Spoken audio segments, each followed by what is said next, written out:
there's camera issues. And Rob's directing. Rob's directing right now.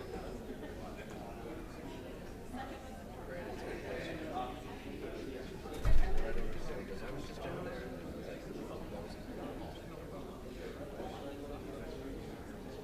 Whatever.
Seriously?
Next thing you know, you're going to pay me.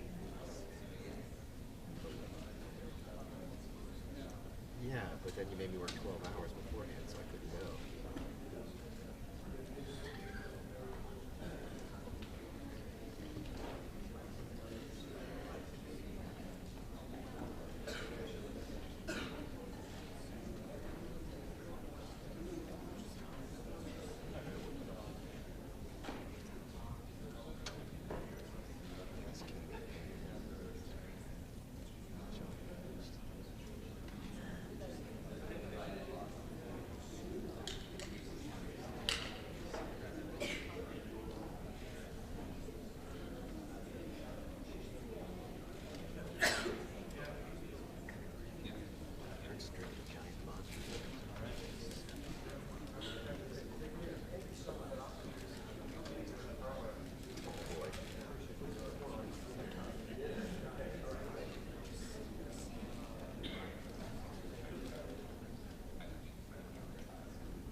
I just have. Let me see.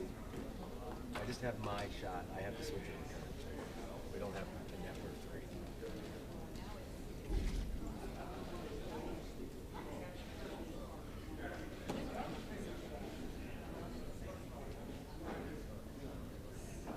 Who's the chair of this?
becomes witness.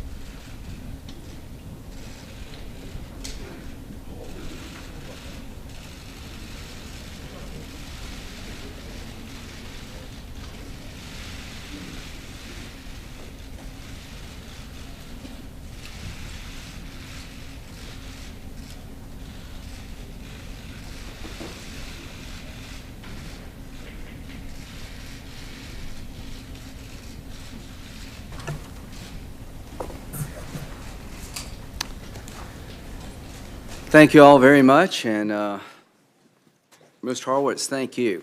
I really appreciate what you have done. Do you have your team here with you? Would it be okay if they raise their hands? Is that all right? Sure. If they're okay with it, I'm okay with it. Thank you all.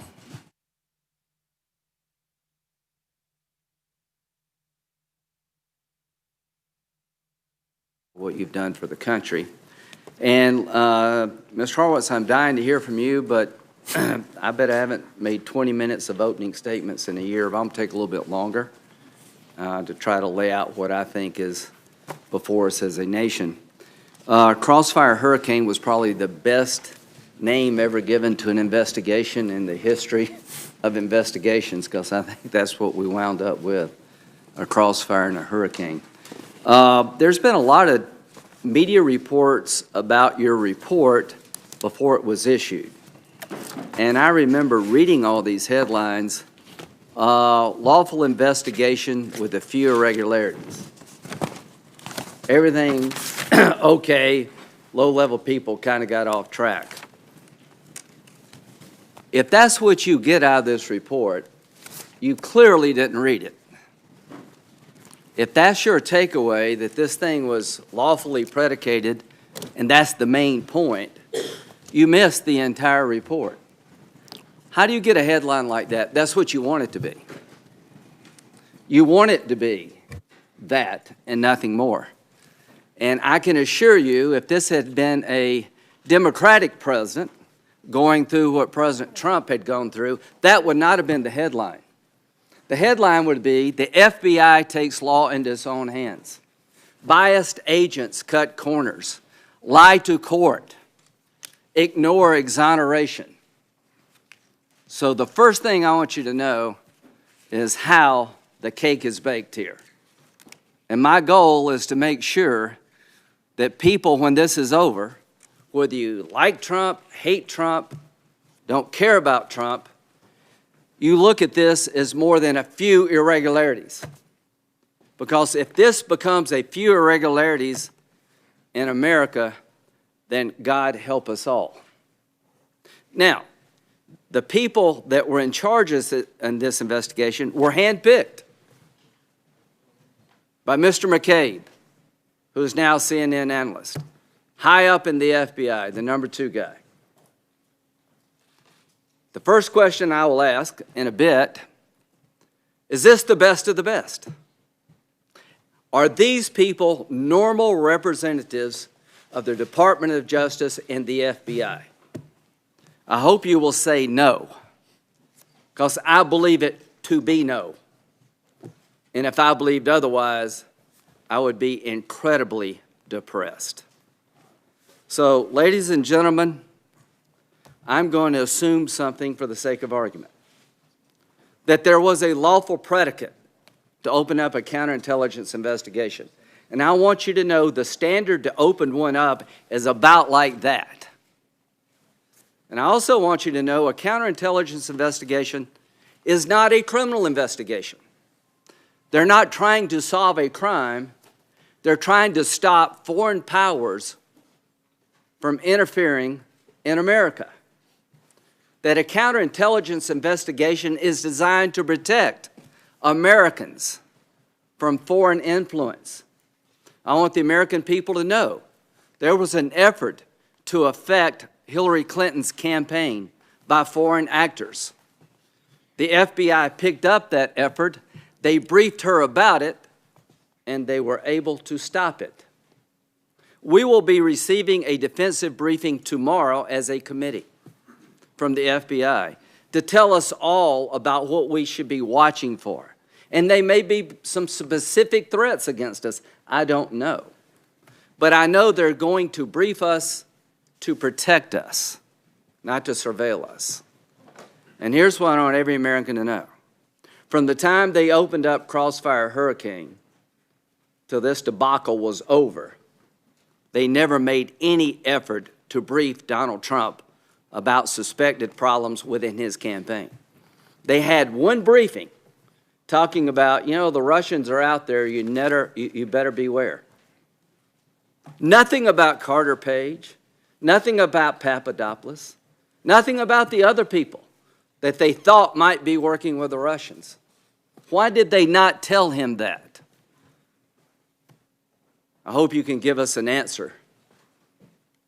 Bottom line, ladies and gentlemen, a counterintelligence investigation is a good thing until it becomes a bad thing.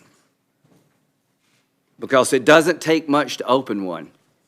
And the worst thing can happen is for people to open one up whose real purpose is not to protect an American, but to surveil them.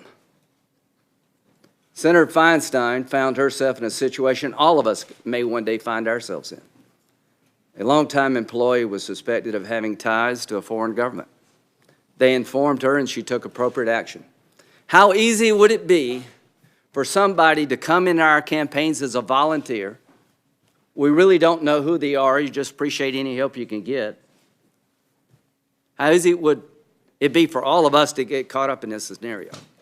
I hope all of us would appreciate, if you really believe there's somebody in my campaign working with a foreign power, please tell me so I can do something about it.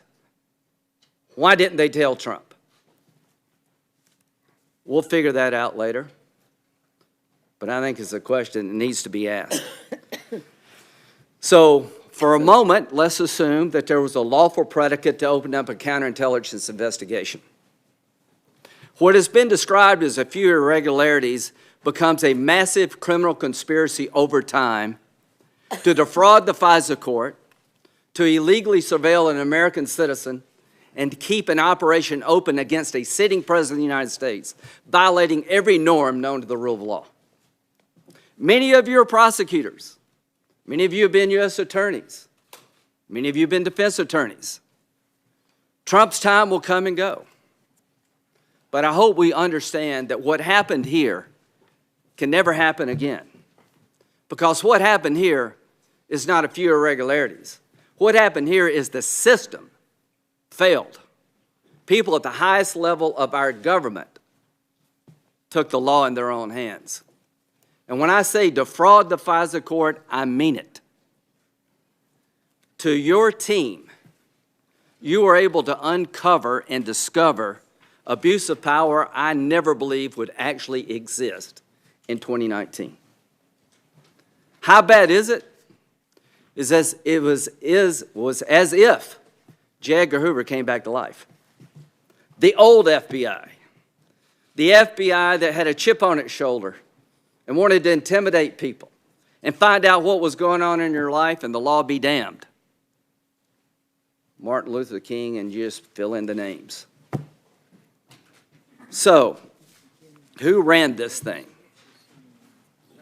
The people were handpicked by McCabe, the number 2 guy at the FBI. The supervisory agent, the Deputy Assistant Director for Counterintelligence, is Peter Strzok.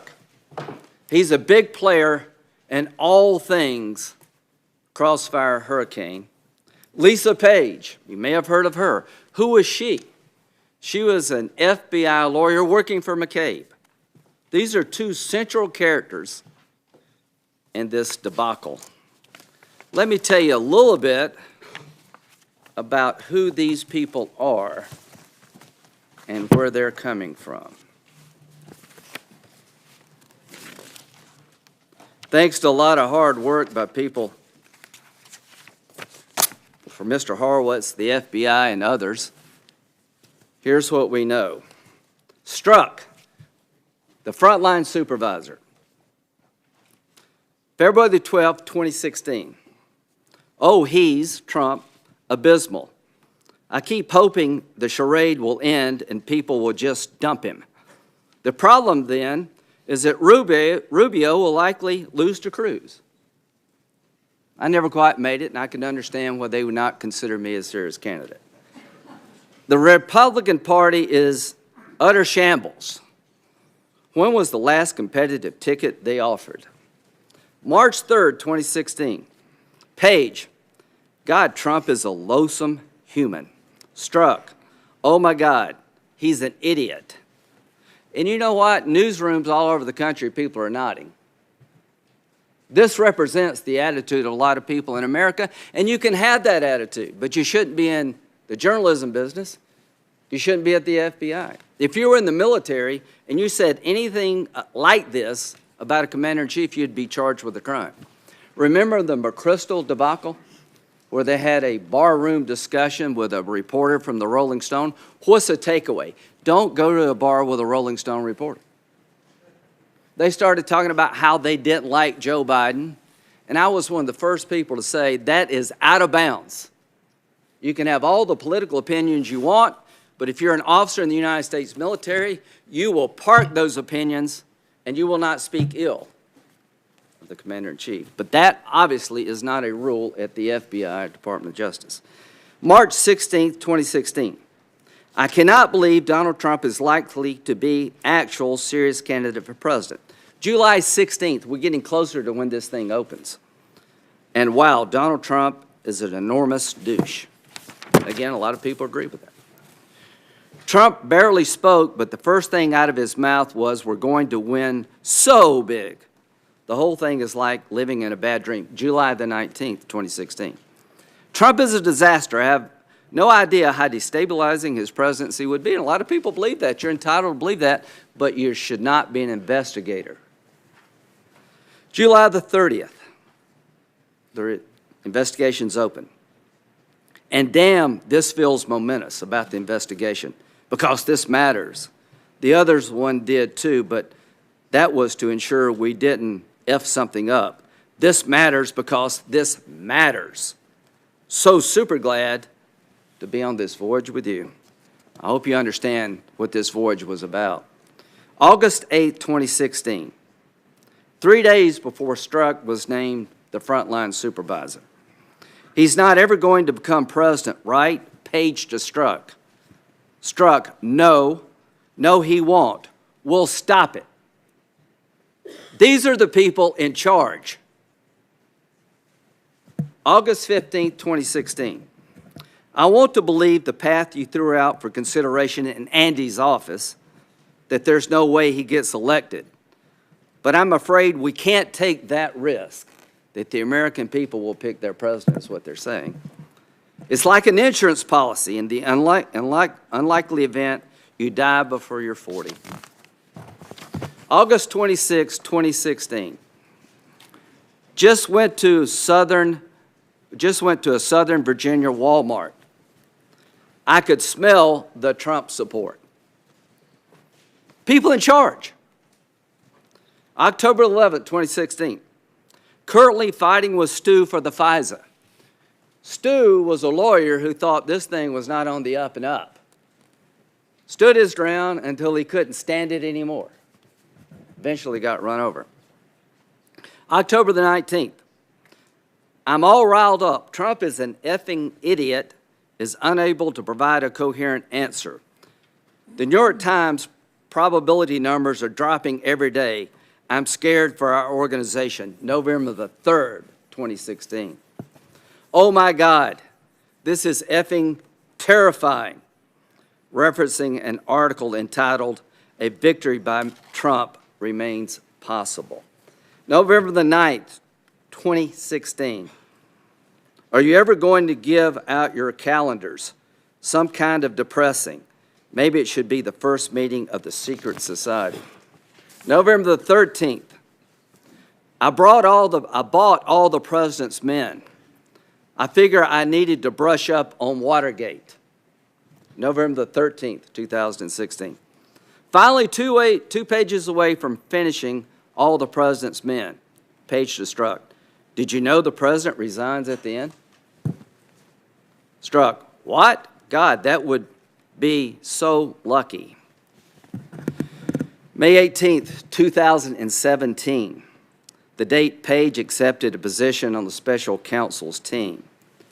For me, in this case, I personally have a sense of unfinished business.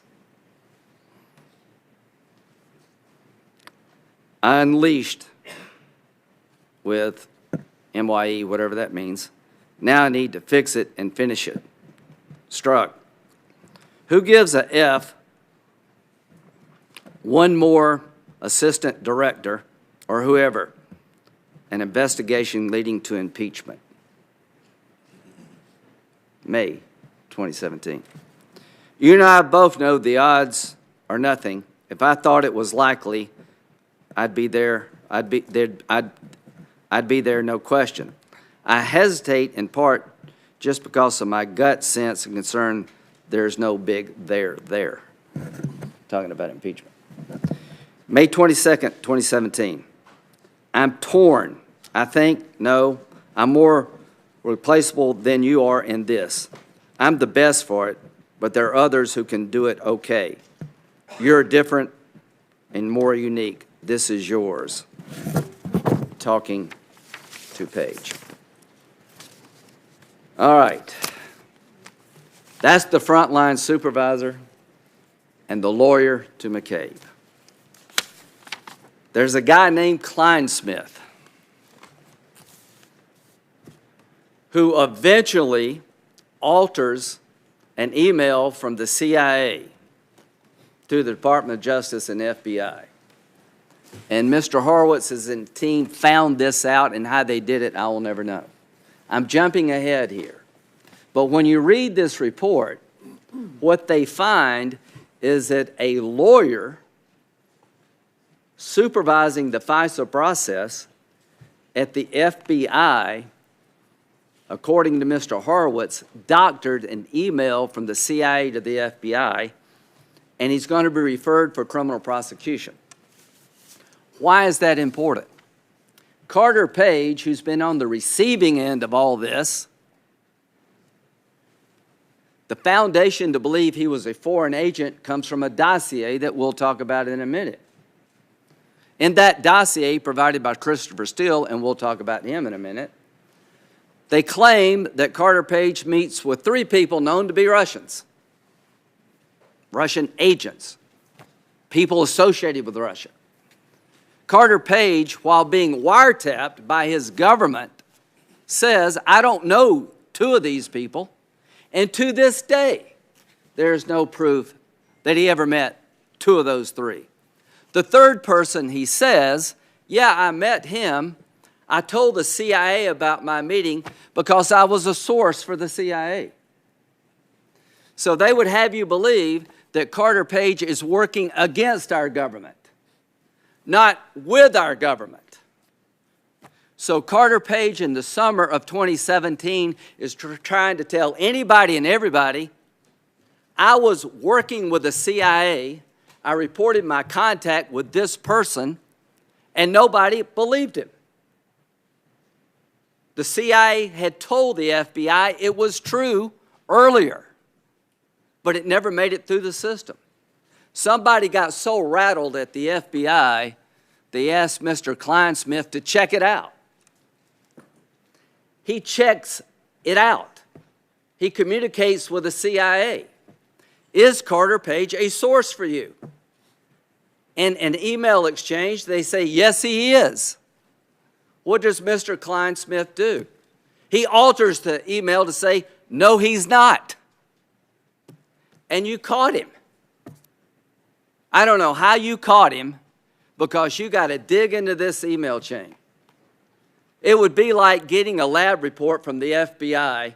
The fingerprints don't match, and the agent says they do. That's how bad this is. So now let me tell you a little bit about Mr. Kleinsmith, if I can find it. Can you get me the Kleinsmith stuff? All right, this is the lawyer supervising the FISA warrant process. The guy that altered this CIA email because he didn't want the court to know that Carter Page actually was a source. And why does that matter? Because if the court had known, then there's a lawful reason for Mr. Page to be talking to the Russian guy.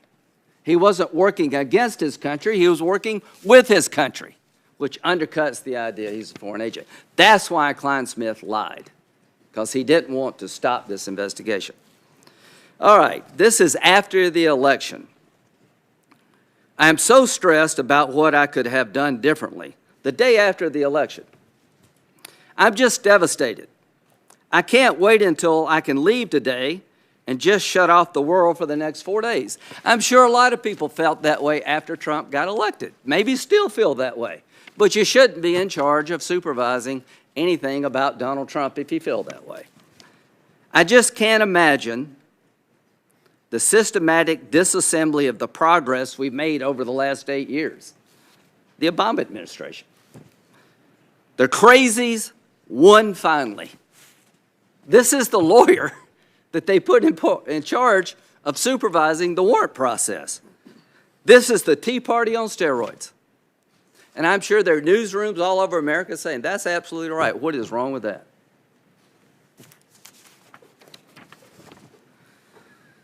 Oh, also, Pence is stupid. Whatever. This is what the guy's saying right after the election.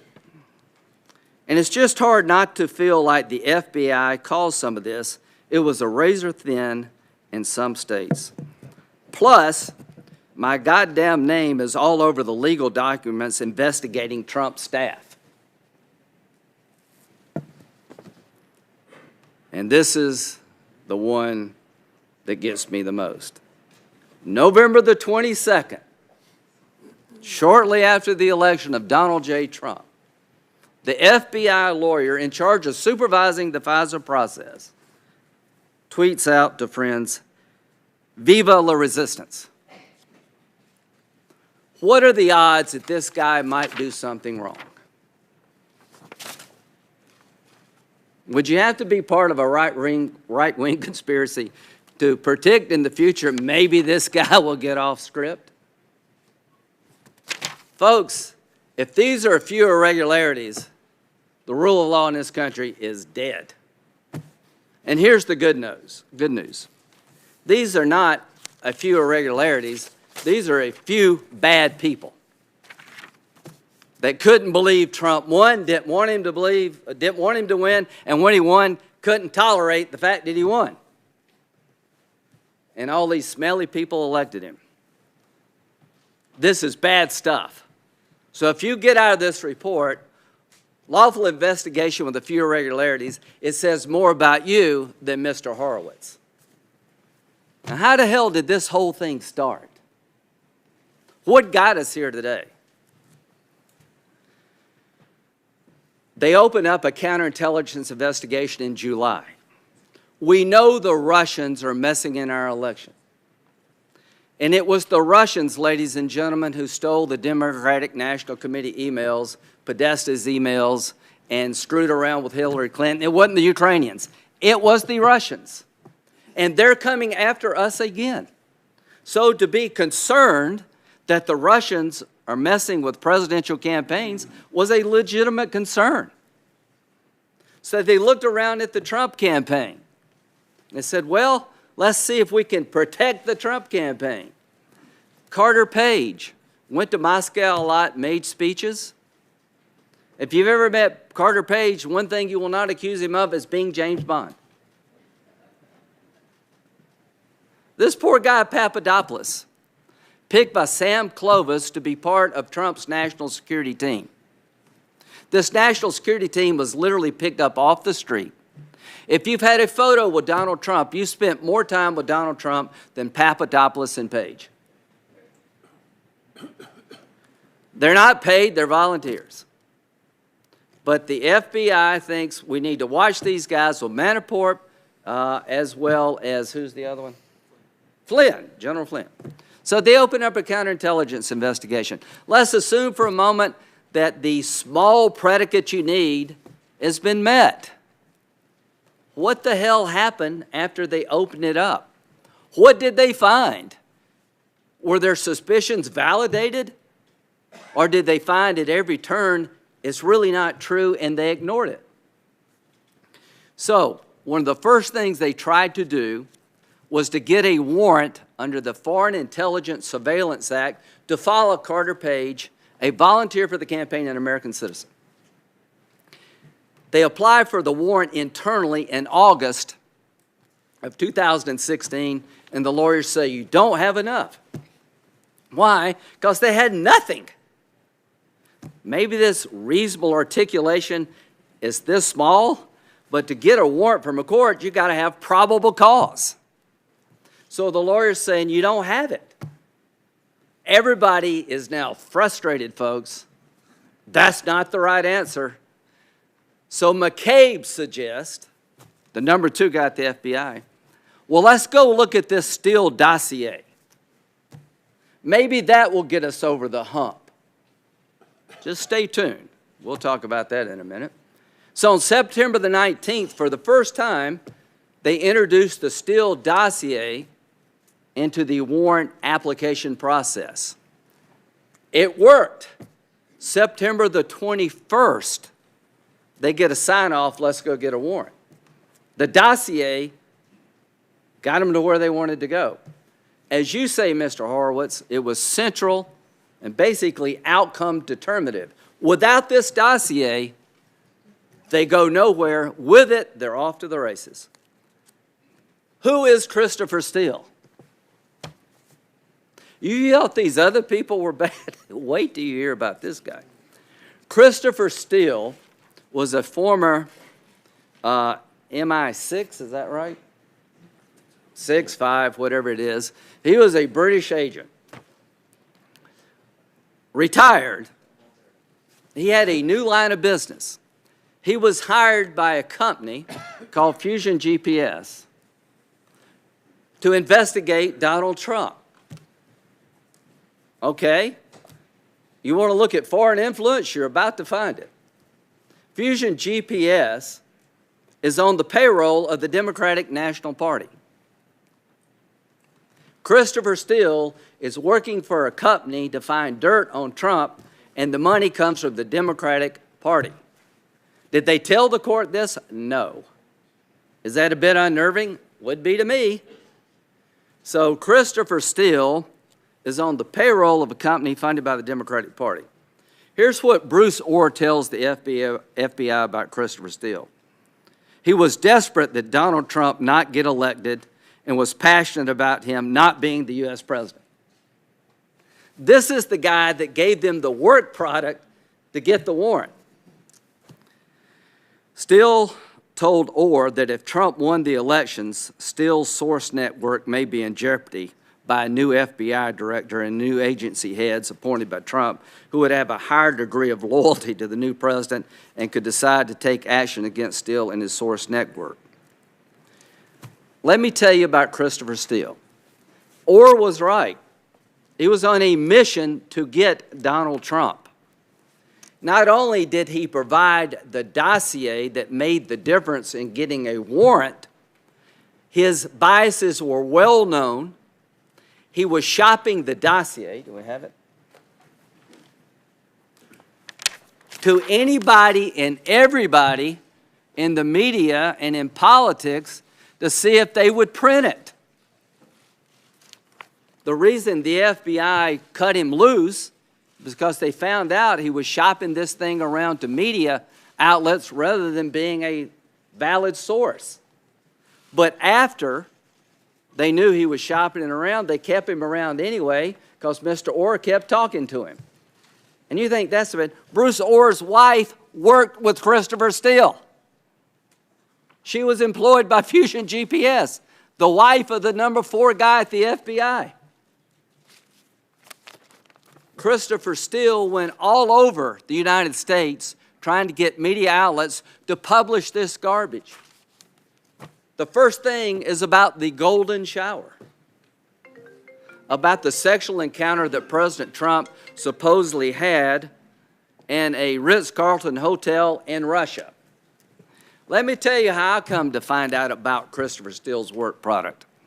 In December of 2016, John McCain goes to a national security conference in Canada, and somebody tells him about the Steele dossier, and it's bad and you need to know about it, and it gets to John McCain. John McCain puts it in his safe, he gives it to me, and I read it. And the first thing I thought of was, oh my God. One of two things. This could be Russian disinformation, or they may have something on Trump. If you read this document, the first thing you would think of is they got something on Donald Trump. It is stunning, it is damning, it is salacious, and it's a bunch of crap. They finally find the guy that prepared all the information. But a little bit about Steele. In 2015, the British Intelligence Service said, you need to watch this guy, he's not reliable.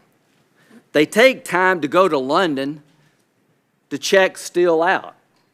And they're told he demonstrates lack of self-awareness, poor judgment, keen to help but underpinned by poor judgment, judgment pursuing people with political risk but no intel value. If you'd spend 30 minutes looking at Christopher Steele, you would understand this guy is biased, he's got an axe to grind, he's on the payroll of the opposing party. Take anything he says with a grain of salt.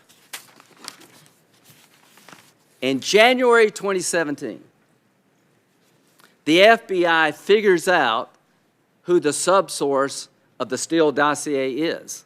What you need to know, this is not what Steele found himself. This is what he gathered from one person. They finally found out who this one person is.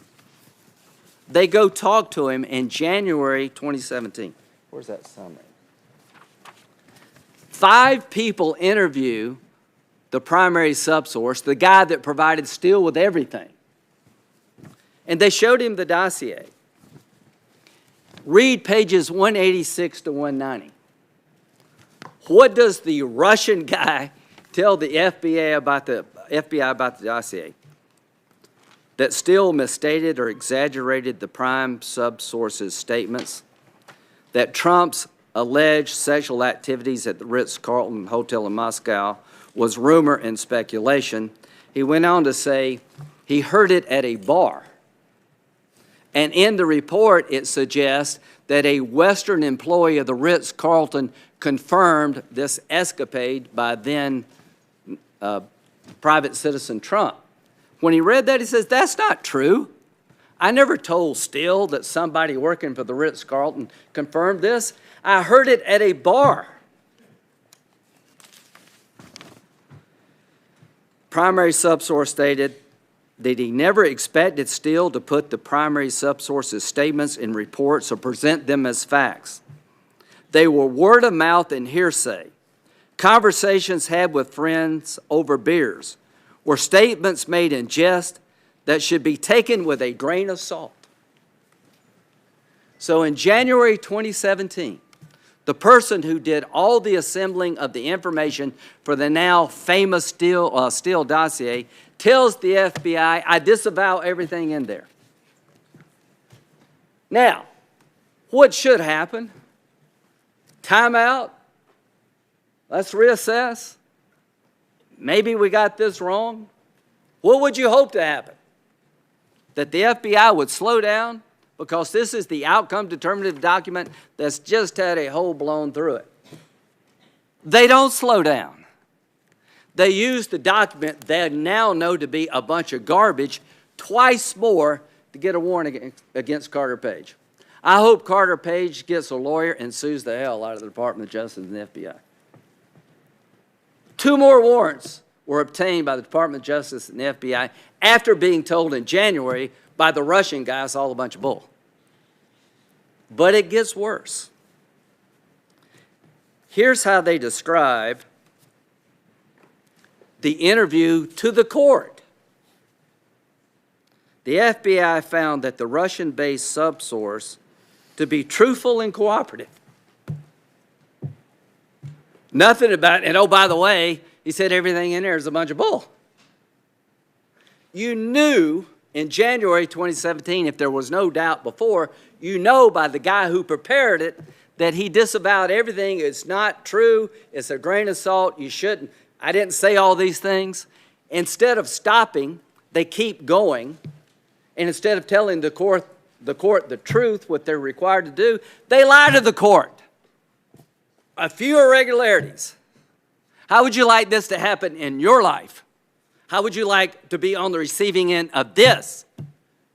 To our people in the news business, what would you like? How would you like this to be your news organization?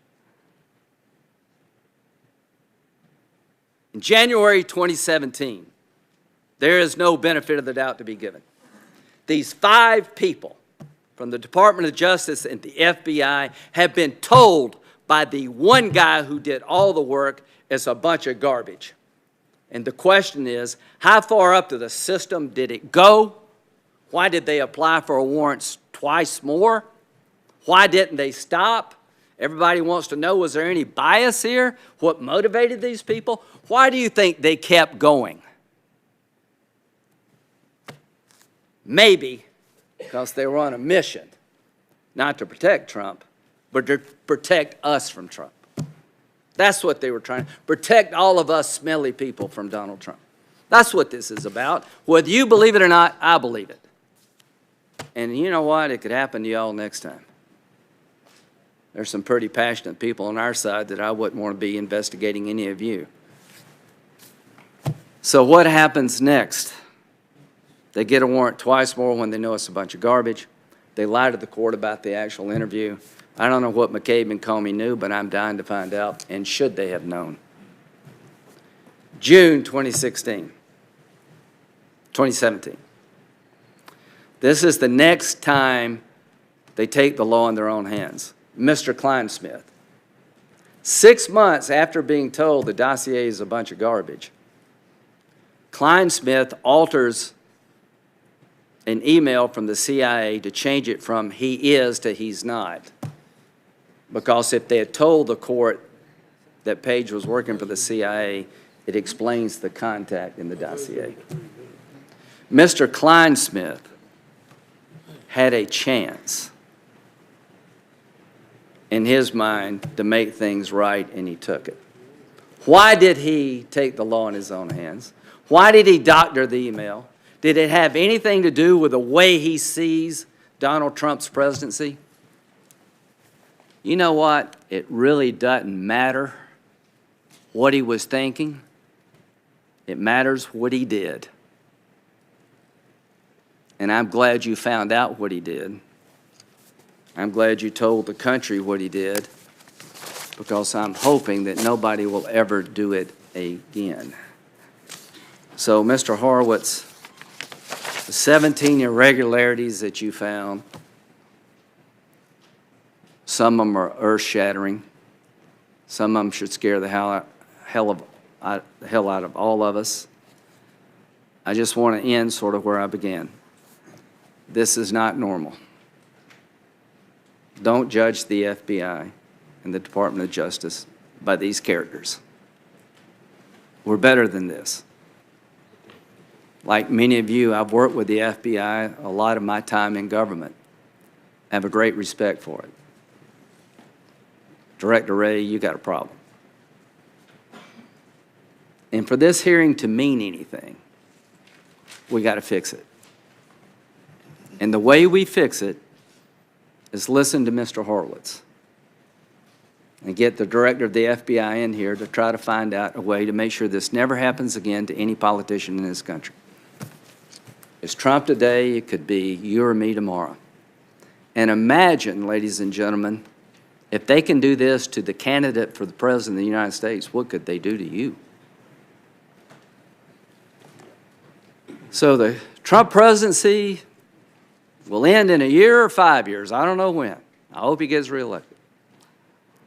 But we can't write this off as being just about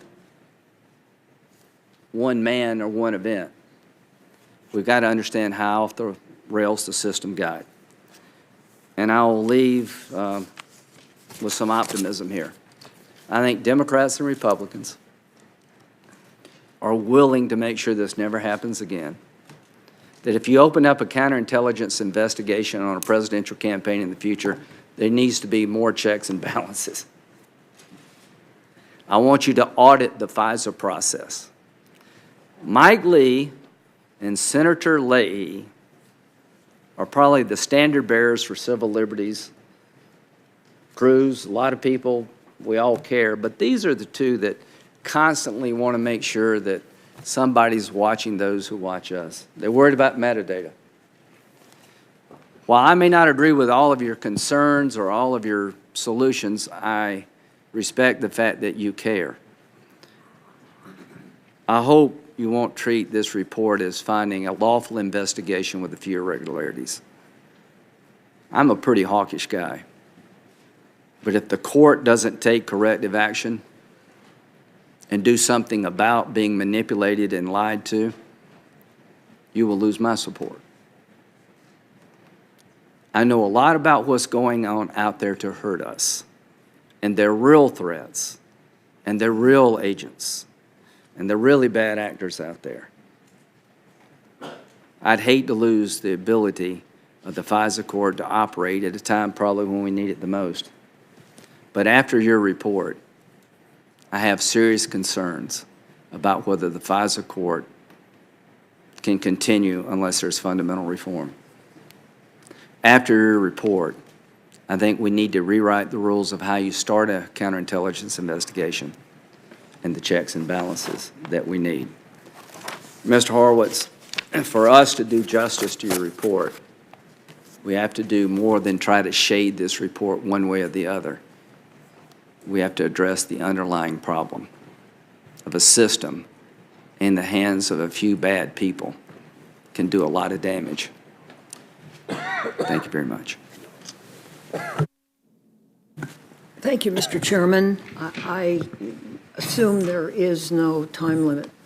Take all the time you need. Well, I won't take a long time, but I've been reading these reports, ladies and gentlemen, now for 25 years.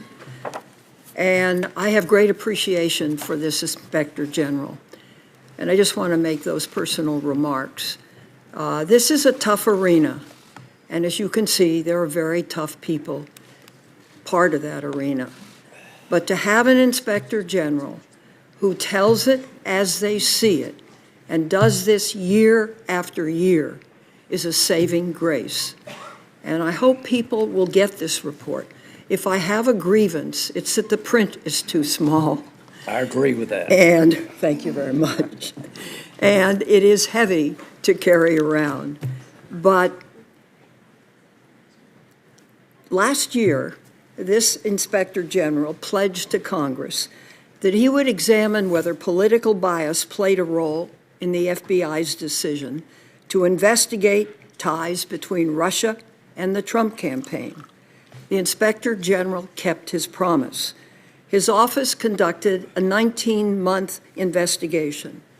They interviewed more than 100 witnesses, reviewed more than 1 million documents, and issued this 434-page report that contains several important findings. First, on a question of bias, Inspector General Horowitz found no evidence that political or anti-Trump bias was at play. According to the IG's report, the FBI complied with existing department and FBI policies in opening the investigation. And the IG, quote, did not find documentary or testimonial evidence that political bias or improper motivation influenced this decision, end quote, or any specific investigative steps taken by the FBI. That's the finding. And this is important. Why? In public statements beginning last spring, the Attorney General expressed his belief that senior government officials may have, quote, put a thumb on the scale, end quote, because of political bias against Trump. His comments echoed the president, who has repeatedly alleged that there is a deep state within the government against him. He has used this to dismiss the entire Russia investigation as a witch hunt and a hoax. The IG's report conclusively refutes these claims. This was not a politically motivated investigation. There is no deep state. Simply put, the FBI investigation was motivated by facts, not bias. Secondly, the Inspector General confirmed that there was an adequate predicate, meaning a legitimate, factual, and legal basis to investigate. The basis was not, as some have claimed, the so-called Steele dossier. In fact, reporting from Mr. Steele played no role in opening the investigation. Instead, this report confirms that the FBI opened the investigation after being told by Australia, a trusted foreign ally, that Trump advisor George Papadopoulos had learned in 2016, the month of April, that Russia had and was willing to release, quote, information during the campaign that would be damaging to candidate Clinton, end quote. The IG report found that, quote, this information provided the FBI with a factual basis that, if true, quote, indicated activity constituting either a federal crime or a threat to national security, or both may have occurred or may be occurring. The IG also found that when the FBI learned that in late July 2016, the Bureau was aware of Russian efforts to interfere in the 2016 elections, including Russian hacking of Democratic campaign computers. Materials stolen by Russia had been released online, including by WikiLeaks, and the U.S. intelligence community assessed in August of 2016 that, quote, Russia was considering further intelligence operations to impact and disrupt elections, end quote. Against this backdrop, the FBI was obligated to investigate possible ties to the Trump campaign. According to Bill Priestap, the FBI Assistant Director who authorized opening the investigation. Other officials conveyed a similar obligation and sense of urgency to investigate.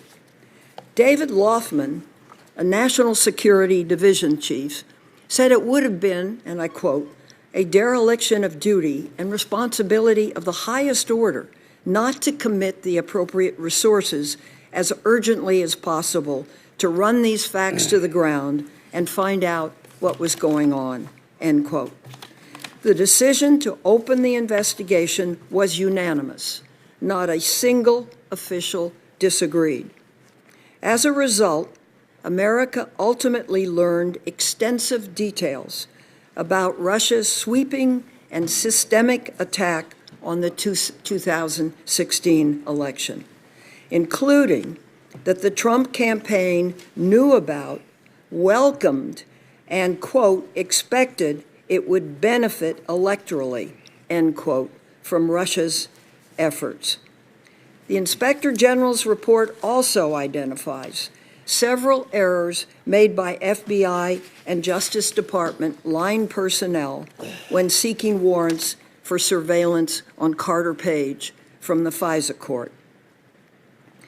FBI Director Wray submitted a written response accepting the IG's findings, including the key finding that the FBI had sufficient cause to investigate the Trump's campaign ties to Russia.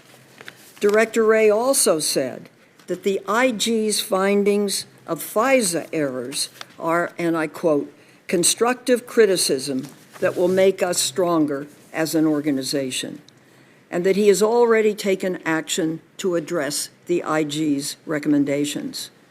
By contrast, Attorney General Barr issued a press release that continues to criticize the FBI for investigating the Trump campaign. It's really extraordinary that the Attorney General continues to make unsupported attacks on the agency that he is responsible for leading. I believe strongly that it's time to move on from the false claims of political bias. And those who showed great interest in the question of politically motivated investigations against President Trump should show the same concern about politically motivated investigations requested by the President or his Attorney General. Inspector General Horowitz, I want to thank you on behalf of this side and your staff for the hard work. We look forward to hearing from you. Thank you, Mr. Horowitz.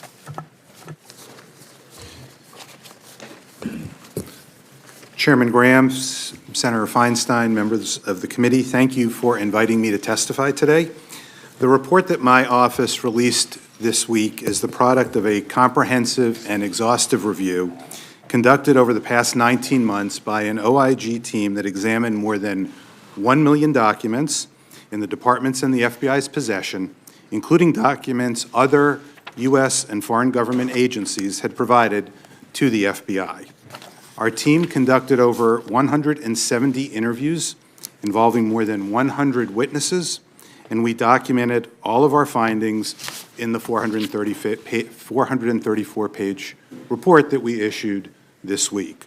I would encourage everybody to read the report, although I understand 400-plus page reports can be hard to get through. We do have a pithy, I'll call it, 19-page executive summary with it, which I would encourage people to read at a minimum. I want to commend also the tireless efforts of our outstanding review team for conducting such rigorous and effective independent oversight. It's exactly what we are supposed to do as inspectors general. The FBI investigation that's the subject of this report, Crossfire Hurricane, was opened on July 31, 2016, days after the FBI received reporting from a friendly foreign government. The reporting stated that in a May 2016 meeting with the friendly foreign government, Trump campaign foreign policy advisor George Papadopoulos suggested, quote, suggested the Trump team had received some kind of a suggestion, close quote, from Russia that it could assist in the election process with the anonymous release of information during the campaign that would be damaging to candidate Clinton and then President Obama. Following receipt of that information, the FBI opened Crossfire Hurricane. Given the nature and sensitivity of such an investigation, we would have expected FBI personnel to faithfully adhere to the FBI's detailed policies, practices, and norms. The FBI has developed and earned a reputation as one of the world's premier law enforcement agencies, in significant part because of its adherence to those policies and its tradition of professionalism, impartiality, and non-political enforcement of the law.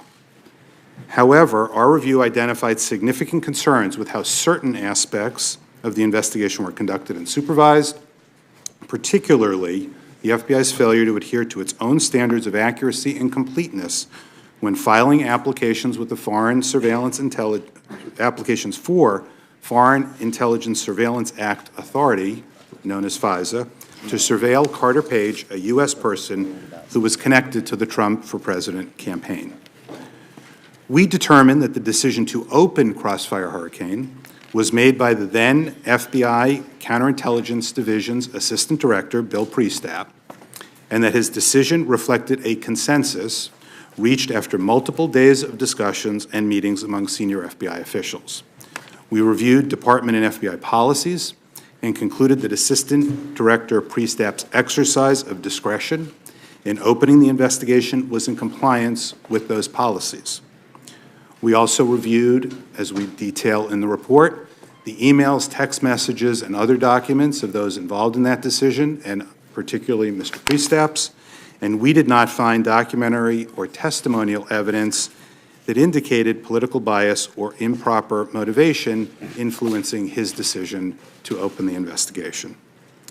While the information in the FBI's possession at the time was limited, in light of the low threshold established by department and FBI predication policy, which, by the way, is not a legal requirement, but rather a prudential one in the FBI and department policies, we found that Crossfire Hurricane was open for an authorized investigative purpose and with sufficient factual predication.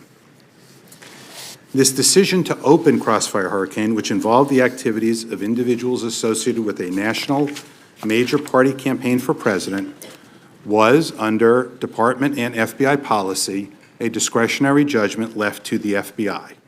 As we point out in our report, there was no requirement that department officials be consulted or even notified of that decision prior to the FBI making that decision. Consistent with this policy, the FBI advised supervisors in the department's National Security Division of the investigation days after it had been opened. As we detail in our report, high-level department notice and approval is required in other circumstances where investigative activity could substantially impact certain civil liberties, and that notice allows senior department officials to consider the potential constitutional and prudential implications in advance of those activities. We concluded that similar notice should be required in circumstances such as those present here. Shortly after the FBI opened the Crossfire Hurricane investigation and the FBI conducted several consensually monitored meetings, recorded meetings, between FBI confidential human sources, which we refer to as CHSs, and individuals affiliated with the Trump campaign, including a high-level campaign official who was not a subject of the investigation. We found that the CHS operations received the necessary approvals under FBI policy, that an FBI assistant director, Mr. Priestap, knew about and approved of each operation, even in circumstances where what was only required was first-level supervisory agent approval, and that the operations were permitted under department and FBI policy because their use was not for the sole purpose of monitoring activities protected by the First Amendment or the lawful exercise of other rights secured by the Constitution or laws of the United States. We did not find documentary or testimonial evidence that political bias or improper motivation influenced the FBI's decision to conduct those CHS operations. Additionally, we found no evidence that the FBI attempted to place CHSs within or report on the Trump campaign or recruit members of the Trump campaign as CHSs. However, we were concerned that under applicable department and FBI policy, it would have been sufficient for a first-level FBI supervisor to authorize the sensitive domestic CHS operations undertaken in Crossfire Hurricane, and that there is no applicable department or FBI policy requiring the FBI to notify department officials of a decision to task a confidential human source to consensually monitor, record, in other words, record conversations with members of a political campaign. Just in terms of that, it's worth noting that had in the mid-year investigation, which was the Clinton email investigation, or in this investigation, the FBI could have, at the supervisory agent level, so one level removed from a line agent, authorized an undercover or authorized a confidential human source to have a consensually monitored conversation with either of the presidential candidates, with no notice to the Department of Justice or any lawyer in the Department of Justice. In Crossfire Hurricane, where each of the operations had the potential to gather sensitive campaign information protected by the First Amendment, we found no evidence that the FBI consulted with department officials before conducting those operations, and no policy, as I just noted, requiring them to do so. We concluded that current department and FBI policies are not sufficient to ensure appropriate oversight and accountability when such operations potentially implicate sensitive, constitutionally protected activity, and that requiring department consultation at a minimum would be appropriate. And we make a recommendation to that effect. One investigative tool for which the department and the FBI policy does expressly require express advance approval by a senior department official is the seeking of a court order under FISA. When the Crossfire Hurricane team first proposed seeking a FISA order targeting Carter Page in mid-August 2016, FBI attorneys assisting the investigation considered it a, quote, close call, close quote, and the FISA order was not requested at the time. However, in September 2016, immediately after the Crossfire Hurricane team received reporting from Christopher Steele concerning Page's alleged recent activities with Russian officials, FBI attorneys advised the department that it was ready to move forward with a request to obtain FISA authority to surveil Page. FBI and department officials told us the Steele reporting, quote, pushed the FISA proposal over the line, close quote, in terms of establishing probable cause, and we concluded that the Steele reporting played a central and essential role in the decision to seek a FISA order. FBI leadership supported relying on Steele's reporting to seek a FISA order after being advised of concerns expressed by a department attorney that Steele may have been hired by someone associated with a rival candidate or campaign. Surveillance authority under FISA can significantly assist the government's efforts to combat terrorism, clandestine intelligence activity, and other threats to the national security. At the same time, the use of this authority unavoidably raises civil liberties concerns. FISA orders can be used to surveil U.S. persons, and in some cases, the surveillance will foreseeably collect information about the individual's constitutionally protected activities, such as Carter Page's legitimate activities on behalf of a presidential campaign. Moreover, proceedings before the Foreign Intelligence Surveillance Court, which is responsible for ruling on applications for FISA orders, are ex parte, meaning that unlike most court proceedings, the government is the only party present for the proceedings, and FISA orders have not been subject to scrutiny through subsequent adversarial proceedings like court-authorized search warrants and wiretap applications are potentially through the criminal process. In light of these concerns, the FISA statute and Department and FBI policies and procedures have established important safeguards to protect the FISA application process from irregularities and abuse. Among the most important are the requirements in FBI policy that every FISA application must contain a, quote, full and accurate, close quote, presentation of the facts, and that agents must ensure that all factual statements in FISA applications are, quote, scrupulously accurate, close quote. These are the standards for all FISA applications, regardless of the investigation's sensitivity, and it is incumbent upon the FBI to meet them in every application. Nevertheless, we found that investigators failed to meet their basic obligations of ensuring that the FISA applications were scrupulously accurate. We identified significant inaccuracies and omissions in each of the 4 applications, 7 in the first application, and a total of 17 by the final renewal application. For example, the Crossfire Hurricane team obtained information from Steele's primary subsource in January 2017 that raised significant questions about the reliability of the Steele reporting. This was particularly noteworthy because the FISA applications relied entirely on information from the primary subsource's reporting to support the allegation that Page was coordinating with the Russian government on 2016 U.S. presidential election activities. However, the FBI did not share this information with department lawyers, and it was therefore omitted from the last 2 renewal applications.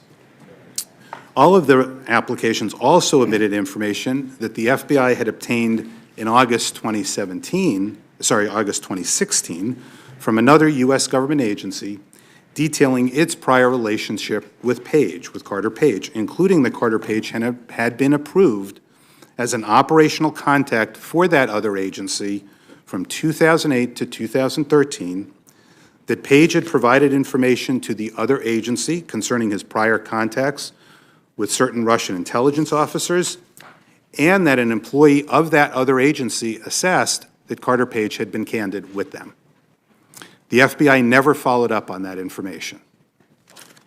As a result of these 7 significant inaccuracies and omissions, relevant information was not shared with and consequently considered by department lawyers and the FISA court.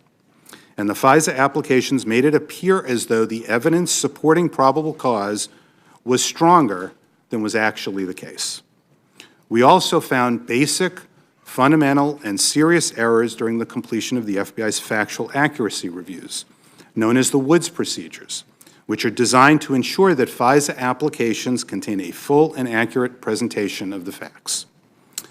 Department lawyers and the court should have been given complete and accurate information so they could have meaningfully evaluated probable cause before authorizing the surveillance of a U.S. person associated with a presidential campaign. That did not occur, and as a result, the surveillance of Carter Page continued even as the FBI gathered information that weakened the assessment of probable cause and made the FISA applications less accurate. We concluded that investigators did not give appropriate consideration or attention to facts that cut against probable cause, and that as the investigation progressed and more information tended to undermine or weaken the assertions in the FISA applications, investigators did not reassess the information supporting probable cause. Further, the agents and supervisory agents did not follow or even appear to know certain basic requirements in the Woods procedures. Although we did not find documentary or testimonial evidence of intentional misconduct, we also did not receive satisfactory explanations for any of the errors or omissions we identified. We found, and as we outline here, are deeply concerned that so many basic and fundamental errors were made by 3 separate hand-picked investigative teams on one of the most sensitive FBI investigations after the matter had been briefed to the highest levels within the FBI, even though the information sought through the use of FISA authority related so closely to an ongoing presidential campaign, and even though those involved with the investigation knew that their actions would likely be subjected to close scrutiny. The circumstances reflect a failure, as we outline in the report, not just by those who prepared the applications, but also by the managers and supervisors in the Crossfire Hurricane chain of command, including FBI senior officials who were briefed as the investigation progressed.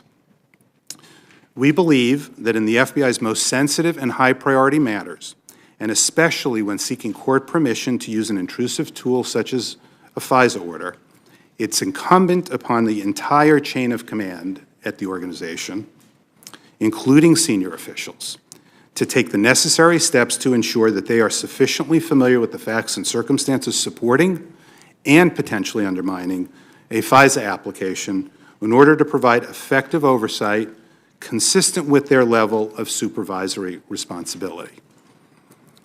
Such oversight requires greater familiarity with the facts than we saw in this review, where time and again during our OIG interviews, FBI managers, supervisors, and senior officials displayed a lack of understanding or awareness of important information concerning many of the problems that we identified.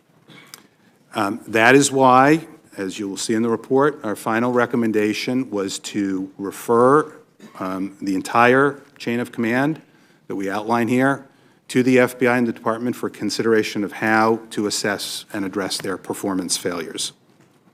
Additionally, in light of the significant concerns we identified, the OIG announced this week that we were initiating an audit that will further examine the FBI's compliance with the Woods procedures in FISA applications that target U.S. persons not only in counterintelligence investigations, but also, importantly, in counterterrorism investigations. The OIG report made a number of other recommendations to the Department and the FBI. We believe that implementation of those recommendations, including those that seek individual accountability for the failures identified in our report, will improve the FBI's ability to more carefully and effectively utilize its important national security authorities like FISA, while also striving to safeguard the civil liberties and privacy of impacted U.S. persons. The OIG will continue to conduct rigorous oversight of these matters in the months and years ahead, including the recommendations that we made in this week's report. That concludes my statement, and I'd be pleased to answer any questions the committee may have. Thank you very much, and again, to your team, thank you for the service you've done to the country here. The former FBI Director James Comey said this week that your report vindicates him. Is that a fair assessment of your report? I think the activities we found here don't vindicate anybody who touched this. Okay. FISA. Let's run a clip here. This is what Comey said in 2018. It would be nice to have sound. Do we have sound? Okay. Never mind, I'll read it. Director Comey, the reporter is asking him, "Can I ask you a question on FISA abuse? It's a major issue for the Republicans. Do you have a total confidence in the dossier when you used it to secure a surveillance warrant and also in the subsequent renewals?" This was asked in December of 2018, about a year ago. Comey, "I have total confidence that the FISA process was followed, that the entire case was handled in a thoughtful, responsible way by DOJ and the FBI.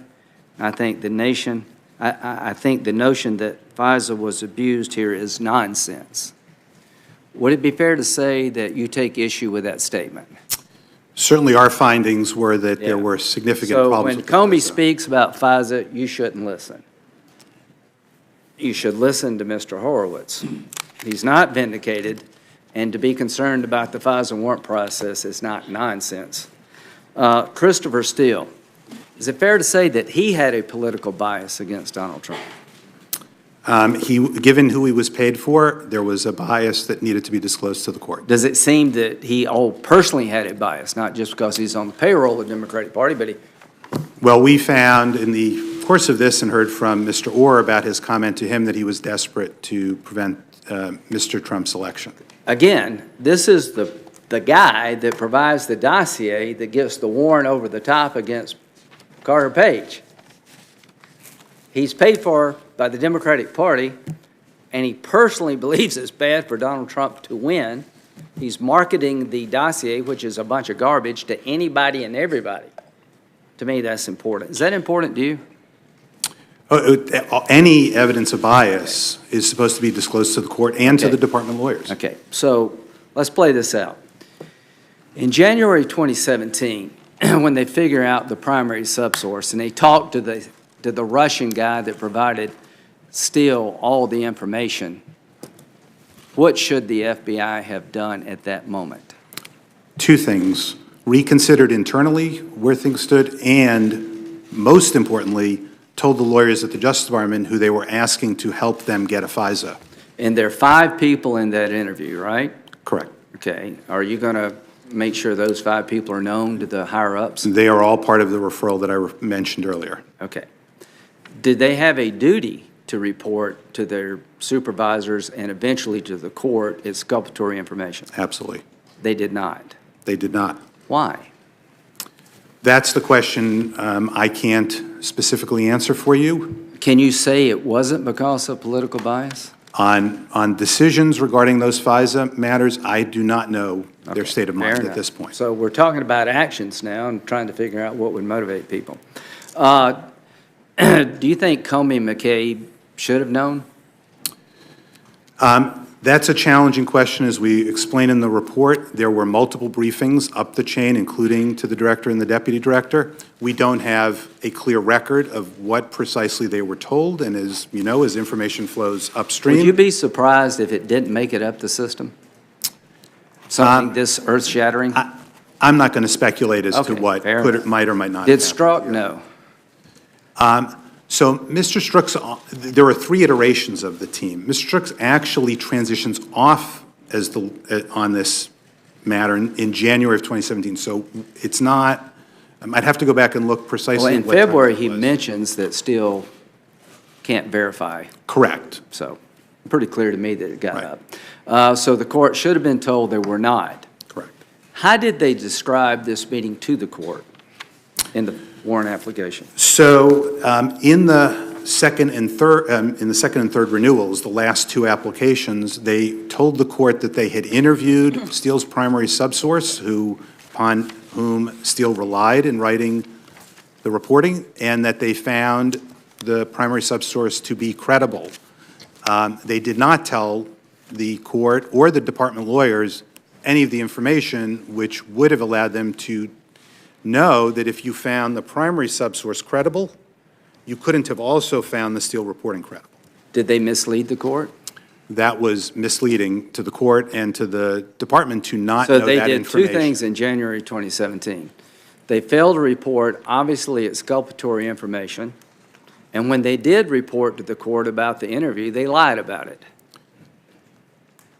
But let me add also Okay. that a year later, in June of 2018, when the department sent a Rule 13 letter to the court informing them of other information that had not been provided to the court, the department still didn't know about the primary subsource information. And so when the department in its letter said that it still stood behind the FISA applications, Very interesting. they referenced the primary subsource again and the fact that the FBI found that person credible.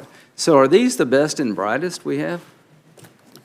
Well, certainly the FBI, the actions of the FBI agents on this were not So up to the McCabe standards of the FBI. handpicks these people. Are they representative of the department as a whole, in your view? I certainly hope that that is not the way others are following these practices. Yeah, me too. Okay, so let's fast forward now to June of 2016. Mr. Kleinsmith, who's he? I'm going to defer on speaking about people who we don't name specifically in the report. Who's the guy that altered? Tell me about the guy that altered the email from the CIA. So there was a lawyer in the Office of General Counsel at the FBI who was the line attorney working with the agents and counterparts at the National Security Division on the FISA. And that individual in June of 2017, as the last application was being prepared, and immediately following Mr. Page, Carter Page, going to news outlets after word of the FISAs hit the news media, and said to the news media, I was someone who worked with U.S. intelligence agencies, not someone who worked against them. Lawyers and agents went and said, we've got to figure out what's the story. Is that what happened? The lawyer, the OGC attorney for the FBI, reached out to a liaison at the other government agency that was at issue, asked the question, was Mr. Page a source or a contact of some sort for your organization? The report back in the email referenced the August 2016 memorandum that agency had provided to the FBI that I mentioned in my opening statement the FBI did no follow-up on, and said what that liaison's general recollection was that Mr. Page was or is someone who had a relationship with the entity, with the other government agency, but that the lawyer should go look at the report for confirmation. The lawyer then had a conversation with the FBI agent who was going to be the affiant, the person who swore out that final application, FISA application. The agent told us, and is detailed in here, was concerned about what he had learned about what Page said publicly and wanted a definitive answer, as he put it, as to whether Page was... Because if the agent, if Carter Page was actually telling the truth, it changes one of the predicates to consider him a foreign agent. That was the concern of the agent. Yeah. And it was the agent who was going to be swearing out If complaint. true, it would be helpful to Mr. Page. It certainly could have and may well have been very helpful to Mr. Page. Okay. But it's, at a minimum, without any doubt, it should have been known, it should have been followed up on, and it should have been Well, what did told this lawyer to people do? at the FBI. When the lawyer had the discussion with the agent, and the agent said, I want to see it, do you have it in writing? The lawyer said he did, and he forwarded the liaison's email, but altered it to insert the words, and not a source, into the email. So he doctored it. He doctored the original email from the liaison. It made it look like the CIA denied knowing Mr. Page? It flatly stated that he was not a source. Okay, now just imagine, folks. You're representing somebody as a defense attorney, and they do this to one of your clients. I hope somebody pays a price for this, whether you like Trump or not. So why did Mr. Kleinsmith, that's who we're talking about, you don't have to say it, I'll say it. What motivated him to do that? It is unknown as to precisely why he did it, but we This is cite... the Viva la Resistance Right. guy. I was going to mention, but we reference in here Yeah. the text messages you mentioned, and Yeah. we have Yeah. not made a determination, but rather, as we note in here, Yeah. when we learned this, we notified the Attorney General and No, the you- FBI you- Director you- and referred it to You did a great job. The old adage is if you wake up and the lawn is wet, you can assume it rained. If you got a guy who hates Trump's guts from day one, thinks Pence is stupid, and everybody who voted for Trump's an idiot, and you give him power over Trump, maybe you're making a mistake. Or again, maybe, all these people who had these biases did nothing about it, maybe, maybe not. It doesn't really matter. We know what they did. Is it fair to say that after January 2017, when the guy who gave Steele all the information disavows the dossier, that not only they should have told the court, they should have slowed down? Do you think the second and third warrants had a legal basis after that point? We don't reach that conclusion, and I'm not going to Would you have submitted a warrant application as a lawyer? Let me put it this way. I would not have submitted the one they put in. Okay. But no doubt about it. It had no business going in with that. So what I want you to know is that in January 2017, the whole foundation for surveilling Carter Page collapses. Exculpatory information is ignored. They lie to the court about what the interview was all about. Is that a fair summary so far about the January 2017? They certainly misled, it was misleading to the court. Okay, what it was. fair enough. And in January, about 6 months later, when they find more information that could be helpful to Mr. Page, they lie about it. Do you feel like Mr. Page was treated fairly by the Department of Justice and the FBI? I don't think the Department of Justice fairly treated these FISAs, and he was on the receiving end of the FISA. You would not want to be on the receiving end of this, would you? I would not want agents or anybody failing to put forward all the information they're obligated to tell the court on. I was in AUSA. I've seen what can occur if that I would be happens. very comfortable with you investigating anybody, because I think you know the difference between getting somebody and trying to find the truth. That's what this is all about. The counterintelligence investigations. What's the purpose of a counterintelligence investigation? It's to identify potential threats to the nation. Okay, this was opened up as a counterintelligence investigation, right? Correct. And we know the Russians were screwing around with the Democrats, right? That's Correct. one of the concerns. Correct. It was the Russians who acted in the DNC. Correct. Got their emails. Correct. So it's okay for everybody to be concerned. What are the Russians up to? I get that. It's okay to look at what's the standard to start one of these things? There are two types of investigations. Both of them have relatively low thresholds, as we point out here, for predication. Okay.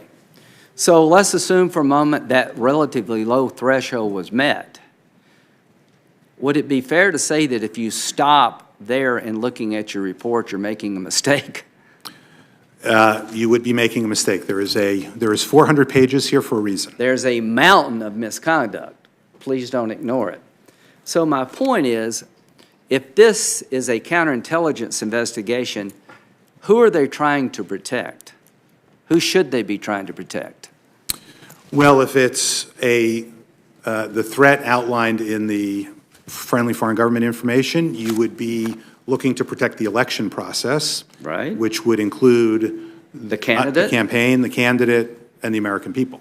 Okay, so did they ever brief Hillary Clinton about efforts to foreign influences involving her campaign? Do you know? I've heard that, but I don't know for a fact. They did. Good for them. And they stopped it.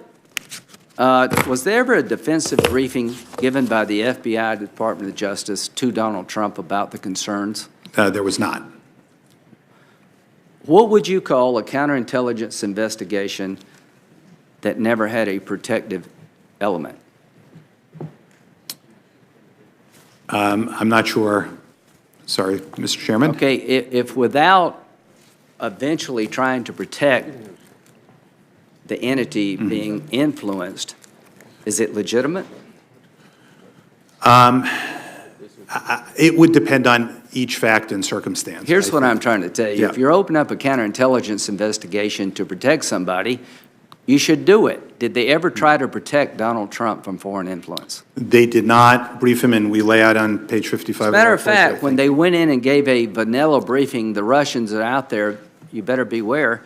Didn't they have an FBI agent do a 302 on the defensive briefing itself? They sent one of the supervisory agents from the Crossfire Hurricane team to the briefing, and that agent prepared a report to the file of the briefing About what Trump said? about what Mr. Trump said and what Mr. Flynn said. Okay, so when we get defensively briefed tomorrow, would it be okay for FBI agents to open up 302s on what we said? We have very significant concerns about that, and I would note that in Director Wray's response, he underlined that that would not occur going forward. To those who can set aside how I feel about Trump for a minute, under the guise of protecting the campaign from Russian influence, they never lift a finger to protect the campaign. Every time they had information that the people they suspected were working for the Russians, it went the other way, and they kept going. When they did generically brief candidate Trump, they sent an FBI agent in to do a 302. If this doesn't bother you, you hate Trump way too much. Was that FBI agent spying on Donald Trump when he went in there? It was a pretext meeting that I'm not going to, the process by which they have to do these meetings. If you don't have a foundation for a warrant and you continue, I'm sorry, go ahead. Do you need to say anything else? I'm sorry. There's no, okay. The incident, the event, the meeting was a briefing, and the FBI considered and decided to send that agent there to do the briefing. So the agent was actually doing the briefing, but also using it for the purpose of investigation. Okay, now I hope that doesn't happen to us tomorrow. I'll be really pissed if it does. Okay, so let's play this out. They never told Trump about the concerns. Is it fair to say there came a point to where surveilling Carter Page became unlawful? I will let the court decide that. The court has this report and will make that decision. Let's put it this way. If you don't have a legal foundation to surveil somebody and you keep doing it, is that bad? Absolutely. Is that spying? It's not. It's illegal surveillance. It's not court-authorized Whatever surveillance. illegal under FISA. surveillance means, they did it. So all this stuff that they didn't illegally surveil Trump's campaign, they did because they had no legal basis after the January 2017 data dump by the Russian guy to believe that the dossier was reliable. They altered exculpatory information in June of 2017 that would have further proven that Carter Page is not a Russian agent. He was actually working with the CIA. Let me ask you very directly. Do you believe Carter Page is or ever was an agent of the Russian government trying to do harm to his country? I'm going to refer to the evidence we found here, which is that at the end of this, thank you. the FBI, at the end of these FISAs, told us that they had found no evidence to corroborate the allegations in the Steele dossier related to him. It's not that clean, folks. They knew and they ignored it. And they continued to surveil him. Why? Why did they doctor the email? The people who continued getting warrants after they knew it wasn't legitimate had a bias that reeked. How this thing was opened, I don't know, but I can tell you Mr. Durham has a different view. I respect your view that they may have been a lawful predicate, giving them every benefit of the doubt, but one of the people pushing this was Peter Strzok from day one. So, ladies and gentlemen, we have a task at hand here to make sure this never happens again, to hold people accountable, change our laws, save the FISA court if we can, and I hope this chapter in American history is never repeated. And finally, if you report that this 434-page report says lawful investigation with a few irregularities, you're doing a great disservice to the American people. Thank you very much. Thank you, Mr. Chairman. As we spoke, Inspector General, you pointed out your office spent 19 months and interviewed 100 witnesses, and your report concluded that the FBI had an adequate predicate reason to open the investigation on the Trump campaign ties with Russia. Could you quickly define that predicate? Yeah, so the predicate here was the information that the FBI got at the end of July from the friendly foreign government that reflected a meeting that the friendly foreign government had with Mr. Papadopoulos in May. Who was the friendly government? We don't mention that in the report, so I'm going to stick to what we have. Is that classified? That is, my understanding is still classified, but Thank you. as I sit here, I am only going to speak to what's in our report. Okay, go ahead. And as I mentioned in my statement, the comment was that Mr. Papadopoulos had made a suggestion that there had been a suggestion to the Trump campaign that the Russian government could provide information that would be damaging to candidate Clinton and then President Obama. So your report states that you didn't find documentary or testimonial evidence that political bias or improper motivation played a role. That's correct. Thank you. And you didn't find a deep state conspiracy against candidate or President Trump. So, as to the opening, we found no bias, no testimonial documentary evidence on that. And no rationale for a deep state that... We looked at Mr. Priestap, as I noted, was the decision maker, and we did not find any evidence in his emails or texts of having engaged in any bias or having any bias. FBI Director Wray provided a written response to your report, accepting all of your findings. And these include the key finding that there was, quote, an authorized purpose and actual factual predication for the investigation. By contrast, Attorney General Barr expressed his doubt about the legitimacy of the FBI's investigation in press statements. Did Attorney General Barr provide any evidence that caused you to alter this key finding that the FBI investigation had an adequate predicate? No, we stand by our finding. Thank you. During your investigation, Attorney General Barr stated his belief that, quote, spying on the Trump campaign did occur, end quote.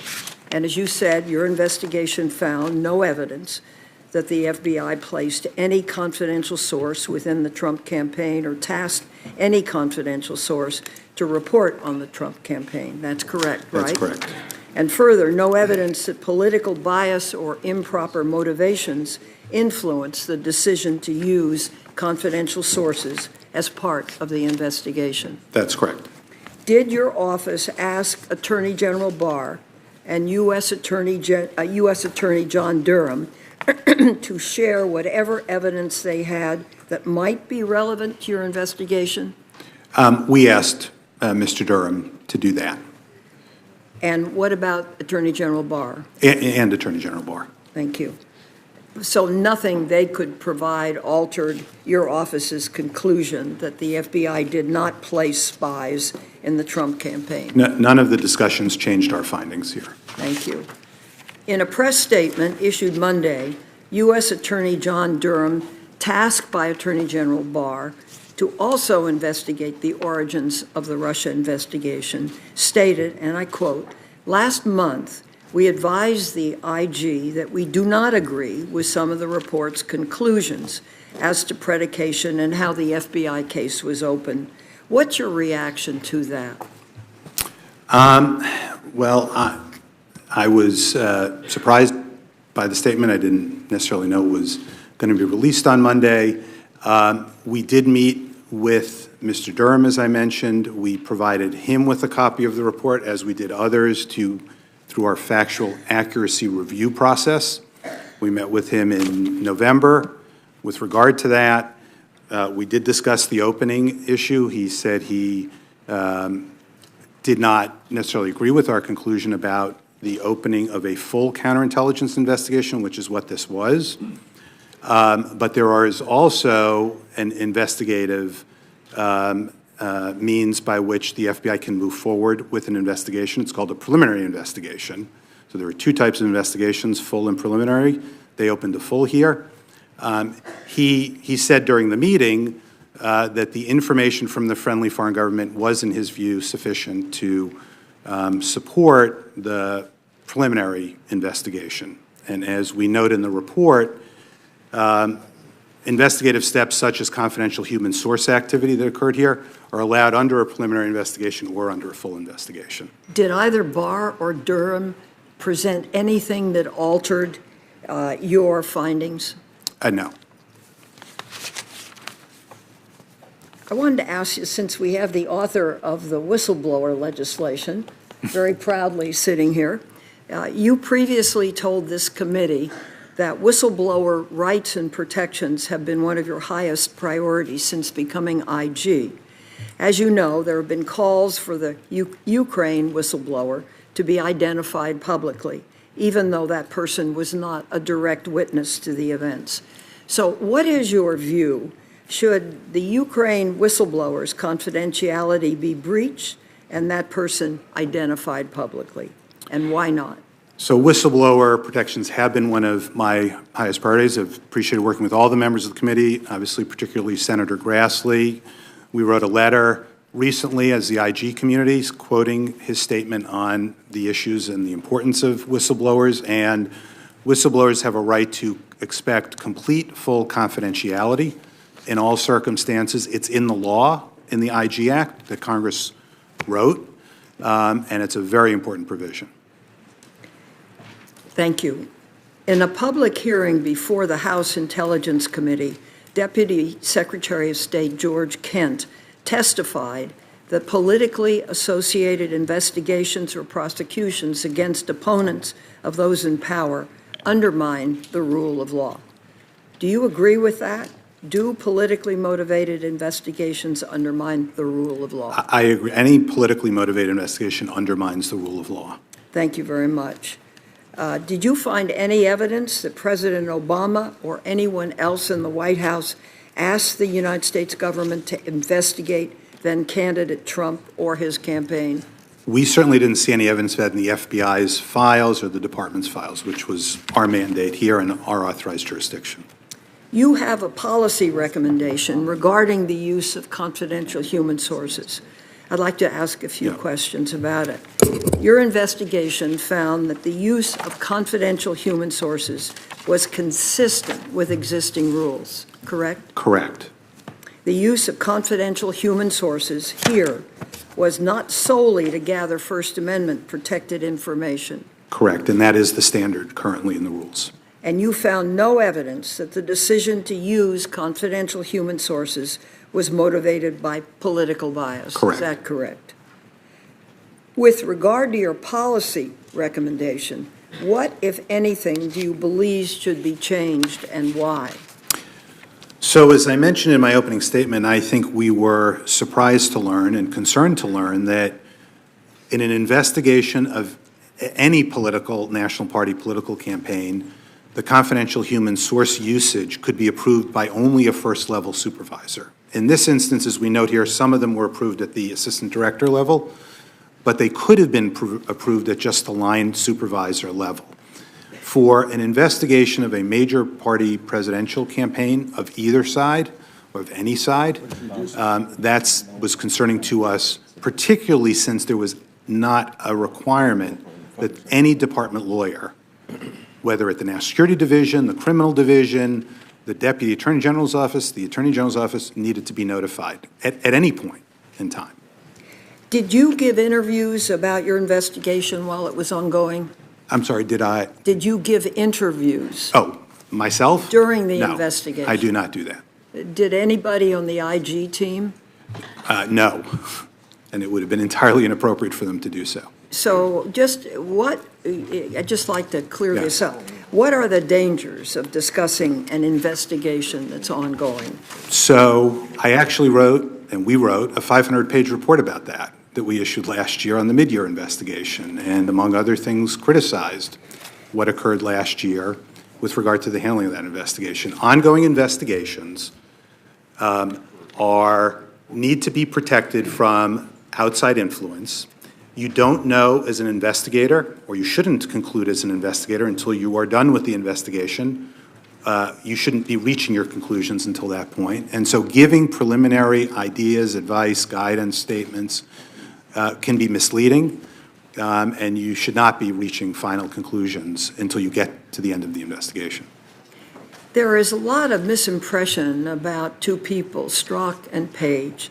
So I want to ask this question. For the last 2 years, President Trump has relentlessly attacked former FBI officials as a way to undermine the investigation. For example, the president tweeted that, and I quote, "How can the wicked witch hunt proceed when it was started, influenced and worked on by Peter Strzok and Lisa Page, who exchanged text messages critical of candidate Trump? Your investigation found that while Lisa Page attended some of the discussions regarding the opening of the investigations, she did not play a role in the decision to open Crossfire Hurricane. You also found that while Strzok was directly involved in the decisions to open Crossfire Hurricane, he was not the sole or even the highest level decision maker to any of those matters. That decision, as I understand it, was made by FBI Assistant Director Priestap, as you have indicated, and by consensus after multiple days of discussions of meetings. Most importantly, you found that the decision had a proper factual basis and that there is no evidence that, quote, political bias or improper motivation influenced it. So, based on your investigation, personal political views expressed in text messages did not motivate the opening of the investigation of ties between Trump campaign advisors and Russia. Is that correct? That's correct. Ultimately, we concluded that those text messages, which we found last year were entirely inappropriate, didn't ultimately play the role in Mr. Priestap's decision to open the investigation. Thank you. So your investigation also uncovered text messages between other FBI employees expressing support for candidate and President Trump, correct? That's correct. So FBI employees held personal political views that were both favorable and unfavorable toward the candidate at that time.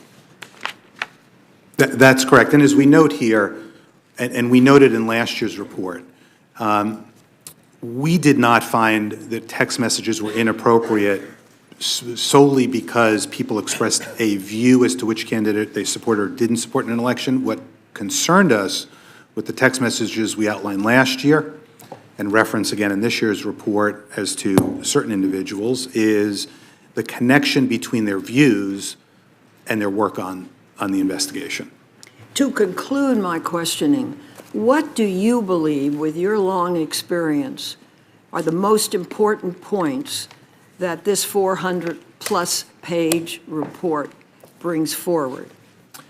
Well, I think there are several, as you might expect in a 400-plus page report. That's why I still have time. Yes. I think, as we outline in the executive summary, first, it was opened with the proper predicate, sufficient predication by a person, Mr. Priestap, who was not one of the text message persons and senior to those people. Third, that the confidential human source operations, while permitted by FBI policy, should cause everybody to give pause as to whether that policy is sufficient to provide accountability over decisions. And finally, that the FISA process here was not used appropriately, properly, and the rules were not followed. Well, that concludes my questioning. I just want to say thank you, and thank you to your staff. I'm very grateful to the Inspector General's office, year in, year out. Thank you. Thank you. Oh, I would yield the balance of my time to Senator Leahy. Yes, ma'am. We're going to have a vote at 12, and we will try to get through Senator Grassley and maybe Senator Leahy and take a break for lunch and come back about 30 minutes after that. I think I'm going to take her remaining Sure, 5 minutes now. absolutely. Well, what you're saying about FISA is, as Senator Graham pointed out earlier, Senator Lee and I have worked on trying to put in some protections in FISA, the USA Freedom Act, and so on. But He gets 5. the FBI accepted all of your findings, is that correct? That's correct. And that includes where you have raised questions about the use of FISA. Correct. Of the 5 investigations you reviewed, the only application for a FISA warrant was with respect to Carter Page, is that correct? That's correct. Out of the 5. The 17 errors affecting the Carter Page FISA application came after and thus did not impact the launch of the broader Russia investigation, which became the special counsel's investigation. Am I correct in that? That's correct. Those occurred in October and later, So it was not. not in August when the matter was opened. Now, so that came after Or in the July. special investigation came after. In the Mueller report, how many pages did the Mueller report refer to Carter Page? I don't recall the exact number, but it wasn't a large number. Well, I do know, 'cause I read it. It was 7 pages. That was out of 448 pages, so barely mentioned. I'm not trying to minimize FBI's mistakes here, but keep it in context. The FBI's errors in Carter Page's case do not undermine the unanimous assessment that Russia and not Ukraine interfered in our election. Is that correct? Yeah, we describe in the report the information about Russia's, the conclusions about Russia's meddling in the 2016 election. I remember one of the political events Mr. Trump was having, he said, Russia, if you're listening, take a look at this. Well, the Trump campaign seemed to welcome and exploit it. Now, none of these errors, and correct me if I'm wrong, minimize the legitimacy of the dozens of indictments and convictions that resulted from the special counsel's Russia investigation. Is that correct? We make very clear here that the errors and serious problems we identify are concerning the Carter Page FISA and the people in that chain of command. We don't make any findings as to any other parts of Crossfire Hurricane, which was a far broader investigation. The reason I mentioned that, I don't want to undermine, because of these errors, undermining the Mueller investigation. I believe they do not undermine the Mueller investigation. Am I correct? Our review was not of the Mueller investigation. Our review was of the FISAs that were obtained, as we outline here, and of the opening of the investigation, and then the additional question we got about Mr. Orr's activities and the confidential human source use. And you found, you did 19-month interview. Is it correct that you found no evidence that the investigation was motivated by anti-Trump or political bias? Is that correct? We found no evidence that the initiation of the investigation was motivated by political bias. It gets murkier, the question gets more challenging, Senator, when you get to the FISA, and when you get to the attorney's actions, for example, in connection with that FISA. Why I raised that. And did you conclude that there was a legitimate basis to investigate ties between Trump campaign advisors and Russia? We concluded that the FBI had the predication to open it on July 31, and the subsequent sub-files that they opened about 10 days later or so. And some of that came from, without naming the trusted foreign ally. Correct. The information came from the friendly foreign government. Yeah. And did you find that the FBI complied with and even exceeded current department rules on who can authorize an investigation, who has to be notified? They followed all the rules with regard to that. Does it refute the claims made by some that there's a deep state involved? It finds that it was a properly predicated investigation based on the rules at the FBI. And did you find anything where the FBI had planted spies in Mr. Trump's campaign? We found no use of confidential human sources and placing them in the campaign or trying to put them in the campaign. Okay, well, I've used up the 5 minutes that were left, and You'll get your 10 minutes. I was taking her Yeah, thank remaining you. 5 minutes. I just want to let Senator Grassley go. Sure. Thank you. Has anybody been prosecuted or charged with any of this Russian investigation? I'm sorry, on this matter that I'm Yeah. handling, no one that I'm aware of. Okay. Following up on a question that Senator Feinstein asked, did the Obama administration or President Obama himself, is what the one I'm interested in, know about the counterintelligence investigation? I don't know the answer to that definitively. Our authority was over the FBI and to look at the FBI and the department activities. In January 2018, Chairman Graham and I wrote to the FBI and the department referring Christopher Steele for investigation of potentially lying to the FBI. We told the FBI, the department, that what the FBI told the court about Steele's media contacts didn't match with what he told the British court. Four questions in regard to that. Mm-hmm. Did the FBI ever ask Steele whether he was a source for the September 2016 Yahoo News article that cited Western intelligence sources, quote unquote? If not, why not? They did not ask that question, despite having the opportunity to do so. And we got a variety of explanations, including that as to some of these issues, that they didn't want to offend him or jeopardize their relationship with him. Question 2, on October the 11th draft of the FISA application stating FBI believes Steele was the source for the Yahoo News article, but it was taken out in the October 14th draft. Why did the FBI originally say Steele was the source? And what factual basis did the FBI have to change that and tell the court that Steele was not a source?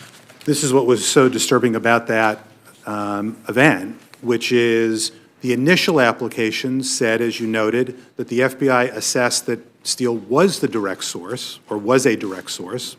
And on October 14th, the drafts changed to the exact opposite. Mm-hmm. What we found is the FBI had no basis for the first statement, no evidence in their file. It turned out the first statement was, in fact, the accurate statement. The point, though, was they had no evidence to support that. And when they flipped it, they had no evidence to support that either. That's the kind of issue that under the basic Woods procedures, the factual accuracy procedures, had someone been doing their job and following up, they would have seen that and found that. And, of course, had they bothered to ask Mr. Steele, they might have found out which of the two versions was true. Maybe they weren't interested in doing their job. Question 3. Chairman Graham and I sent our referral to the FBI and the DOJ on January the 4th, 2018. And according to your report, although the FBI already knew that the British intelligence and the FBI officials discussed the litigation with Director Comey, the FBI never got Steele's statement in that litigation until we provided them. The FBI also never considered updating the court on these statements. Why did the court learn No, when did the court learn about these contradictory statements about whether Steele did or didn't have contact with the media? And did anyone in the FBI seem concerned at all that it was not updating the FISC, the court? It was knowingly providing a court with incorrect and misleading information. So the FISA court first learned of it in a, at least as I understand it, in a letter sent in June 2018, a year after the last FISA authorization, when the Justice Department lawyers sent a letter informing them of new information that they had learned, including from the litigation that Mr. Steele had acknowledged he was a direct contact for Yahoo News in that story. That was the first time the court was told about it. Okay. Would you look at footnote 461 for me? Yes. That footnote states that a former FBI confidential human source contacted an FBI agent in an FBI field office in late July 2016 to report information from, quote, a colleague who runs an investigative firm hired by two entities, the Democratic National Committee, as well as another individual who was not named, to explore Donald Trump's long-standing ties to Russian entities, end of quote. Was that investigative firm Fusion GPS, or did the DNC hire another firm to peddle anti-Trump information to Obama's FBI? I don't know definitively which it is, but I can certainly follow up and get back to you on that. But it is a question you can answer for me. I don't know. I have to double check Okay. with our folks on that. And if you couldn't, would that be a case of privacy or something? No, I just don't know if we ultimately figured out the answer to that question, because it was in a different field office with different people to have to interview and that sort of thing. Okay. I'm not sure how much we went down that road, frankly. Okay, thank you. I've been asking questions since September 2017 about what kind of defensive briefings the FBI provided to the Trump campaign. The FBI told me its briefings to both campaigns were similar and that it wasn't aware of action that it took as a result. Chairman Johnson and I wrote again to the FBI 2 months ago. We noted that text messages between Strzok and Page indicated that the FBI may have used defensive briefings not to warn the Trump campaign, but to investigate it. 4 questions along this line. Question number 1, would you agree that with respect to the defensive briefings, the Trump campaign's briefings were treated differently than those provided to the Clinton campaign?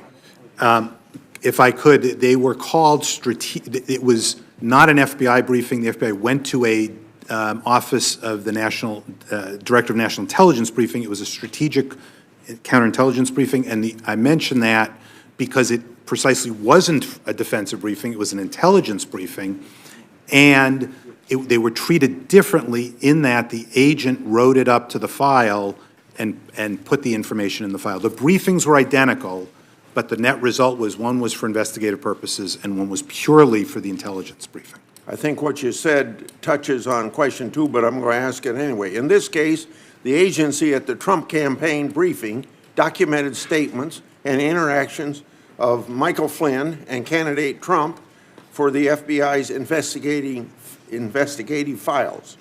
Is it normal for the counterintelligence briefers to document statements and interactions of individuals that they're briefing for investigative purposes?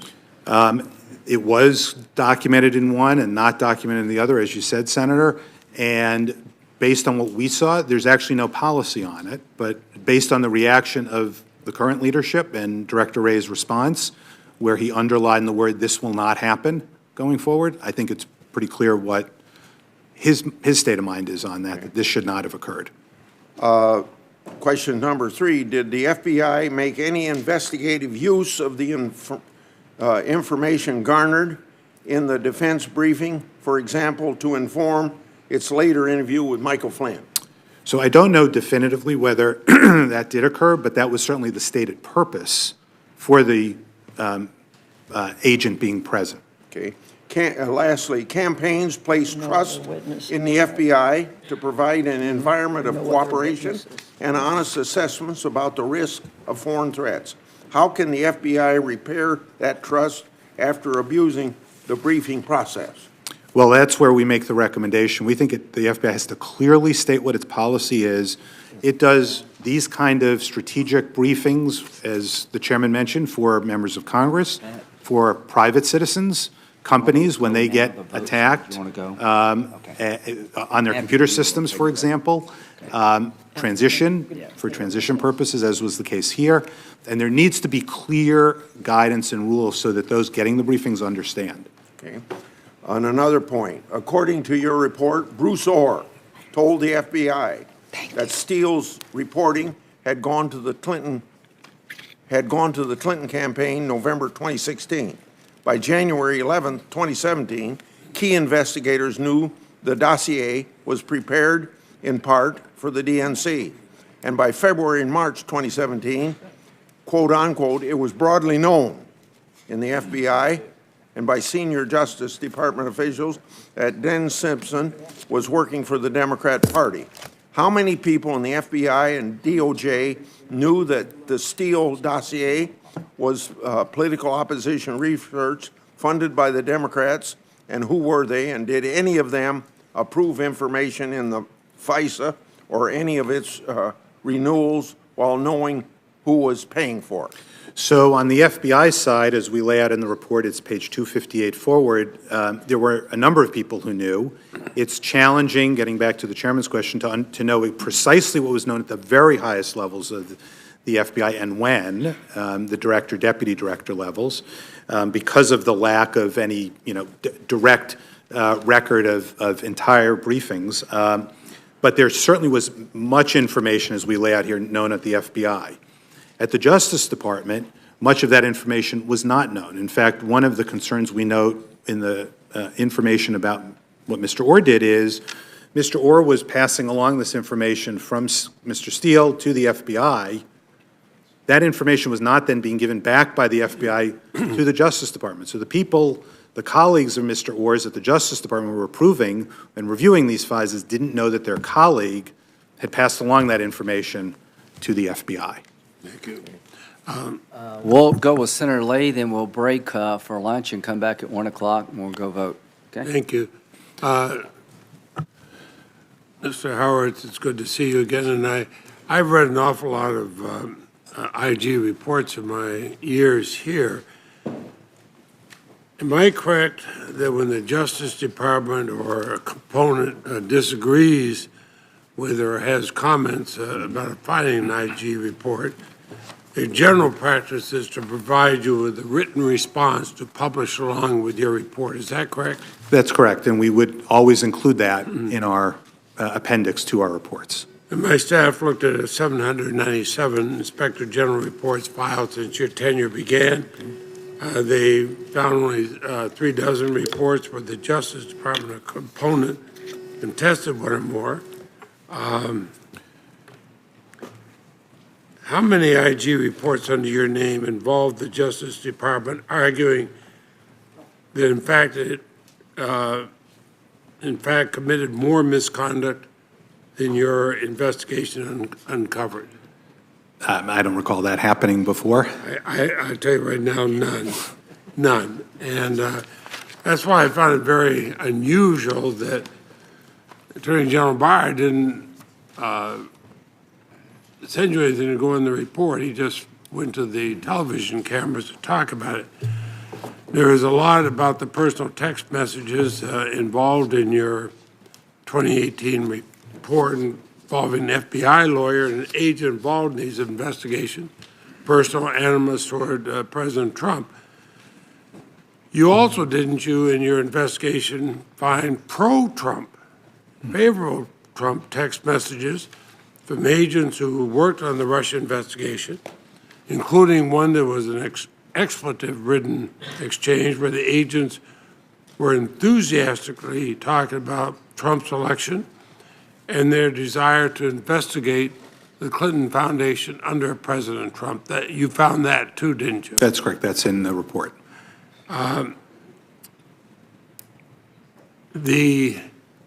Well, I think it's potentially problematic whether they're pro-Trump or pro-Clinton in their things. I assume the FBI investigators can have strong views on politics, but the question is, does it impact their work? Exactly right. I think it's very important to keep in mind that while they frankly should never be using their government devices to have political discussions, whether they're working on a sensitive campaign or sensitive matter or not, in our view, and we took the view last year, we laid it out, we were not holding or referring people for performance failures simply because they expressed support or lack of support for a candidate. It was precisely as you indicated. Thank you. Connecting it to their Both activity. those that were pro-Trump or pro-Clinton. Thank you. Now, there was one occasion where I think bias did impact one or more Russian works. The FBI appropriately kept quiet about the Trump-Russia investigation during the 2016 election. The same can't be said about the Clinton administration.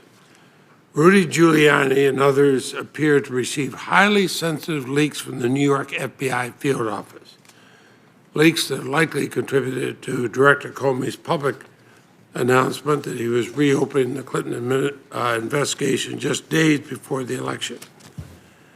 I asked then Director Comey about these leaks. He said he was investigating. Now, we know the number of these leaks to Mr. Giuliani, which he then ran to the cameras and actually bragged about talking about. What can you tell us about the New York field office's leaks to Rudolph Giuliani and others? So as we noted publicly last year in our report, we were very concerned about that. We put in the appendix charts showing all the different contacts. And subsequent to that report, and this continues to this day, we are investigating those contacts. We've issued a couple of public summaries so far about people we found violated FBI policy. We have other investigations ongoing that when we conclude that, we will also post summaries of.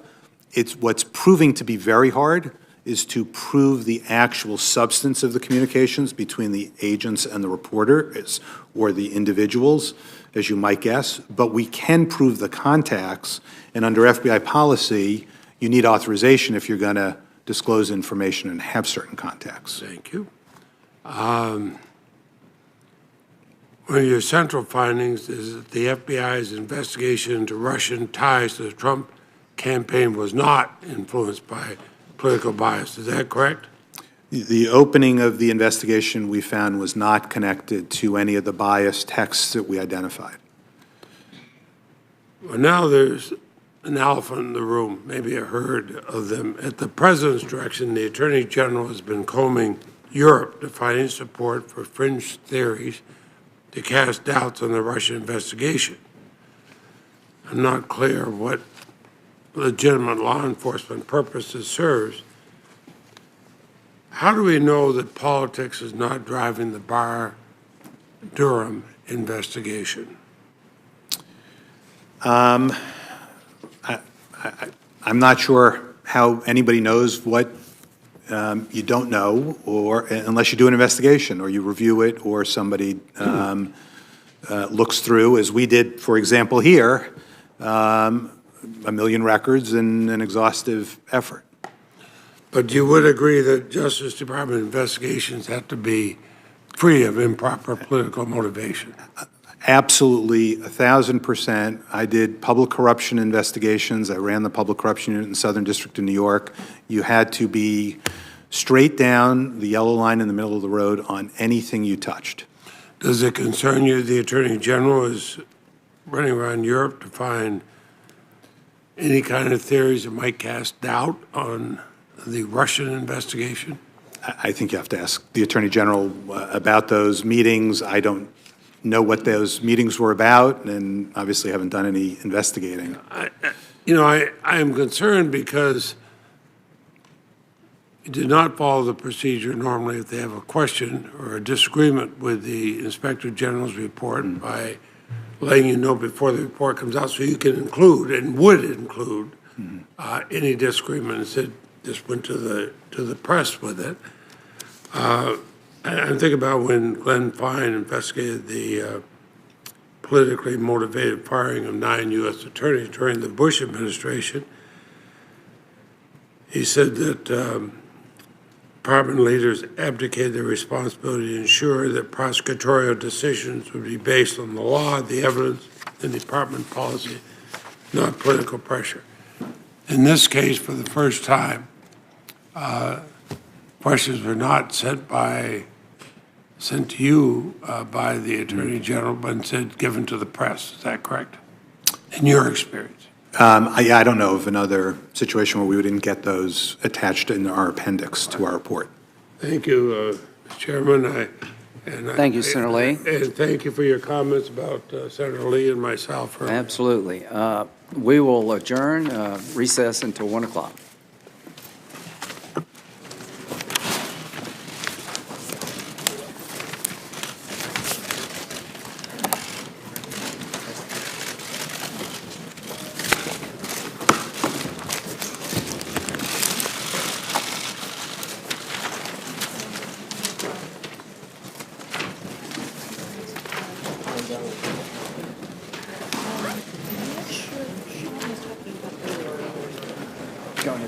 Mr. Horowitz, thank you. I really appreciate what you have done. Do you have your team here with you? Would it be okay if they raise their hands? Is that all right? Sure. If they're okay with it, I'm okay with it. Thank you all.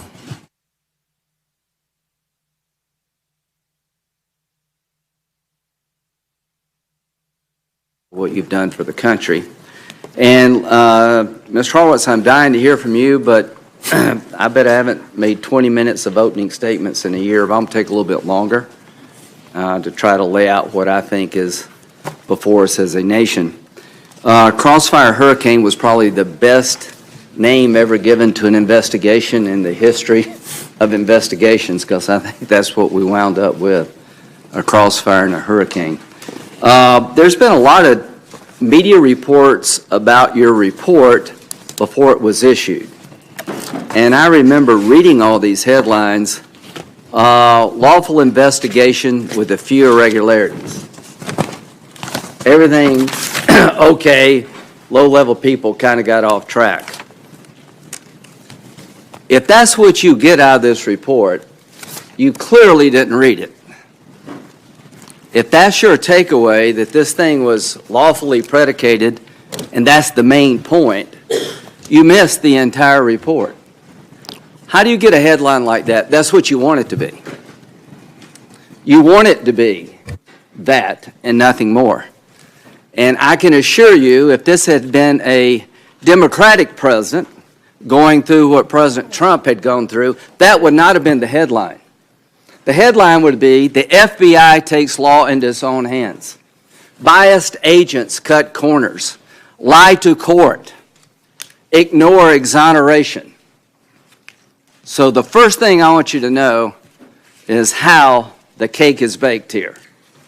And my goal is to make sure that people, when this is over, whether you like Trump, hate Trump, don't care about Trump, you look at this as more than a few irregularities.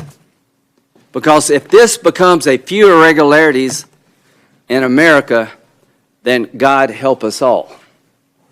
Now, the people that were in charge in this investigation were handpicked by Mr. McCabe, who is now CNN analyst, high up in the FBI, the #2 guy. The first question I will ask in a bit, is this the best of the best? Are these people normal representatives of the Department of Justice and the FBI? I hope you will say no, because I believe it to be no. And if I believed otherwise, I would be incredibly depressed. So, ladies and gentlemen, I'm going to assume something for the sake of argument. That there was a lawful predicate to open up a counterintelligence investigation. And I want you to know the standard to open one up is about like that. And I also want you to know a counterintelligence investigation is not a criminal investigation. They're not trying to solve a crime. They're trying to stop foreign powers from interfering in America. That a counterintelligence investigation is designed to protect Americans from foreign influence. I want the American people to know there was an effort to affect Hillary Clinton's campaign by foreign actors. The FBI picked up that effort, they briefed her about it, and they were able to stop it. We will be receiving a defensive briefing tomorrow as a committee from the FBI to tell us all about what we should be watching for. And they may be some specific threats against us. I don't know.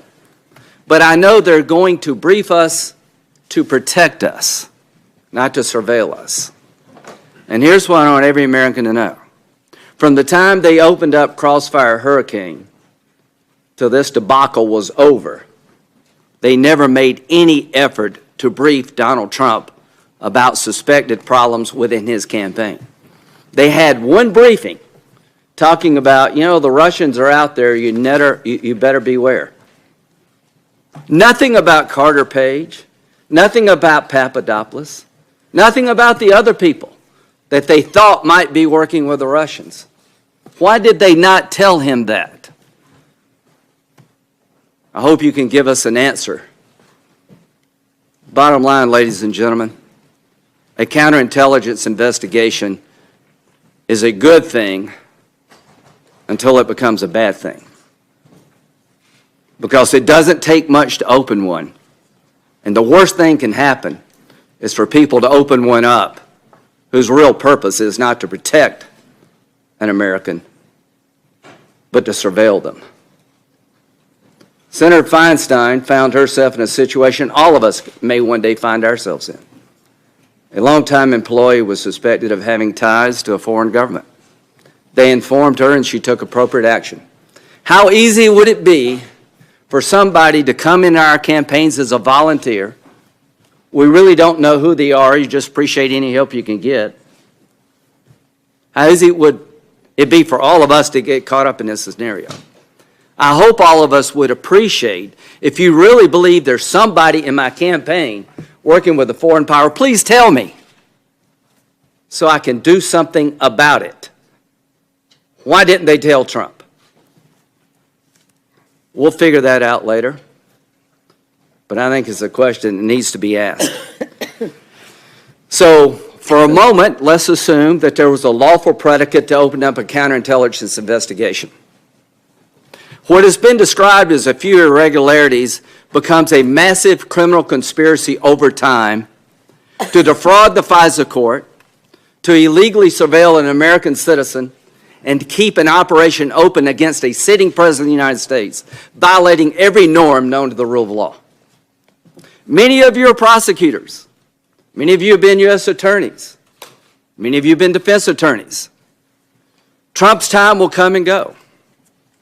But I hope we understand that what happened here can never happen again. Because what happened here is not a few irregularities. What happened here is the system failed. People at the highest level of our government took the law in their own hands. And when I say defraud the FISA court, I mean it. To your team, you were able to uncover and discover abuse of power I never believed would actually exist in 2019. How bad is it? It was as if J. Edgar Hoover came back to life. The old FBI. The FBI that had a chip on its shoulder and wanted to intimidate people and find out what was going on in your life and the law be damned. Martin Luther King, and you just fill in the names. So, who ran this thing? The people were handpicked by McCabe, the number 2 guy at the FBI. The supervisory agent, the Deputy Assistant Director for Counterintelligence, is Peter Strzok. He's a big player in all things Crossfire Hurricane. Lisa Page, you may have heard of her. Who was she? She was an FBI lawyer working for McCabe. These are two central characters in this debacle. Let me tell you a little bit about who these people are and where they're coming from. Thanks to a lot of hard work by people for Mr. Horowitz, the FBI, and others, here's what we know. Strzok, the frontline supervisor, February the 12th, 2016. Oh, he's, Trump, abysmal. I keep hoping the charade will end and people will just dump him. The problem then is that Rubio will likely lose to Cruz. I never quite made it, and I can understand why they would not consider me a serious candidate. The Republican Party is utter shambles. When was the last competitive ticket they offered? March 3rd, 2016. Page, God, Trump is a loathsome human. Strzok, oh my God, he's an idiot. And you know what? Newsrooms all over the country, people are nodding. This represents the attitude of a lot of people in America, and you can have that attitude, but you shouldn't be in the journalism business. You shouldn't be at the FBI. If you were in the military and you said anything like this about a commander-in-chief, you'd be charged with a crime. Remember the McChrystal debacle, where they had a barroom discussion with a reporter from the Rolling Stone? What's the takeaway? Don't go to a bar with a Rolling Stone reporter. They started talking about how they didn't like Joe Biden, and I was one of the first people to say that is out of bounds. You can have all the political opinions you want, but if you're an officer in the United States military, you will park those opinions and you will not speak ill of the Commander-in-Chief. But that obviously is not a rule at the FBI, Department of Justice. March 16th, 2016. I cannot believe Donald Trump is likely to be actual serious candidate for president. July 16th, we're getting closer to when this thing opens. And wow, Donald Trump is an enormous douche. Again, a lot of people agree with that. Trump barely spoke, but the first thing out of his mouth was, we're going to win so big. The whole thing is like living in a bad dream. July the 19th, 2016. Trump is a disaster. I have no idea how destabilizing his presidency would be. And a lot of people believe that. You're entitled to believe that, but you should not be an investigator. July the 30th, the investigation's open. And damn, this feels momentous about the investigation, because this matters. The others one did too, but that was to ensure we didn't F something up. This matters because this matters. So super glad to be on this voyage with you. I hope you understand what this voyage was about. August 8, 2016, 3 days before Strzok was named the frontline supervisor. He's not ever going to become president, right? Page to Strzok. Strzok, no, he won't. We'll stop it. These are the people in charge. August 15, 2016. I want to believe the path you threw out for consideration in Andy's office, that there's no way he gets elected. But I'm afraid we can't take that risk, that the American people will pick their president, is what they're saying. It's like an insurance policy. In the unlikely event you die before you're 40. August 26, 2016. Just went to a Southern Virginia Walmart. I could smell the Trump support. People in charge. October 11, 2016. Currently fighting with Stu for the FISA. Stu was a lawyer who thought this thing was not on the up and up. Stood his ground until he couldn't stand it anymore. Eventually got run over. October the 19th. I'm all riled up. Trump is an effing idiot, is unable to provide a coherent answer. The New York Times probability numbers are dropping every day. I'm scared for our organization. November the 3rd, 2016.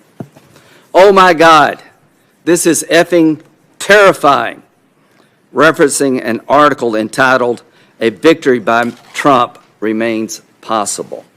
November the 9th, 2016. Are you ever going to give out your calendars? Some kind of depressing. Maybe it should be the first meeting of the secret society. November the 13th.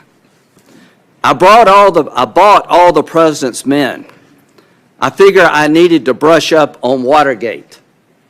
November the 13th, 2016. Finally, two pages away from finishing all the president's men. Page to Struck. Did you know the president resigns at the end? Struck. What? God, that would be so lucky. May 18th, 2017. The date Page accepted a position on the special counsel's team. For me, in this case, I personally have a sense of unfinished business.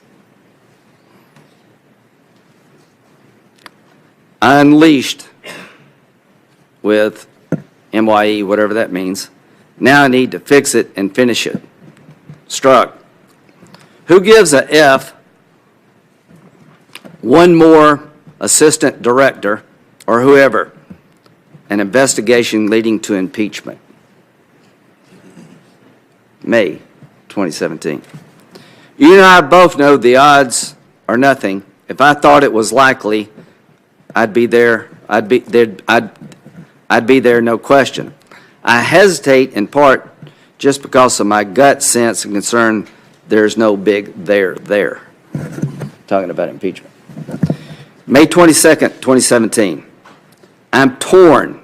I think, no, I'm more replaceable than you are in this. I'm the best for it, but there are others who can do it okay. You're different and more unique. This is yours. Talking to Page. All right. That's the frontline supervisor and the lawyer to McCabe. There's a guy named Kleinsmith who eventually alters an email from the CIA to the Department of Justice and FBI. And Mr. Horowitz and team found this out, and how they did it, I will never know. I'm jumping ahead here. But when you read this report, what they find is that a lawyer supervising the FISA process at the FBI, according to Mr. Horowitz, doctored an email from the CIA to the FBI, and he's going to be referred for criminal prosecution. Why is that important? Carter Page, who's been on the receiving end of all this, the foundation to believe he was a foreign agent comes from a dossier that we'll talk about in a minute. In that dossier provided by Christopher Steele, and we'll talk about him in a minute, they claim that Carter Page meets with 3 people known to be Russians, Russian agents, people associated with Russia. Carter Page, while being wiretapped by his government, says, I don't know 2 of these people, and to this day, there's no proof that he ever met 2 of those 3. The 3rd person, he says, yeah, I met him. I told the CIA about my meeting because I was a source for the CIA. So they would have you believe that Carter Page is working against our government, not with our government.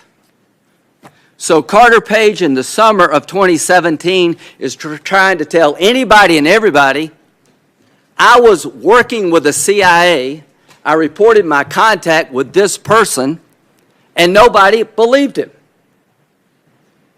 The CIA had told the FBI it was true earlier, but it never made it through the system.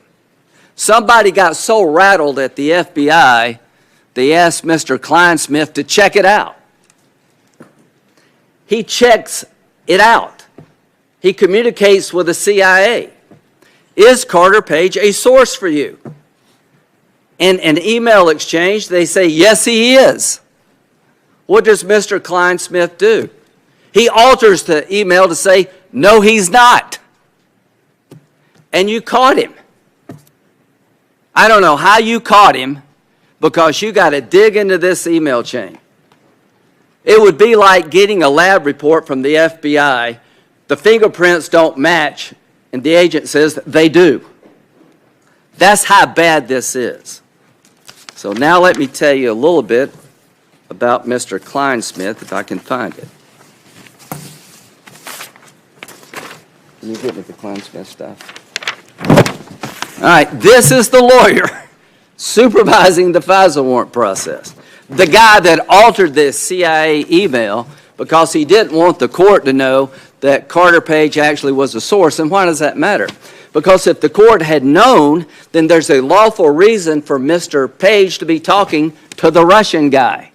He wasn't working against his country, he was working with his country, which undercuts the idea he's a foreign agent. That's why Kleinsmith lied, because he didn't want to stop this investigation. All right, this is after the election. I am so stressed about what I could have done differently the day after the election. I'm just devastated.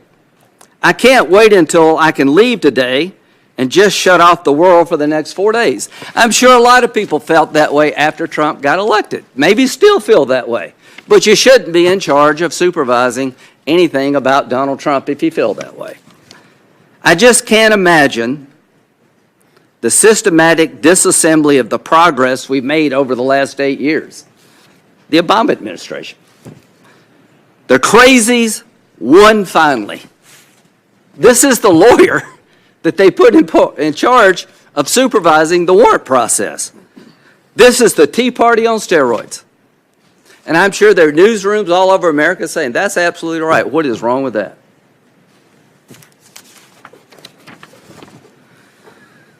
Oh, also, Pence is stupid. Whatever. This is what the guy's saying right after the election.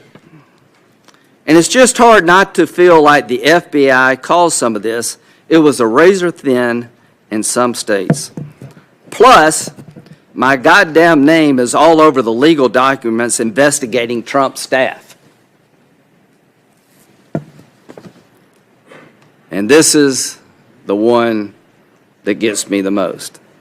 November the 22nd, shortly after the election of Donald J. Trump, the FBI lawyer in charge of supervising the FISA process tweets out to friends, "Viva la resistance." What are the odds that this guy might do something wrong? Would you have to be part of a right-wing conspiracy to predict in the future maybe this guy will get off script? Folks, if these are a few irregularities, the rule of law in this country is dead. And here's the good news. These are not a few irregularities. These are a few bad people that couldn't believe Trump won, didn't want him to win, and when he won, couldn't tolerate the fact that he won. And all these smelly people elected him. This is bad stuff. So if you get out of this report, lawful investigation with a few irregularities, it says more about you than Mr. Horowitz. Now, how the hell did this whole thing start? What got us here today? They opened up a counterintelligence investigation in July. We know the Russians are messing in our election. And it was the Russians, ladies and gentlemen, who stole the Democratic National Committee emails, Podesta's emails, and screwed around with Hillary Clinton. It wasn't the Ukrainians.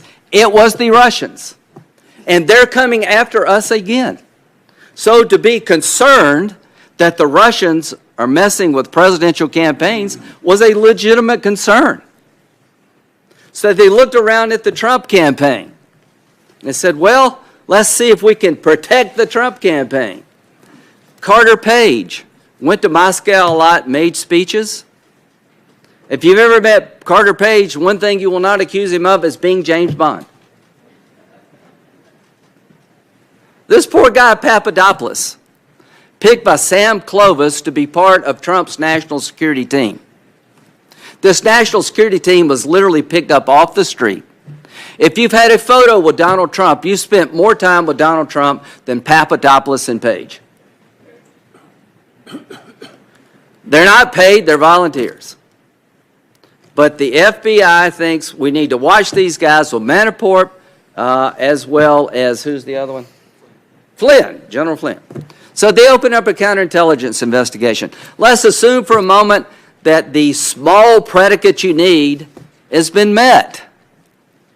What the hell happened after they opened it up? What did they find? Were their suspicions validated? Or did they find at every turn it's really not true and they ignored it? So, one of the first things they tried to do was to get a warrant under the Foreign Intelligence Surveillance Act to follow Carter Page, a volunteer for the campaign and American citizen. They applied for the warrant internally in August of 2016, and the lawyers say you don't have enough. Why? Because they had nothing. Maybe this reasonable articulation is this small, but to get a warrant from a court, you got to have probable cause. So the lawyer's saying you don't have it. Everybody is now frustrated, folks. That's not the right answer. So McCabe suggests, the number 2 guy at the FBI, well, let's go look at this Steele dossier. Maybe that will get us over the hump. Just stay tuned. We'll talk about that in a minute. So on September the 19th, for the first time, they introduced the Steele dossier into the warrant application process. It worked. September the 21st, they get a sign-off, let's go get a warrant. The dossier got them to where they wanted to go. As you say, Mr. Horowitz, it was central and basically outcome determinative. Without this dossier, they go nowhere. With it, they're off to the races. Who is Christopher Steele? You thought these other people were bad? Wait till you hear about this guy. Christopher Steele was a former MI6, is that right? 6, 5, whatever it is. He was a British agent. Retired. He had a new line of business. He was hired by a company called Fusion GPS to investigate Donald Trump. Okay? You want to look at foreign influence? You're about to find it. Fusion GPS is on the payroll of the Democratic National Party. Christopher Steele is working for a company to find dirt on Trump, and the money comes from the Democratic Party. Did they tell the court this? No. Is that a bit unnerving? Would be to me. So Christopher Steele is on the payroll of a company funded by the Democratic Party. Here's what Bruce Orr tells the FBI about Christopher Steele. He was desperate that Donald Trump not get elected and was passionate about him not being the U.S. president. This is the guy that gave them the work product to get the warrant. Steele told Orr that if Trump won the elections, Steele's source network may be in jeopardy by a new FBI director and new agency heads appointed by Trump who would have a higher degree of loyalty to the new president and could decide to take action against Steele and his source network. Let me tell you about Christopher Steele.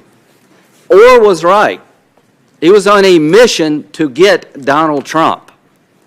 Not only did he provide the dossier that made the difference in getting a warrant, his biases were well known. He was shopping the dossier, do we have it? To anybody and everybody in the media and in politics to see if they would print it. The reason the FBI cut him loose was because they found out he was shopping this thing around to media outlets rather than being a valid source. But after they knew he was shopping it around, they kept him around anyway because Mr. Orr kept talking to him. And you think that's a bit. Bruce Orr's wife worked with Christopher Steele. She was employed by Fusion GPS, the wife of the number 4 guy at the FBI.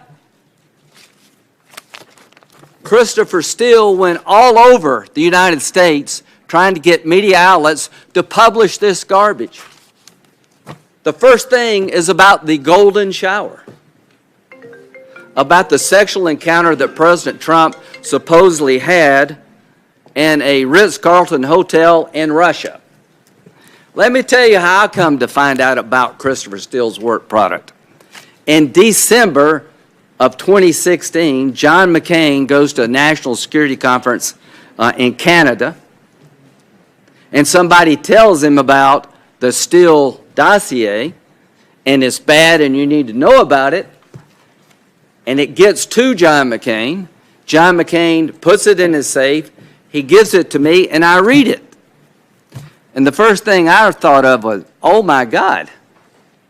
One of two things. This could be Russian disinformation, or they may have something on Trump. If you read this document, the first thing you would think of is they got something on Donald Trump. It is stunning, it is damning, it is salacious, and it's a bunch of crap. They finally find the guy that prepared all the information. But a little bit about Steele. In 2015, the British Intelligence Service said, you need to watch this guy, he's not reliable. They take time to go to London to check Steele out. And they're told he demonstrates lack of self-awareness, poor judgment, keen to help but underpinned by poor judgment, judgment pursuing people with political risk but no intel value. If you'd spend 30 minutes looking at Christopher Steele, you would understand this guy is biased, he's got an axe to grind, he's on the payroll of the opposing party. Take anything he says with a grain of salt. In January 2017, the FBI figures out who the subsource of the Steele dossier is. What you need to know, this is not what Steele found himself. This is what he gathered from one person. They finally found out who this one person is. They go talk to him in January 2017. Where's that summary? 5 people interview the primary subsource, the guy that provided Steele with everything. And they showed him the dossier. Read pages 186 to 190. What does the Russian guy tell the FBI about the dossier? That Steele misstated or exaggerated the prime subsource's statements, that Trump's alleged sexual activities at the Ritz-Carlton Hotel in Moscow was rumor and speculation. He went on to say he heard it at a bar. And in the report, it suggests that a Western employee of the Ritz-Carlton confirmed this escapade by then private citizen Trump. When he read that, he says, that's not true. I never told Steele that somebody working for the Ritz-Carlton confirmed this. I heard it at a bar. Primary subsource stated that he never expected Steele to put the primary subsource's statements in reports or present them as facts. They were word of mouth and hearsay. Conversations had with friends over beers were statements made in jest that should be taken with a grain of salt. So in January 2017, the person who did all the assembling of the information for the now famous Steele dossier tells the FBI, I disavow everything in there. Now, what should happen? Time out? Let's reassess? Maybe we got this wrong? What would you hope to happen? That the FBI would slow down? Because this is the outcome determinative document that's just had a hole blown through it. They don't slow down.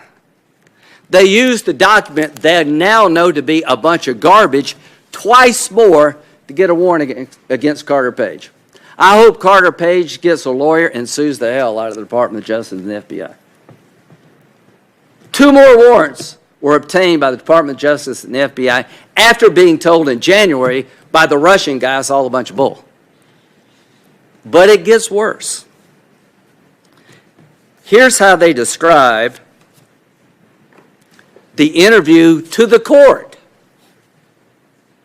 The FBI found that the Russian-based subsource to be truthful and cooperative. Nothing about, and oh, by the way, he said everything in there is a bunch of bull.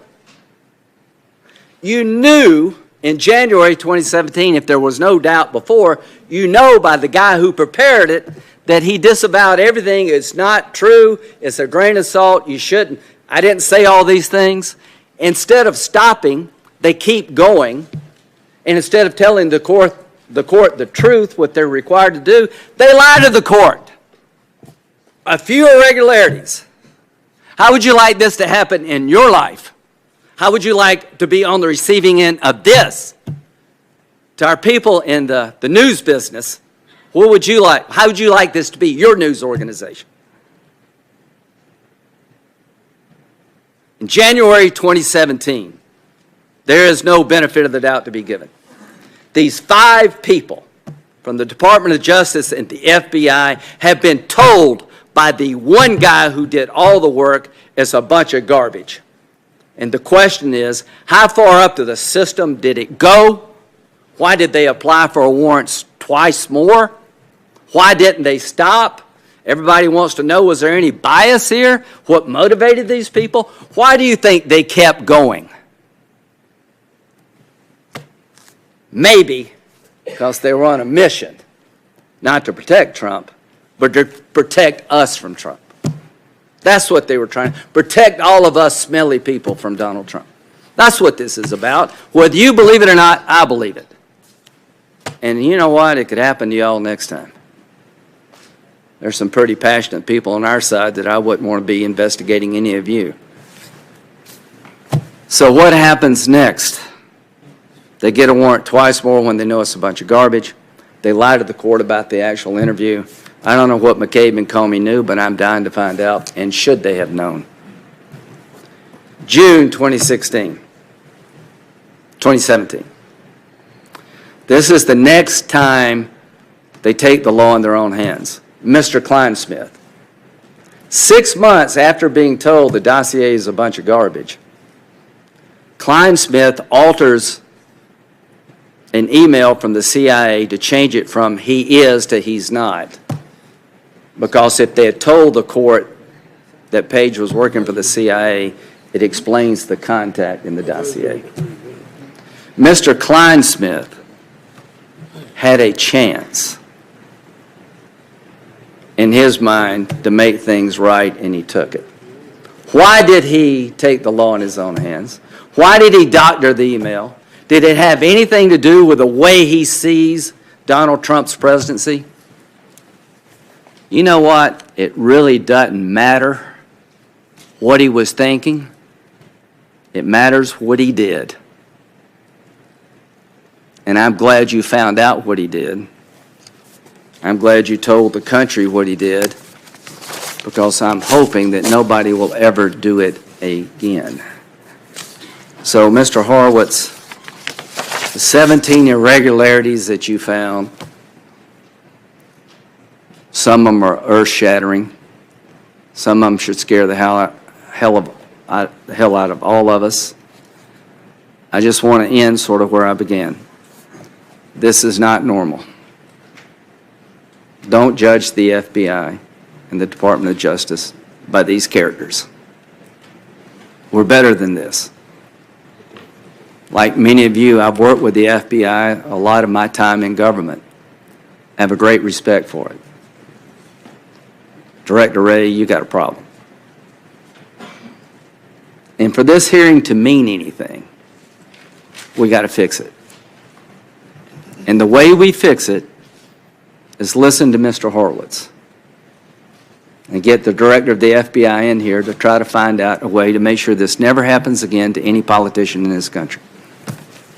It's Trump today, it could be you or me tomorrow. And imagine, ladies and gentlemen, if they can do this to the candidate for the President of the United States, what could they do to you? So the Trump presidency will end in a year or 5 years. I don't know when. I hope he gets reelected. But we can't write this off as being just about one man or one event.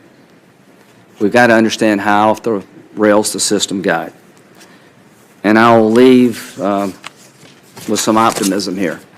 I think Democrats and Republicans are willing to make sure this never happens again. That if you open up a counterintelligence investigation on a presidential campaign in the future, there needs to be more checks and balances. I want you to audit the FISA process. Mike Lee and Senator Leahy are probably the standard bearers for civil liberties. Cruz, a lot of people, we all care, but these are the two that constantly want to make sure that somebody's watching those who watch us. They're worried about metadata. While I may not agree with all of your concerns or all of your solutions, I respect the fact that you care. I hope you won't treat this report as finding a lawful investigation with a few irregularities. I'm a pretty hawkish guy. But if the court doesn't take corrective action and do something about being manipulated and lied to, you will lose my support. I know a lot about what's going on out there to hurt us, and they're real threats, and they're real agents, and they're really bad actors out there. I'd hate to lose the ability of the FISA court to operate at a time probably when we need it the most. But after your report, I have serious concerns about whether the FISA court can continue unless there's fundamental reform. After your report, I think we need to rewrite the rules of how you start a counterintelligence investigation and the checks and balances that we need. Mr. Horowitz, for us to do justice to your report, we have to do more than try to shade this report one way or the other. We have to address the underlying problem of a system in the hands of a few bad people can do a lot of damage. Thank you very much. Thank you, Mr. Chairman. I assume there is no time limit. Take all the time you need. Well, I won't take a long time, but I've been reading these reports, ladies and gentlemen, now for 25 years. And I have great appreciation for this Inspector General. And I just want to make those personal remarks. This is a tough arena. And as you can see, there are very tough people part of that arena. But to have an Inspector General who tells it as they see it and does this year after year is a saving grace. And I hope people will get this report. If I have a grievance, it's that the print is too small. I agree with that. And thank you very much. And it is heavy to carry around. But last year, this Inspector General pledged to Congress that he would examine whether political bias played a role in the FBI's decision to investigate ties between Russia and the Trump campaign. The Inspector General kept his promise. His office conducted a 19-month investigation.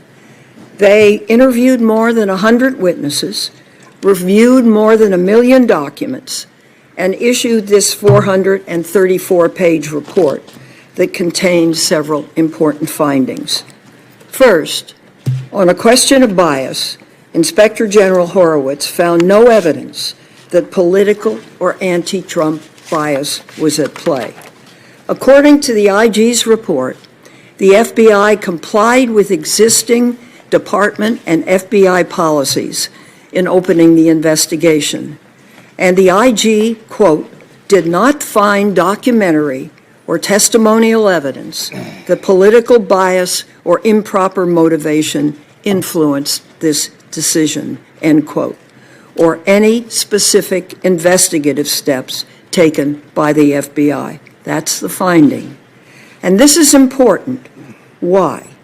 In public statements beginning last spring, the Attorney General expressed his belief that senior government officials may have, quote, put a thumb on the scale, end quote, because of political bias against Trump. His comments echoed the president, who has repeatedly alleged that there is a deep state within the government against him. He has used this to dismiss the entire Russia investigation as a witch hunt and a hoax. The IG's report conclusively refutes these claims. This was not a politically motivated investigation. There is no deep state. Simply put, the FBI investigation was motivated by facts, not bias. Secondly, the Inspector General confirmed that there was an adequate predicate, meaning a legitimate, factual, and legal basis to investigate. The basis was not, as some have claimed, the so-called Steele dossier. In fact, reporting from Mr. Steele played no role in opening the investigation.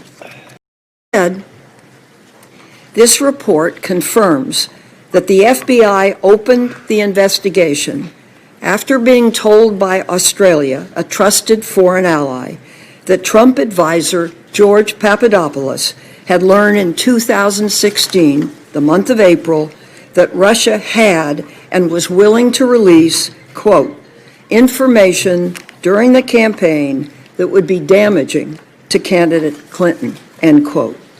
The IG report found that, quote, this information provided the FBI with a factual basis that, if true, quote, indicated activity constituting either a federal crime or a threat to national security, or both may have occurred or may be occurring.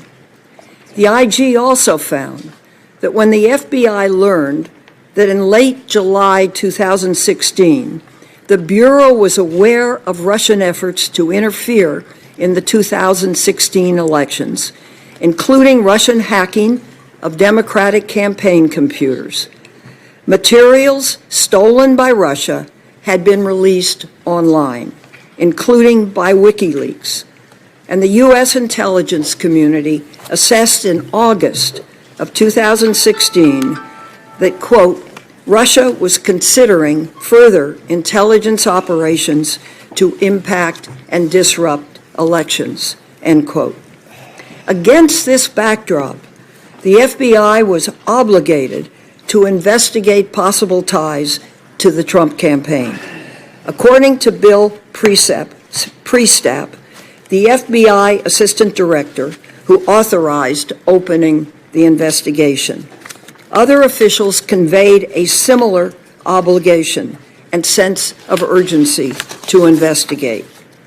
David Loffman, a National Security Division chief, said it would have been, and I quote, a dereliction of duty and responsibility of the highest order not to In theory, if we do this right, we'll be done by 4 o'clock in time for multiple votes.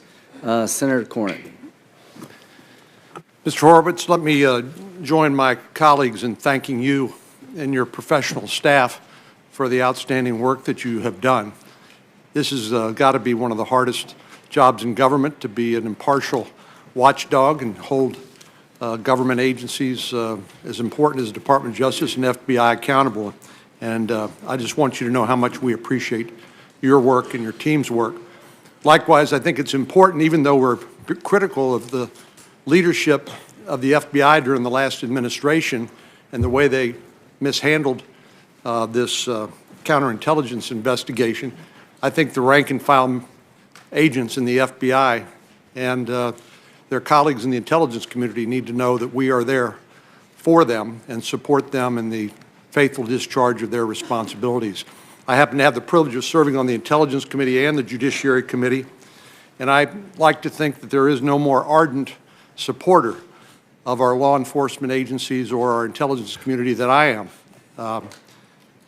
And I believe that General Hayden, when he wrote his book about his experience at the CIA, had it right. It was called Playing to the Edge.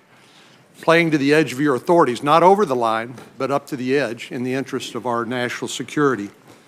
But I think that also makes it important for us to root out illegality, mendacity, deception in the exercise of the authorities that are given to our intelligence community. And so let me ask you a little bit about that. Because I can't think of anything more damaging to the intelligence community, the FBI and the DOJ, than what you have uncovered in this 400-page report and what we've seen here. It really is very troubling. Can I ask you, the Foreign Intelligence Surveillance Court, as you have pointed out, considers the application of a foreign intelligence surveillance for a warrant by the FBI, working with the National Security Division at the Department of Justice. Do you believe if the court knew what you know now, that it would have ever issued the FISA warrant in the first place? You know, we're careful not to predict what federal judges would do, presented with the evidence, and whether there would be sufficient basis to find probable cause. I know that they would not sign a warrant if they were told not all relevant information was included in it. Or if they were lied to. And certainly if they were lied to. And do you know whether the court is currently considering this matter? Well, I know the court, based on discussions with folks at NSD, at the National Security Division, that they have the report and that they have a follow-on letter from the department about this matter. Well, I hope they will not let this pass, because if this misbehavior, this illegality, this deception becomes a routine, I agree with Senator Graham that it will be the end of the authorities that Congress has granted under the Foreign Intelligence Surveillance Act, which I think would be very damaging to our national security.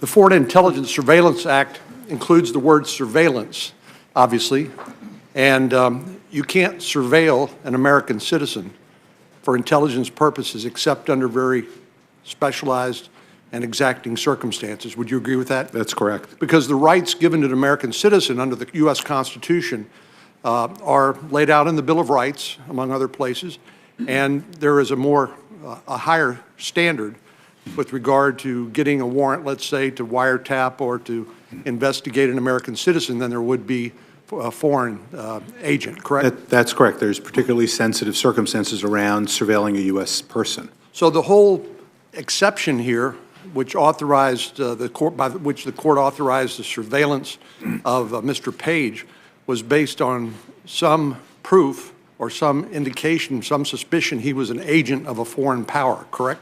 Correct. They had to show probable cause to believe he was an agent of a foreign power. But as you pointed out, they got incomplete and misleading information in that process. Agreed? The court got inaccurate, incomplete information. Agreed. So what's the difference between surveillance and spying?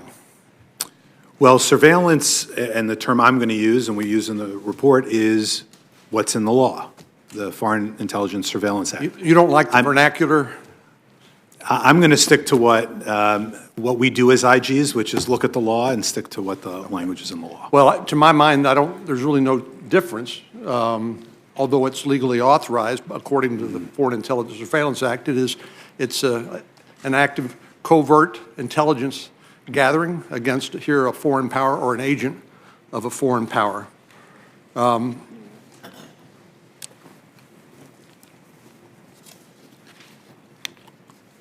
Let me ask you about the defensive briefing. Yep. And you've explained in response to Senator Graham's questions the difference between a counterintelligence investigation and a criminal investigation. And I believe at some point during the last few years, I remember Loretta Lynch, the former Attorney General, say that defensive briefings were routine in counterintelligence investigations. Would you agree with that? You know, I frankly don't have enough experience with them on the national security side to tell you one way or the other. You don't have I've heard that be said, but I don't know specifically. You don't have any reason to disagree with? No reason to disagree. Okay. So if they are routine, if Attorney General Lynch is correct, the decision by Mr. Priestap, the head of the counterintelligence division of the FBI, not to provide an extensive counterintelligence briefing, defensive briefing to candidate Trump and his campaign would be unusual. If it's usual, then not doing it, yes, I agree, would be unusual. What was even more unusual is the fact that when the Director of National Intelligence went to provide what turned out to be a perfunctory briefing to the Trump campaign, lasted about 13 minutes, I think you indicated in your report, that they had implanted into that group an agent, FBI agent that was part of the investigative team for a crossfire hurricane. Is that correct? That's correct. The agent, there was one FBI agent there, and they chose the agent from the counterintelligence investigation. So instead of their mission being to provide candidate Trump and his campaign, to arm them with information so that they could prevent the Russians from infiltrating their campaign, this briefing, such as it was, had a dual purpose. The agent, it says on page 342 of your report, actually prepared himself going through mock briefings, headed by Stroke, Lisa Page, the Intel Section Chief, and possibly the General Counsel Unit Chief, correct? That's correct.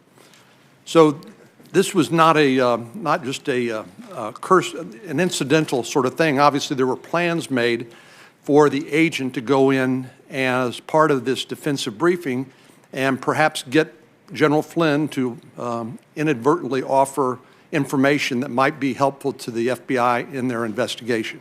Yeah, and as explained to us, it was dual purpose. One, to see if anything was said during the briefing in response to the briefing that would be useful for Crossfire Hurricane purposes immediately, but also, as the agents told us, for purposes of a future interview of Mr. Flynn, which did in fact occur later. And so Mr. Flynn was clearly the target.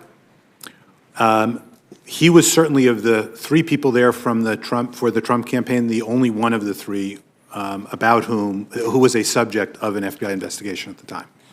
And he wasn't told that he was under investigation or that the agent was there hoping to bait him into providing incriminatory information, or and the agent didn't provide him any declaration or admonishment of his Miranda rights, correct? He certainly wasn't told there was a dual purpose to the briefing. Well, it looks to me like Director Wray was so concerned about this that he's, as you pointed out, said that this will never happen again. That's right. Is that what you said? That's correct. So let me ask you, Mr. Horowitz, are you familiar with the fact that Director Comey had a meeting with President Trump in January of 2017 to talk to him about the Steele dossier? I am, and we actually referenced that in our report about his preparation and handling of the memos that came out of that meeting. Why should we believe that Director Comey's so-called defensive briefing, if you want to call it that, of the president in January 2017 was anything more than an attempt to try to bait the president into providing incriminatory information which would be useful to the FBI in its counterintelligence investigation or potentially some future criminal investigation? I have no information one way or the other to make a judgment on that, but as mentioned earlier, one of the concerns with doing that here is that it leaves open the possibility that people might ask, did it happen elsewhere? Well, it strikes me as fraught with danger, just like it was for General Flynn, for the director to go into the White House, the Oval Office in the White House, not to tell the president that anything he says could be used against him in an ongoing investigation, potentially including criminal charges. And the final thing I would say is I agree with the chairman. If this is going to happen to a presidential candidate or the president of the United States, what kind of protection do average American citizens have that their government won't array this vast power against them and essentially ruin their lives? To me, that's a profound concern as a result of your investigation. Thanks, Mr. Chairman. And picking up on that editorial comment, I've been joining Senator Leahy and Senator Lee for years talking about this FISA court. Yep. And we now have an ample record here in this case and in a lot of others. 2002, the FISA court identified more than 75 cases in which it was misled by the FBI. Internal FBI review in 2006, dozens of inaccuracies provided to the FISA court. The list goes on and on. So let's have a fulsome conversation after this about the future of the FISA court and the representations that are made to it. Let me try, if I can, Mr. Horowitz, thank you and your team for being here, to go through a few points. The chairman gave an uncharacteristic, flowery, heated opening that went on for some 40 minutes and produced a lengthy record of emails from Lisa Page and Peter Strzok, which repeatedly demonstrated statements of hostility toward candidate Donald Trump. He went on to say these were the people in charge. When I read your summary of your findings, you didn't find either of them to be in charge, did you? On this investigation, we did not. Okay. When it comes to expletives, you also, on page 339 of your report, found some agents at the FBI who had an exactly opposite political viewpoint. Correct. And were very positive toward candidate Trump and very open in their use of expletives to demonstrate that. Yeah. And those individuals, to be clear, were not part of the Crossfire Hurricane team, but were in a different field office interacting with the Crossfire Hurricane team. And I hope we can all concede the point. We don't believe anyone in this capacity, this delicate capacity with life-changing decision-making every single day, should be so politically biased as to call into question their values and their character. That's correct, and I made this point last year when this issue came up. Individuals at the Justice Department and the FBI are allowed to have their political views. They're allowed to be voters. They're allowed to be engaged citizens. They should be. They can't, though, tie their personal views to their investigative acts. And I'm sure that's one of the things you've shared with Director Wray. Correct. All right. Also, the chairman made a point early on of talking about the fact that the Trump campaign was not notified of this ongoing investigation until a much later date after it had been initiated. And I would just say, be careful what you wish for, because there are those of us who look at the James Comey October 28th public declaration about the Hillary Clinton investigation as being deadly in terms of the outcome of this election. So this notion of the FBI publicizing investigations, making them known to many people, can cut both ways. It's good to know, I'm sure, but you run the risk that as more people come to know it, it becomes public knowledge. Is that an issue? Yeah, look, we wrote the last year's report about that concern of what Director Comey did in that regard, and you obviously want to control information and make sure only the people who actually need to know it. So the point I'm trying to get to is the chairman's opening suggested a bias, at least in this instance, at the FBI and others, against Donald Trump that he believes was manifest in many of the things that followed. I could argue from our side of the table, we can find bias that includes Comey's statements, public statements, right before the election that really had, in many of our points of view, determinative outcome. Let me go back to the irrepressible, ever-present Rudolph Giuliani, because here's something. During the 2016 campaign, Rudy Giuliani, who was then a Trump campaign surrogate, bragged about having access to information about the investigation into Hillary Clinton's emails. Right. He teased in October 2016 that a surprise was coming. And on November 4th, after Director Comey sent his letter reopening the investigation, Giuliani said, and I quote, "I had expected this. Did I hear about it? You're darn right I heard about it," the mayor said.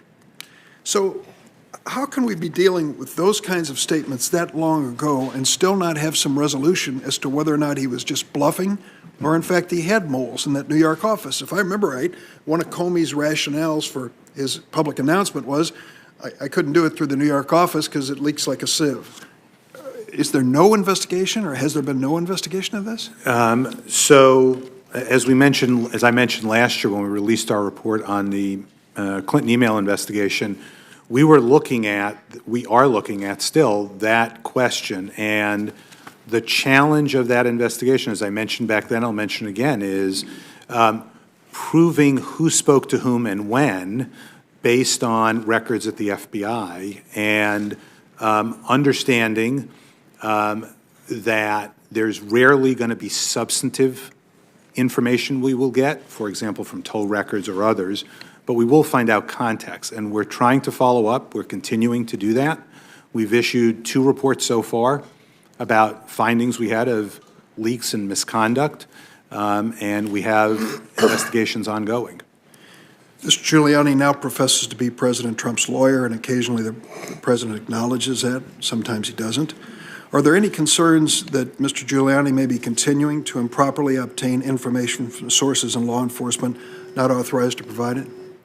I'm not going to sort of speak to what we've learned or what we know about what our ongoing investigations, and I'm not investigating matters related to the ongoing Ukraine issues that I think you're referencing. Let me ask, if I can, on this question of the problems within this case, particularly as they relate to the treatment of individuals who are engaged in it. And I'm thinking particularly of the ongoing questions about whether or not one particular individual was treated fairly here. Is it your conclusion that he was not Mr. Page was not a Russian agent? Or I should say, did not have important contacts that were not in the best interests of the United States with the Russian leadership? I'm not in a position to assess that. What I can assess is looking at the evidence that the FBI put forward to the FISA court. A significant number of pieces of that evidence do not support their theory of the case. And that was never told to Justice Department lawyers, who are the ones who are the gatekeepers and have to be able to know that information to make that decision. They're the experts, not me. Could we speak for a moment to the Steele dossier, Steele file in this case? I believe you had a pretty definitive statement about what impact that Steele file had on the initiation of this investigation. What was your conclusion? In terms of the initiation of the investigation, it had no impact. No impact? No impact. It was not known to the team that opened the investigation at the time they opened it. So you've concluded in several different ways that there's no evidence of political influence for the opening of this Crossfire Hurricane investigation. Is that correct? Correct. All right. Let's see something else here. On this FISA reform issue, I can get back to that later, but one thing that's interesting here, and Senator Lee is not with us at this moment, he's introduced a bill which I'm co-sponsoring, which would give the Inspector General's office, in this circumstance, the authority to investigate attorneys. Correct. In the department. Right now, that's not allowed under the law, is it? That's correct, it is not. And thank you for co-sponsoring the bill, as have several other members of the committee. It seems to me to be obvious. Do you know what the theory is behind their being separate and not subject to this investigation? This is a legacy of history. Back in 1988, when the IG was created at Justice, the compromise was that attorneys would be carved out. By the way, so was the FBI and DEA at the time, and that we would have jurisdiction over everybody else. After the Aldrich Ames spy scandal, Attorney General Ashcroft actually changed that and gave us the authority over DEA and FBI. Congress codified it in 2002, but attorneys still a carve-out. We're the only IG that can't review conduct of all the employees in our organization, including attorneys. And Attorney General Ashcroft was authorized to give you that kind of option? Under the statute as it then existed, he had the authority to do that. The statutory change took that away. Mr. Chairman, I hope you'll consider that when we're putting together an agenda. Thank you for your service. Thank you. And we'll go to, I think, Senator Sass, but just 30 seconds here. Has anybody been charged with working with the Russians, illegally working with the Russians, that were part of the Trump campaign that you know of? Not that I know of. Okay. Senator Lee. Thank you very much, Mr. Chairman. I find the conclusion that some have raised that your report, Mr. Horowitz, somehow exonerates the FBI in this matter to be crazy. Absolutely crazy. To the point that it almost makes me wonder whether those who are making this argument have read the same report that we're talking about today. Perhaps they're talking about a different report. There is no planet on which I think this report indicates that things were okay within the FBI in connection with this investigation. They most certainly were not. And yet, stunningly, former FBI Director Jim Comey took to the pages of the Washington Post to declare that this report, your report, shows that, quote, the FBI fulfilled its mission protecting the American people and upholding the U.S. Constitution. I don't understand that. I find it absolutely stunning that he would reach that conclusion. This is nonsense.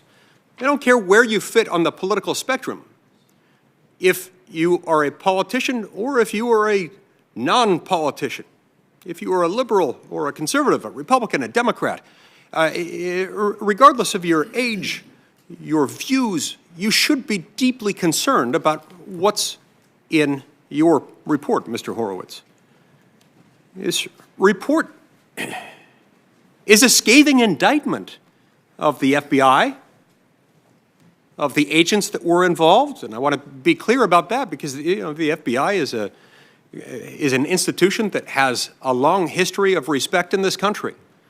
And as a federal prosecutor, I worked with the FBI. I found many of its agents to be people of utmost integrity and thoroughness. And that's part of why I'm so concerned by your report and its findings, the facts stated therein. It's because I think this really damages that. There is a lot of good in this country that comes not just from the FBI being good, but also being understood to be good. The behavior outlined in your report is, at a minimum, so negligent. I actually would say so reckless that it calls into question the legitimacy of the entire FISA program. And I don't say that lightly. I say this, of course, as someone who has long questioned the FISA program and how it could be abused, but this really pushes us over the edge. I'll get back to that in a minute. The report concludes, way too generously in my view, that the report, quote, did not find documentary or testimonial evidence of intentional misconduct on the part of the case agents who were involved in investigating the Trump campaign. But the report goes on to call the conduct of the agents and the supervisors involved to be, quote, serious performance failures, which you noted were failures for which you did not receive a satisfactory explanation. Is that right? That's correct. Serious performance failures. Failures without any type of satisfactory explanation. This is the failure that Jim Comey astoundingly, stunningly, irresponsibly considers a fulfilled mission, a mission that includes, among other things, protecting the constitutional rights of the American people? I think not. This is what the former head of the FBI considers protecting the American people and upholding the Constitution. I just can't understand it. It's simply not good enough. It may be good enough for Mr. Comey. It's not good enough for the American people. Every American really should be terrified by this report. The FBI team that investigated the Trump campaign was, as has been pointed out, handpicked. After all, it couldn't and wouldn't and wasn't the case that they would just pick any ordinary investigators to investigate a presidential campaign, especially the presidential campaign of one of the two major party nominees, for what was acknowledged in the report to have been one of the most sensitive FBI investigations. These agents were supposed to have been the best of the best, and we wouldn't expect anything less in that circumstance. They were supposed to be of the highest character and professionalism, committed to protecting the civil liberties of all Americans. You see, our privacy is not at odds with our security. Our privacy is inextricably intertwined with, and indeed, an inseparable part of our security. We cannot be secure unless our privacy is also guaranteed. We certainly can't be secure in our Republican form of government if, after all, our Republican form of government is imperiled by people who choose to politicize the intelligence gathering and law enforcement apparatus that our federal government has. So we're faced with two possibilities. Either one, these FBI agents purposely used the power of the federal government to wage a political war against a presidential candidate they despised, or two, these agents were so incompetent that they allowed a paid foreign political operative to weaponize the FISA program into a spying operation on a rival presidential political campaign. I'm not sure about you, but I'm not sure which one is worse. I am sure that neither conclusion is acceptable. They're both horrifying for slightly different reasons. I'm not sure there is a substantive distinction between the two of them. I'm not sure one can conclude, I'm not sure it's possible to conclude that the bias evident in communications between some of these investigators wasn't at least a part of it. Now, the fact that you say that there wasn't a causal connection between them, that there wasn't a sine qua non with but-for causal chain between those communications and the opening of the investigation itself is beside the point. The fact is, these were agents who made their bias clear, and they went after someone in part because they did not like his candidacy, and that's inexcusable. The report in the FBI's abuse, I believe it's longstanding abuse, I believe it's inevitable abuse of FISA and the FISA court to surveil American citizens, should, in a sense, not be of tremendous surprise to us. James Madison warned us against this very kind of thing in Federalist 51 when he said if men were angels, they wouldn't need a government. If we had access to angels to govern us, we wouldn't need rules about government. But alas, we are not angels. We don't have access to angels to govern us. And so we have to have auxiliary precautions. We have to have checks and balances to make sure that no one person or no one entity gets too much power.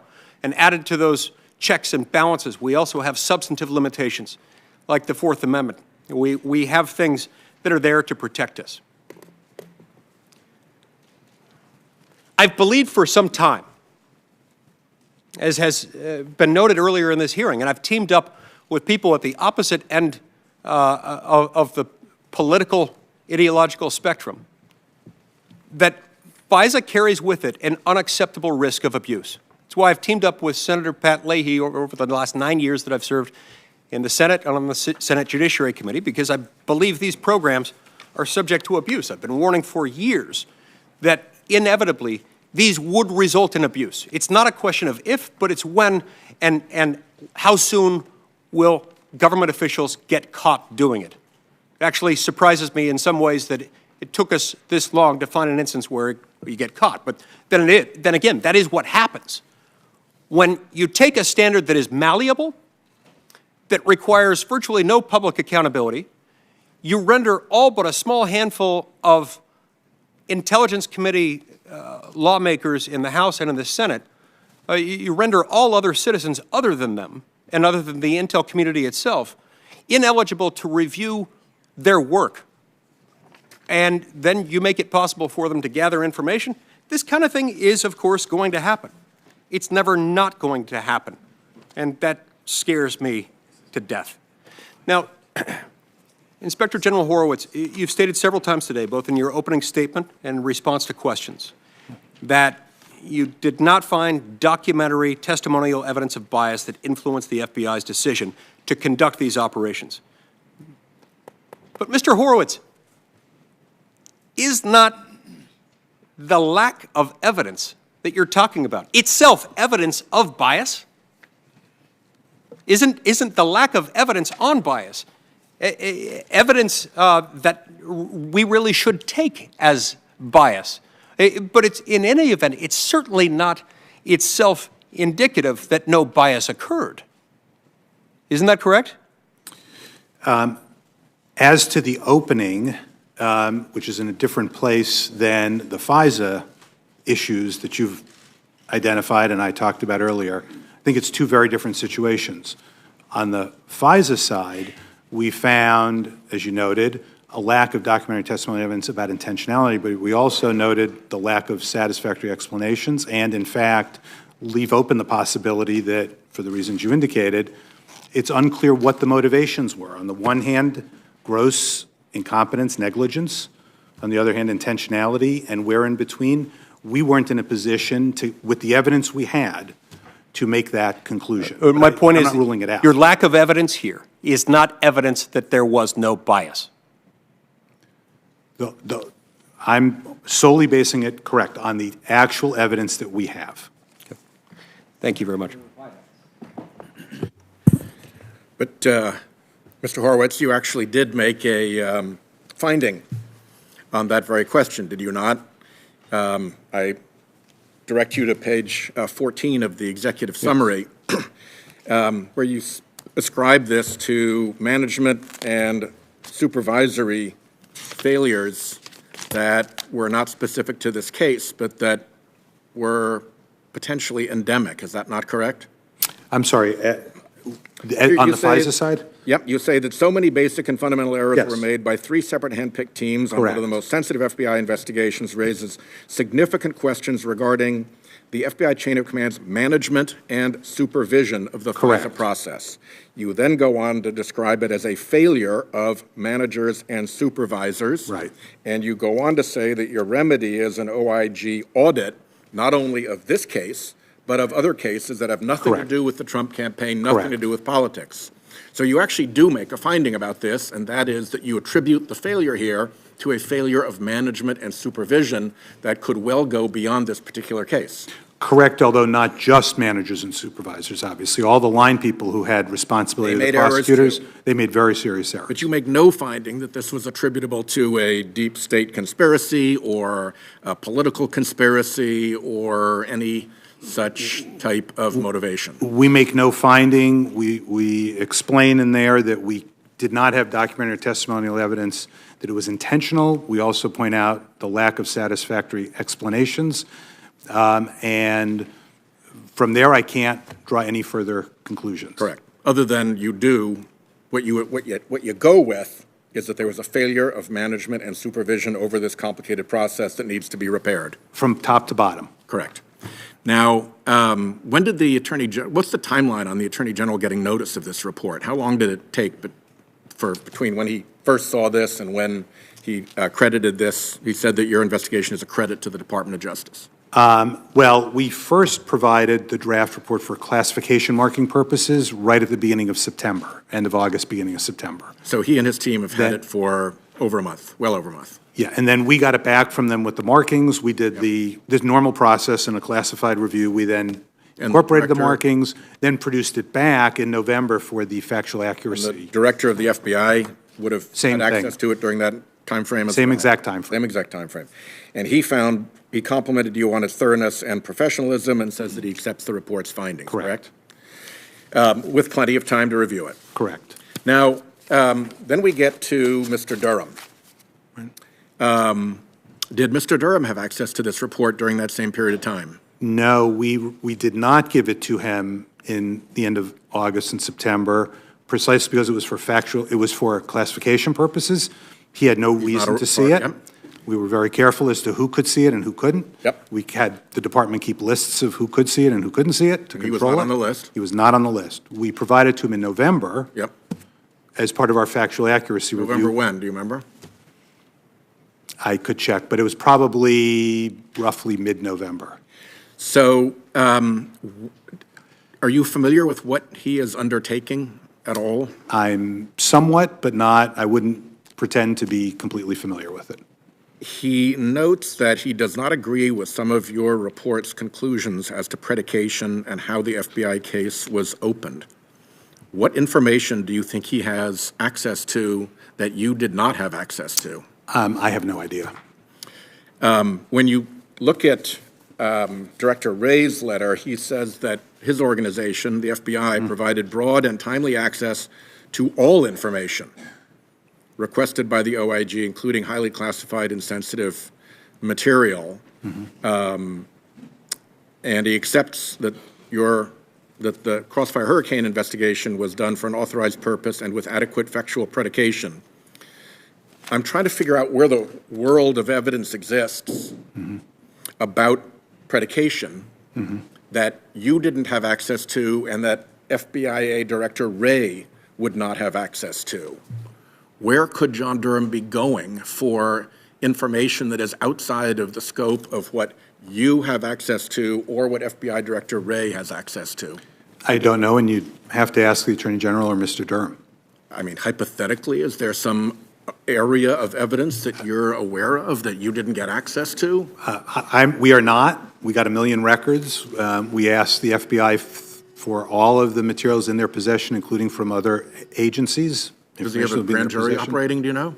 I have no idea, and I couldn't say if I knew. Is he going overseas to debrief foreign agents and interests? I have no idea. You'd have to talk with him. Okay. Predication involves a threshold, does it not? Correct. For opening an investigation. Yeah. And when you've hit your predication threshold, more evidence doesn't, as long as the evidence is adequate, more evidence doesn't take it away, correct? Correct. So I'm also trying to figure out how it is that even if he had more evidence that you did not have, that takes away from your conclusion that predication was adequate. Again, I think you'd have to ask him or the Attorney General. You can't think of a way to get there, can you? I don't know. As I said earlier, we stand by our findings. So you describe serious performance failures in the FISA process. Those are likely to lead to either disciplinary actions or to sanctions by the court, or at least be considered for those things, correct? Those are certainly two of the options, yes. Yes. And in that process, those individuals will have a chance to defend themselves. There's due process involved. Right. We are not the adjudicators. That goes to the department, the court, or any other entities that might. So we may find out more as those processes go forward in that context. Correct, you might. Okay. Now let's look at the intelligence briefing. At the time of that intelligence briefing, what did the FBI know about how far Russian interests had penetrated into the Trump campaign? I don't know, as I sit here, the level and extent of the FBI's knowledge. We were looking at the origins of the Crossfire Hurricane investigation in these 4 cases. But the FBI clearly knew that there was an investigation going on because it was their investigation. Yes, and we lay out here some of what they knew. I just can't sit here and tell you other than Carter Page, correct? I'm sorry? They knew the concerns about Correct. Carter Page, and he was associated with the Trump campaign. Correct. They knew they had an investigation going on into Michael Flynn at the time. Correct. Do you know if they knew about the Trump Tower meeting 2 months before the intelligence briefing with the I don't Russian know. agents? I don't know one way or the other. Okay. And going into it, it would be reasonable, wouldn't it, to expect that the FBI did not then know how far Russian penetration into the Trump campaign went? I have no idea at what stage their investigation was at that point in time. I have no reason to doubt what you're saying, but I don't know independently. So there was no way that they could rule out that people present at the intelligence briefing on behalf of the Trump campaign might have actually been involved in the Russian operation. I have no knowledge of that. All I know as to that is they had the open investigation on Mr. Flynn. Yeah. So they certainly couldn't rule out when he was actually in that briefing that As he I was said, a potential participant in Right. the matter that they were looking into. Yeah, and as I said, Senator, Crossfire Hurricane was bigger than just the pieces we were looking at, so Yep. I can't sit here and tell you what else the FBI may or may not have known at the time. So while we can agree that putting Crossfire Hurricane agent into the intelligence briefing of the Trump campaign might have been over-aggressive, for the FBI to be in that intelligence briefing would be perfectly appropriate, correct?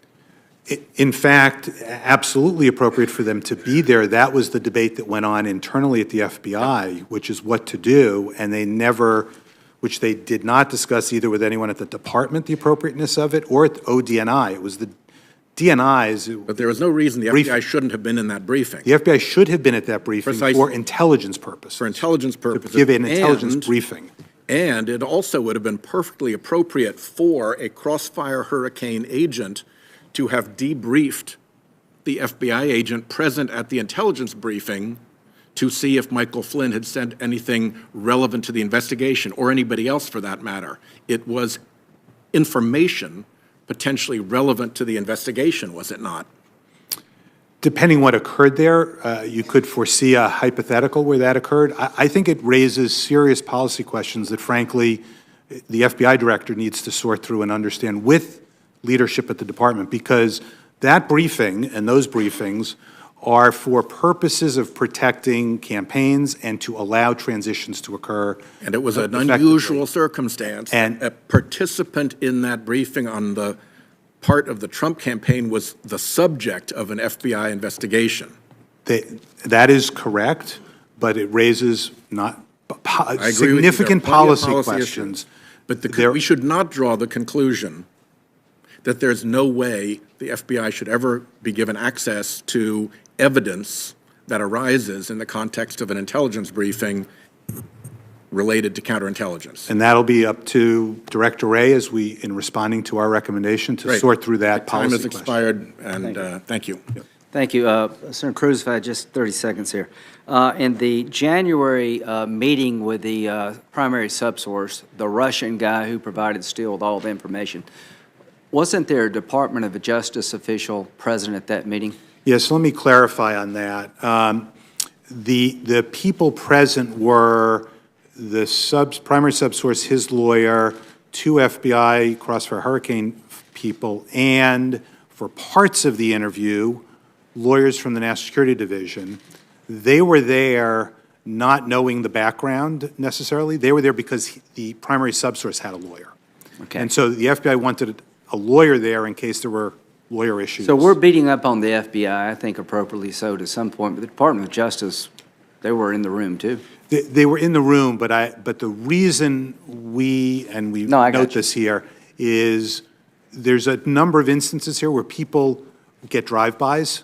No, I got you. Right, and in government, you get a drive-by and someone tries to tag you with something. It's not fair. That was our concern. Fair enough. Senator Cruz. Mr. Chairman, can I just close one point from page 341? The FBI's Mr. Baker told the IG and is quoted in his report as saying that the agent in that investigative briefing, quote, was not there to induce anybody to say anything. He was not there to do an undercover operation or elicit some type of statement or testimony. Thank you. Make sure that's in the record. Very good. Thank you. Senator Cruz. Thank you, Mr. Chairman. Mr. Horowitz, thank you for being here. And I want to start by taking the opportunity to thank not only you, but the men and women of your team that are gathered here.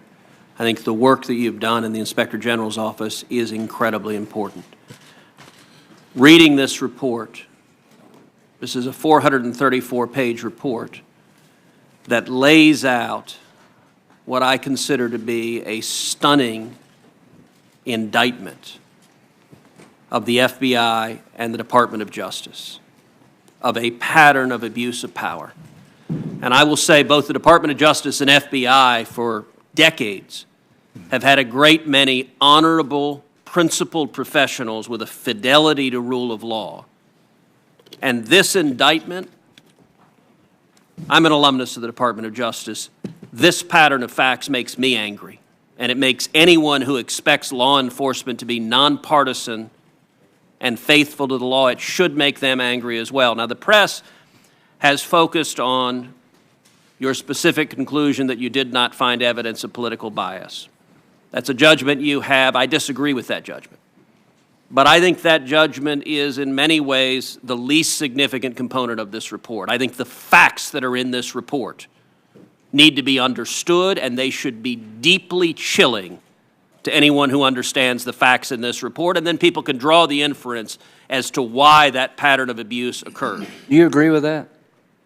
I'm sorry. Do you agree with what he just said? I think everybody can, the purpose of this report is to lay out the facts for the public, and everybody can debate and decide what they think of this information. I absolutely agree. So this 434-page report outlines 17 major errors and misstatements that were made by the FBI or DOJ in securing FISA warrants.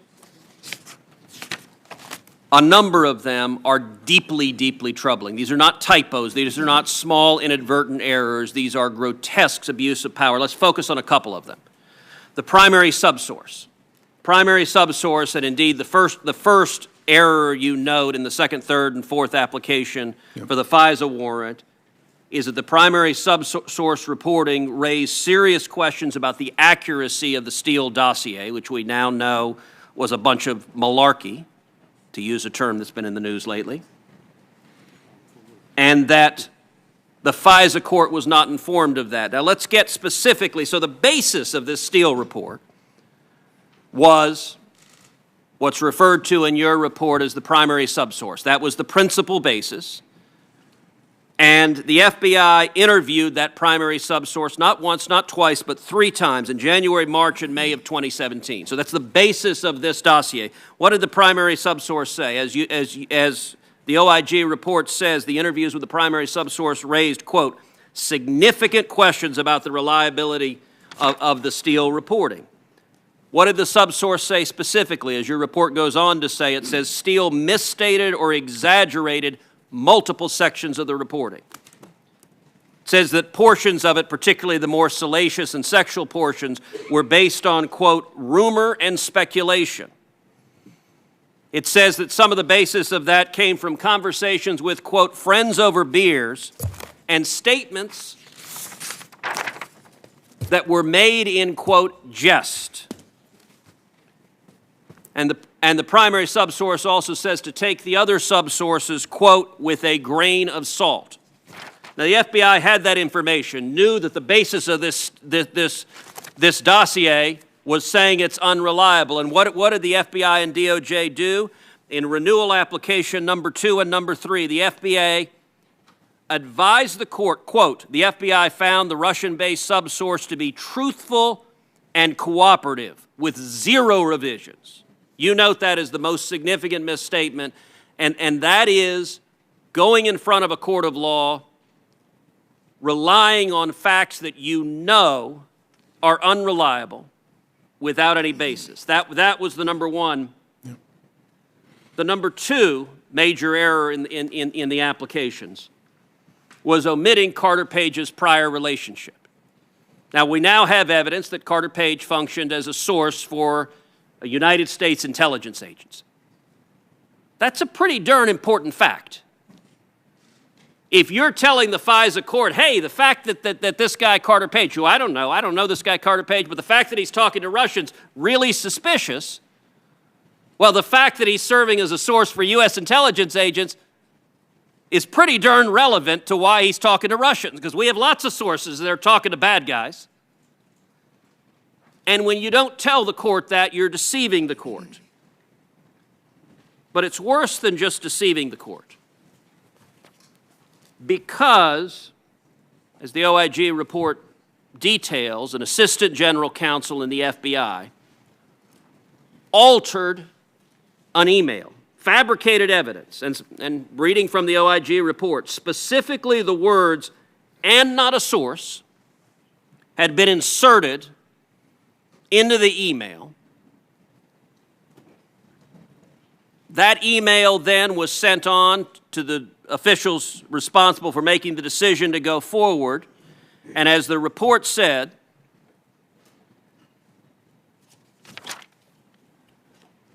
let me read on page 256 of the OIG report, the final paragraph.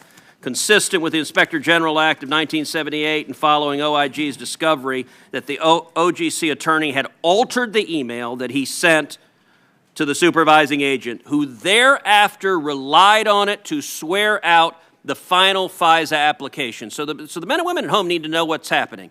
A lawyer at the FBI creates fraudulent evidence, alters an email, that is in turn used as the basis for a sworn statement to the court that the court relies on. Am I stating that accurately? That's correct. That is what occurred. Now, you have worked in law enforcement a long time.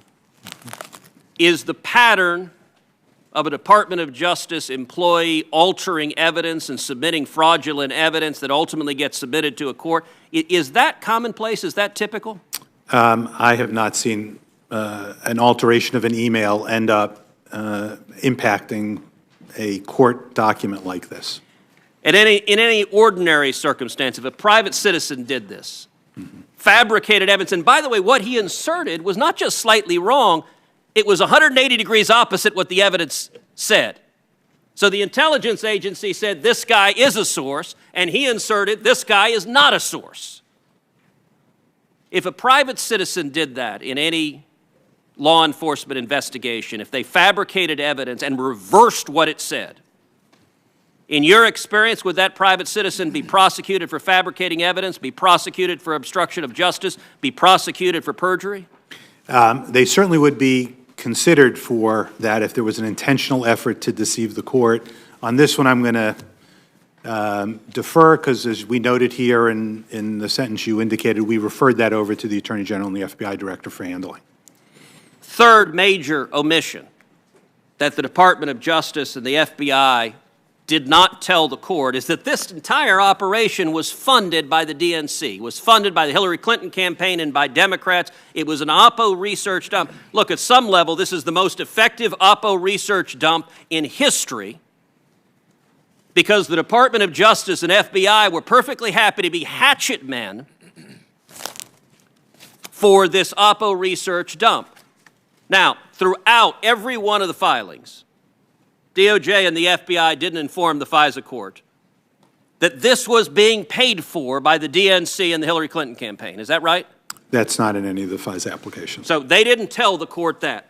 And it's not like DOJ didn't know. Indeed, one of the senior Department of Justice officials, Bruce Orr, his wife worked at Fusion GPS, the Oppo research company being paid by the DNC.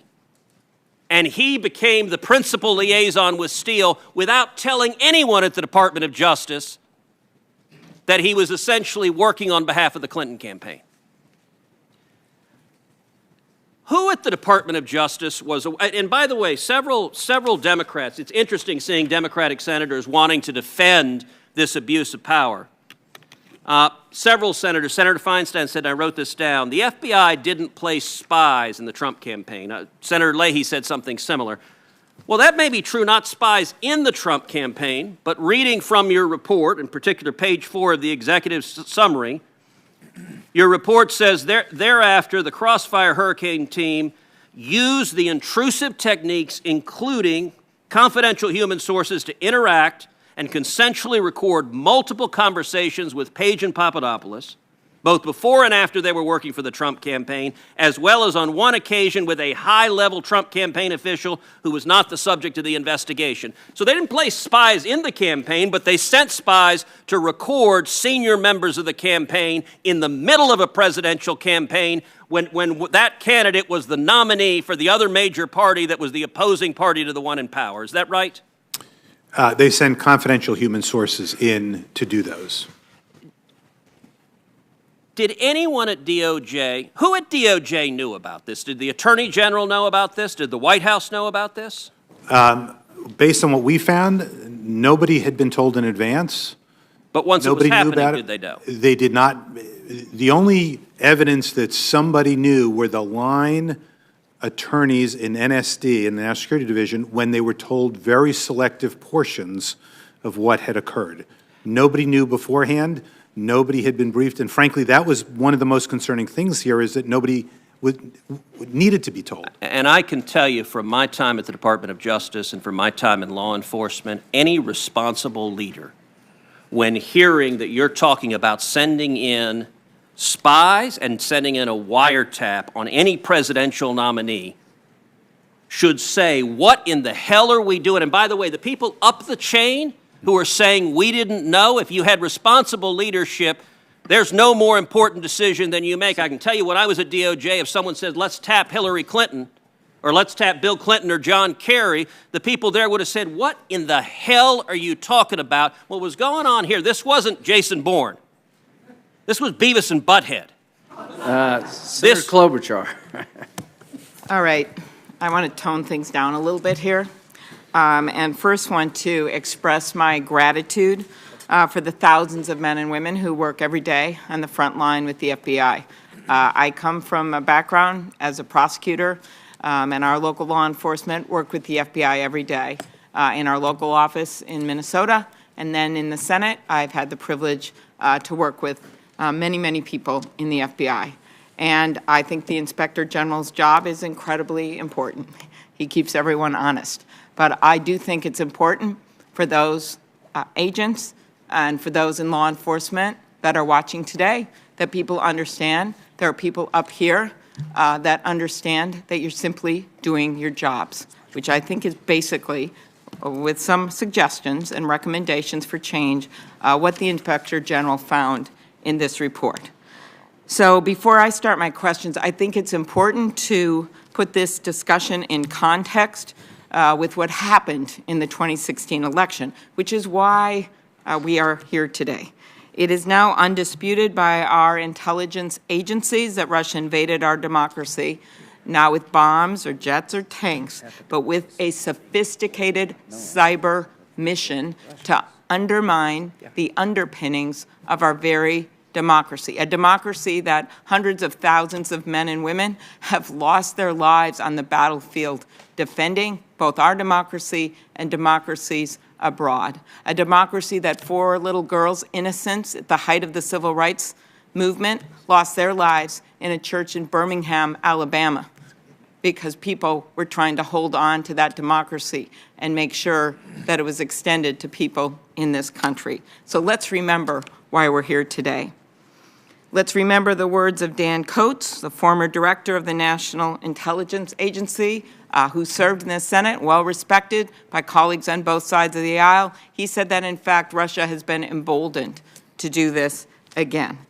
And I did appreciate Senator Graham's words that he made clear that it was not Ukraine that invaded this election. It was Russia.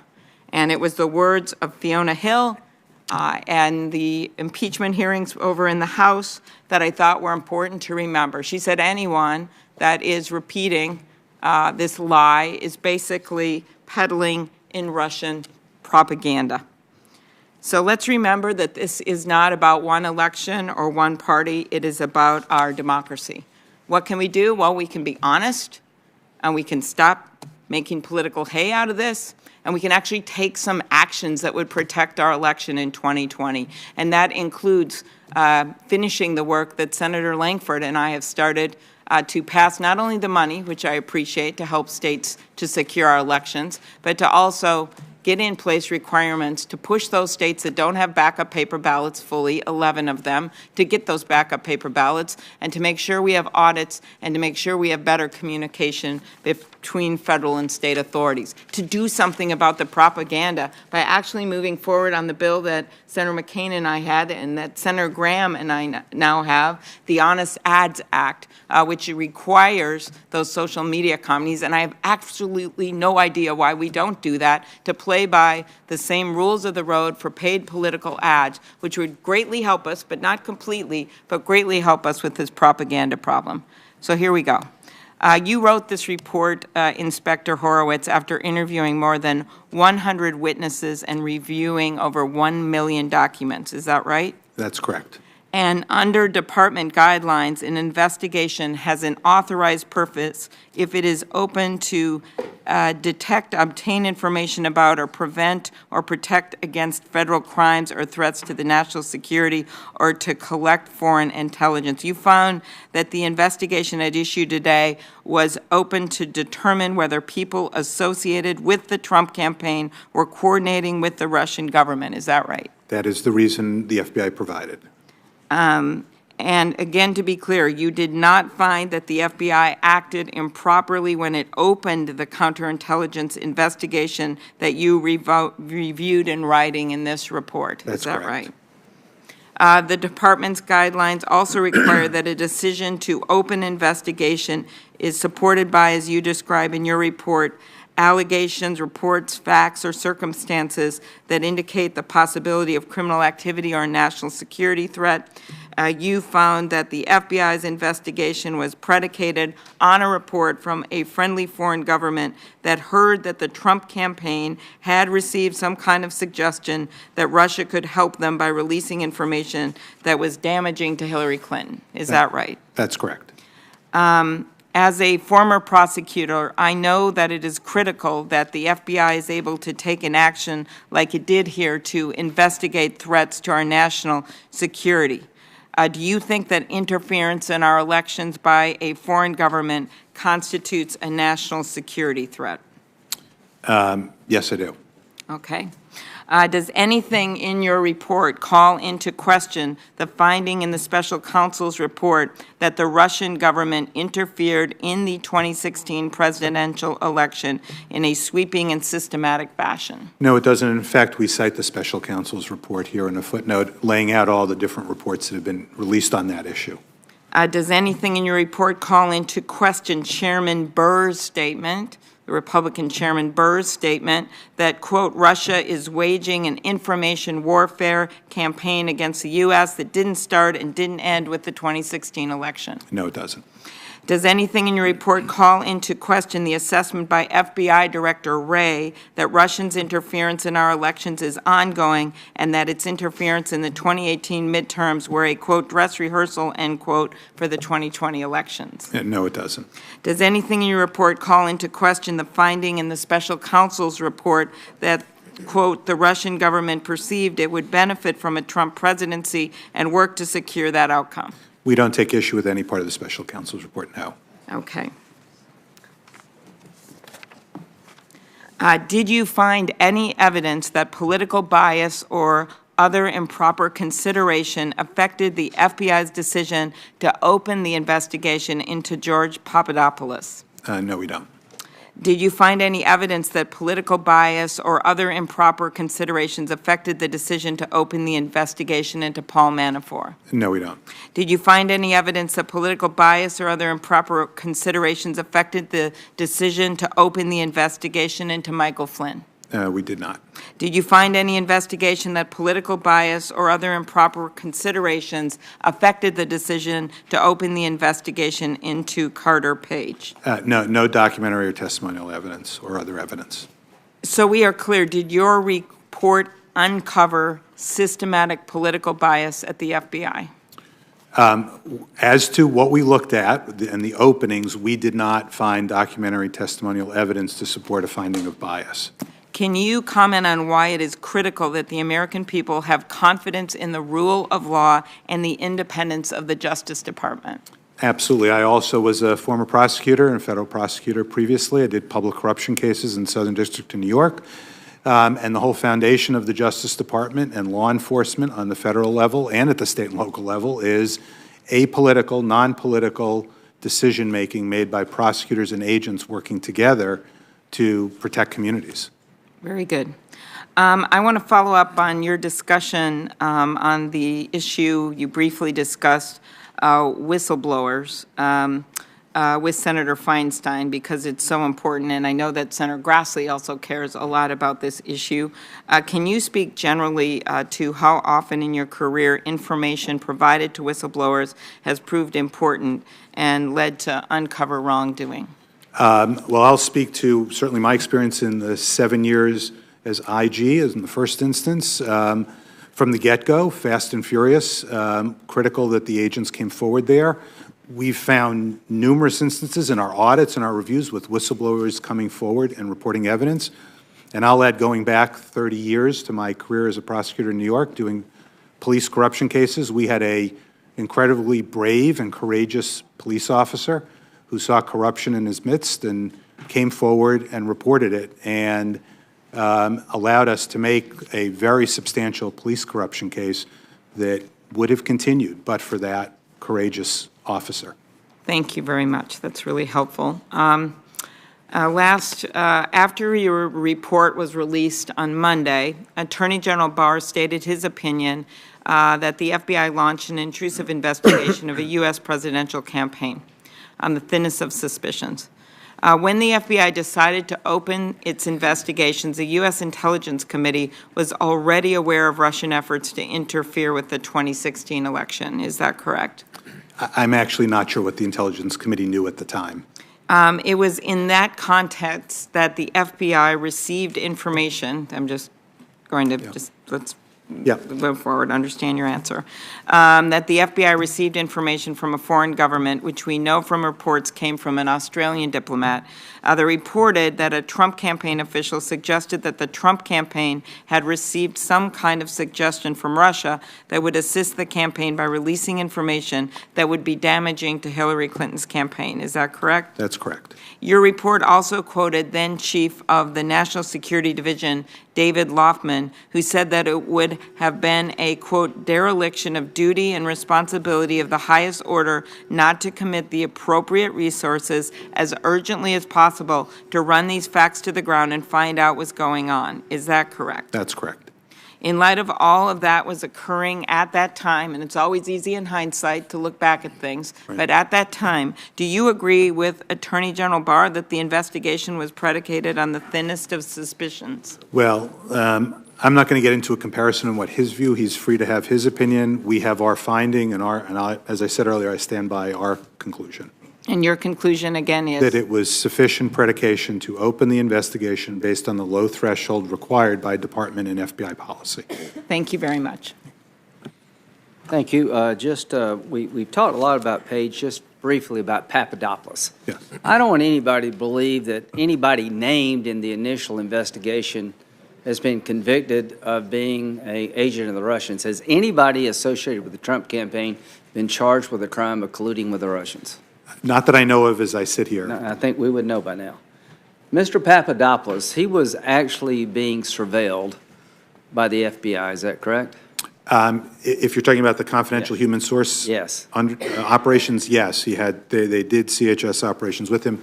They considered but did not proceed to seek a FISA application. Okay, well, but he was being wiretapped and he didn't know it. Well, he was being an undercover operation and having a wire with a He's talking to somebody that's got a wire. Source. Right. I just want to be careful because you do a wire, you think of a court order, court authorization. Trust me. I just want to be careful in how I say that. With a court order. Right. So this was done because they can do it. Correct. They can do it. They don't have to get anybody's permission. Well, they need the supervisory approval within the Bureau. That's it. 331, I just want you to know what Papadopoulos said when he didn't know he was being wiretapped. No, we don't want to work with the Russians, basically. I'm summarizing here. That'd be treason. Senator Sass. Thank you, Mr. Chairman. Mr. Horowitz, thank you for being here, and to all of your team. You've done important work, so thank you to all of you and rows 1 and 2 as well. There are a number of things that are really troubling, but some of them have been unpacked pretty fully so far, so I'm going to pick up some loose ends. Bruce Orr, who is he, and what's his role at the department? And then let's ask some questions about the bizarre pathway by which he became involved in this investigation. So at the time of these events, he was an associate deputy attorney general and the head of the Organized Crime Drug Enforcement Task Force, working out of the deputy attorney general's office. The Organized Crime and Drug Enforcement Task Force, and that's connected to election interference by the Russians. How? It is not.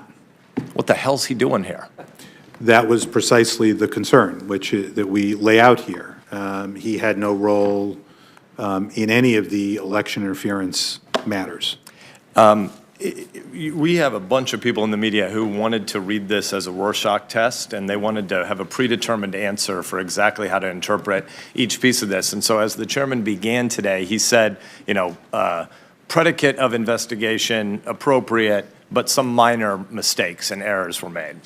You've outlined in this 478 or 434, depending on whether we count all the Roman numerals, page report, 17 significant errors in this investigation.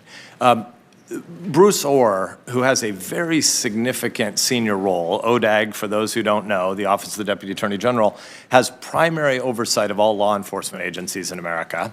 So if you're in the FBI and you might make a mistake in your investigation, the people you'd be in trouble with normally are in the Deputy Attorney General's office. And here's a guy in the Deputy Attorney General's office who ultimately gets involved, inserts himself into this investigation. And I think it's pretty important to recognize we've got a massive cultural systemic failure. If a guy from ODAG, who should be doing oversight of this case, if he weren't off on another assignment about organized crime and drug trafficking, if he were going to get involved in this, he should be checking the work of the people who were doing the work. And there are a whole bunch of department protocols and provisions that were violated throughout this. But Bruce Orr, he ultimately decides to get extra information out of Christopher Steele after Christopher Steele or his employer, Fusion GPS, had been cut off by the FBI. Why did the FBI decide to no longer listen to Christopher Steele? So he was closed in November of 2016 after the FBI learned of his disclosure to Mother Jones magazine that he had been working with the FBI previously. And we know from the evidence that Senator Cruz went through, there were a whole bunch of subsources that Christopher Steele was summarizing, and the FBI at that point was believing he might be a credible guy. And they ultimately realized that this is a bunch of BS, and his subsources are saying, I said some of this in jest, and some of it's stuff that I overheard in a bar. None of it is information that I had firsthand knowledge of. And so the FBI decides, reasonably, that Mr. Steele's information isn't credible, right? So they cut him off. Actually, let me just be clear. That isn't what caused them to cut him off. What caused them to cut him off is they learned he had talked to the press in Mother Jones magazine. They actually had that other information and didn't tell anybody about it. Okay, so so you're disagreeing with me only to say the problems with Mr. Steele are twice as bad as I summarized. I'm just saying that isn't why they cut him off. Okay. Right? That's the concern, is that So then Bruce Orr, who doesn't have any responsibilities in this area, decides he'll insert himself into the investigation and go get additional information from or about Christopher Steele and the people who are funding Christopher Steele. Can you just remind us, who's Bruce Orr married to? Bruce Orr's spouse, Nellie Orr, had formerly been, at the time he started interacting in November 2016 with Steele, had been a former independent contractor for Fusion GPS. So in other words, Bruce Orr decides to insert himself into an investigation after the professional agents involved in this investigation said Mr. Steele isn't reputable, isn't credible, and has been talking to the media. So we're now not going to talk to Christopher Steele anymore. Bruce Orr says, actually, I should. And he meets with these people who are funding or who are the employers of Christopher Steele or own his dossier, who's also Bruce Orr's wife's source of compensation. Had been. Had been. As of, I think, September 2016, she had no longer been an independent contractor. And I want to also, I think it's important to be clear, because this is relevant again to the significance of some of the inappropriate actions here. The FBI was not a reluctant participant in this relationship that was the conduit from Bruce Orr, through Bruce Orr to Steele, as we lay out here. So I just want to be clear. They're not saying we don't want to deal with him. They're saying, oh yeah, essentially, if you have something, we would love to hear from you. I want to just say that I wish Mike Lee weren't sitting here 2 people away from me right now, because as a national security hawk, I have argued with Mike Lee in the 4.5 or 5 years that I've been in the Senate that stuff just like this couldn't possibly happen at the FBI and at the Department of Justice. So as somebody who is embarrassed on behalf of the FBI about your report, because I believe that it is critically important that we have the FISA statute. I think the FISC is an incredibly important court. The approval rating of applications that come before the FISC are off the charts. I don't know the current numbers, but a couple years ago when I saw them, I think it was 97.9%. Is that a fair? I think the last number I saw was roughly 98%. Okay, so a 98% approval rating of applications that come before the FISC. Why would it be that high? People would normally say, and I'm not asking you to answer that. I'm saying that the good answer is, in an ex parte, I'm not an attorney, but in an ex parte proceeding before the court, when you, the American citizen who might be being surveilled or be suspected of something that would open a surveillance warrant against you, the assumption would be, if you can't be there to defend yourself, it's because the department's lawyers are so super scrupulous that if there's any information that might exonerate you or that might counteract the view that led them to first pursue a theory of the case that had them wanting to surveil you. They would say the bar is so high here, we'll always err on the side of privacy unless we believe there's a good reason to pursue this investigation. And so Mike Lee has warned me for 4.5 years, the potential for abuse in this space is terrible, and I constantly defended the integrity and the professionalism of the Bureau and of the department that you couldn't have something like this happen. Let's move on from Bruce Orr and move to the renewals. The renewals, the first one we can have a debate about. That's been the headline about whether or not there was political bias that led to the opening of the investigation. The second, the third, and the fourth warrant against, or FISA proceeding against Carter Page are based on an assumption the court has that, hey, we got a bunch of information the first time we heard this case, and if we thought it was legitimate to open a case into this guy, the Bureau is going to have so much integrity and the department's lawyers are going to have so much integrity. If there's ever a reason for them to doubt information that led to the opening application they made to us, they'll bring us that information. So in renewals 2, 3, and 4, they bring none of this information, right?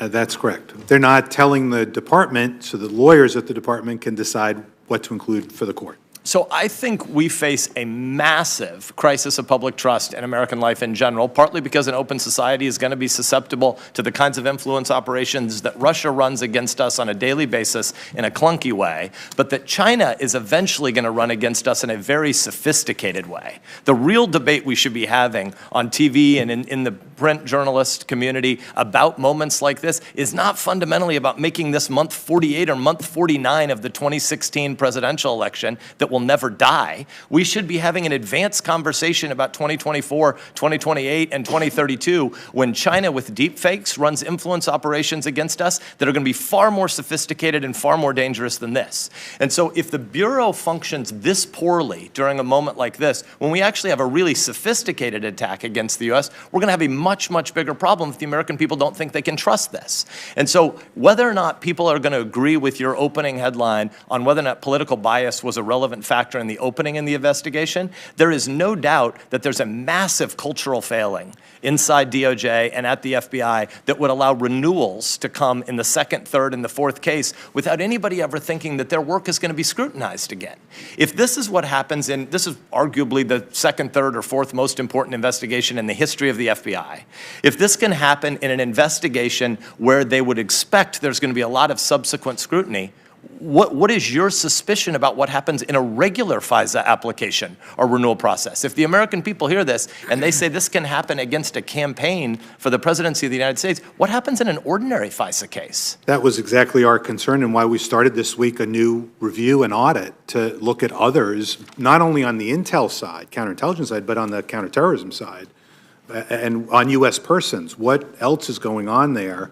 We want to be fair, we don't want to do it just on this, but for the reasons you indicated, if it's happening here, what's going on elsewhere? I want to summarize something that you say on page 14, which is to this point, because so many people are just reading this hearing or listening to this hearing through the lenses of who their favorite red or blue jersey team was in the 2016 election. But you're saying something really fundamental about a culture that Director Wray needs to rebuild. Quote, there are so many basic and fundamental errors, were made by 3 separate hand-picked teams on one of the most sensitive FBI investigations that was briefed to the highest levels within the FBI, and that the FBI officials expected would eventually be subjected to close scrutiny, raised significant questions regarding the FBI chain of command's management and supervision of the FISA process. Jumping ahead, in our view, this was a failure of not only the operational team, but also of the managers and the supervisors, including the senior officials in the chain of command. For these reasons, we recommend that the FBI review of the performance of these employees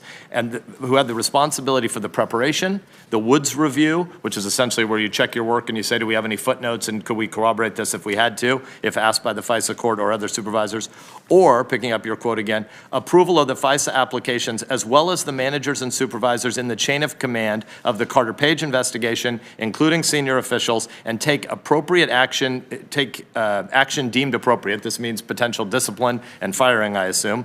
In addition, given the extensive compliance failures we identified in this review, we believe that additional OIG oversight work is required to assess the FBI's compliance with the department and FBI FISA-related policies that seek to protect the civil liberties of the U.S. persons. also known as the whole Fourth Amendment. Accordingly, we have today initiated, this is a big headline, folks, and accordingly, today we have initiated an OIG audit that will further examine the FBI's compliance with the Woods procedures in FISA applications that target U.S. persons in both counterintelligence and counterterrorism investigations. That's a big headline. You're saying there is a systematic cultural failure of accountability at the Bureau related to the FISA process. Mike Lee doesn't drink, but I'd buy him whiskey right now if he did, because there are a whole bunch of things we've argued about for a long time, and he's right about things that I think ought not be right. And if we had another 10-minute round, Lindsay's round was 94 minutes, so I'm going to go over by at least 25 seconds. If we had time for another round, I think we should ask some really fundamental questions about the defensive briefing as well. In the American system, when the people get to pick politicians to represent them, for a time, the politicians aren't better people than the bureaucrats, but they're the ones who hold certificates of election. When the people are elected, those politicians incoming don't know as much as the bureaucrats at the top levels of the agencies, because the agency experts have been there for a long time. That's what the defensive briefing should be about, not an investigatory Trojan horse. Thank you. Senator Coons. Thank you, Mr. Chairman, Ranking Member. Inspector General Horowitz, I'm impressed by the thoroughness of your team's work. You reviewed 1 million documents and conducted interviews of more than 100 witnesses, including several on multiple occasions. I think it was 170 interviews. Would you agree with me broadly that this is a testament to the rule of law and the transparency of our system, that your office can produce such a searching and thorough report that contains some criticism of the most powerful federal law enforcement agency in our nation? Absolutely. I couldn't agree with you more, and it's a testament to the Congress for creating the Inspector General community. This is why we have your office and Inspector General, to provide an independent assessment of the facts that's not beholden to any particular partisan agenda. FBI Director Chris Wray said in his response to your report that the FBI, and I quote, accepts the report's findings and embraces the need for thoughtful, meaningful remedial action. Let me just begin by expressing my appreciation to you and to Director Wray for being guided by the facts rather than some of the more breathless conspiracy theories that have been spread recently. President Trump has called the entire Russia investigation a witch hunt and a hoax.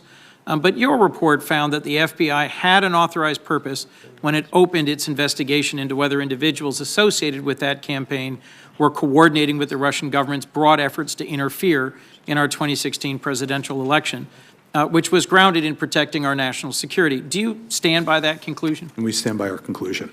So let's talk about what we all know was happening in 2016 when this investigation began. Russian intelligence hacked the Democratic National Committee and the Clinton campaign. Does your report disprove that finding of the Russia investigation? No, we don't disprove any of the findings in the Russian We also know Russian intelligence was strategically acting to release stolen emails through WikiLeaks, through DC Leaks, with an intention to try and help Donald Trump's presidential campaign, and you don't disagree with that? We don't disagree with it, and we don't address it. The Russian Internet Research Agency conducted a coordinated influence campaign on social media to try and tear apart American society, to sow discord, and your report doesn't disagree with that conclusion. Correct. So let me just, in summary, when the FBI opened this investigation known as Crossfire Hurricane, Russia was at that time engaging in an unprecedented and broad-scale attack on our election and our democracy. Then candidate Trump's response wasn't to denounce Russia's actions. It was to say, and I quote, as a candidate, Russia, if you're listening, I hope you're able to find Hillary's emails. It was to praise WikiLeaks for leaking stolen emails. It was even to suggest that Russia was not responsible. It might be someone weighing 400 pounds sitting on their bed in their mother's home. So all this was happening while the FBI was trying to protect our elections and our democracy. I would have preferred to see our president criticize then the Russians who were attacking our elections. But to your report, if I might. Bill Priestap, who was Assistant Director of the FBI's Counterintelligence Division, approved the opening of the FBI investigation into possible connections between the Trump campaign and Russian interference. He told your office there was a counterintelligence concern that the FBI was obligated to investigate. Did you find any evidence at all to suggest Mr. Priestap's actions were motivated by bias, by his political views, by partisanship, rather than his sense of obligation to protect the country? We did not. On March 4th, 2017, President Trump tweeted, "Terrible. Just found out Obama had my wires tapped in Trump Tower before my victory. Nothing found. This is McCarthyism." Did your investigation identify any evidence President Obama ordered the FBI to tap Donald Trump's phone? We didn't find any evidence the FBI had tapped any other phones or anything else other than the FISA that we addressed. But you did find that an FBI employee doctored an email in order to support the Carter Page FISA application, correct? Correct. Well, as your report concludes, and as many have said, I'm here to restate that that's inexcusable, and we must hold federal law enforcement to the highest standards, even those of us who support federal law enforcement. Let me ask a question about the response of the agency. Who appointed FBI Director Chris Wray? President Trump. And did Director Wray accept all of the findings of your investigation? He did. And that includes your finding that the investigation and related investigations were opened for an authorized purpose with adequate predication. Did he agree with that? That's correct. Okay.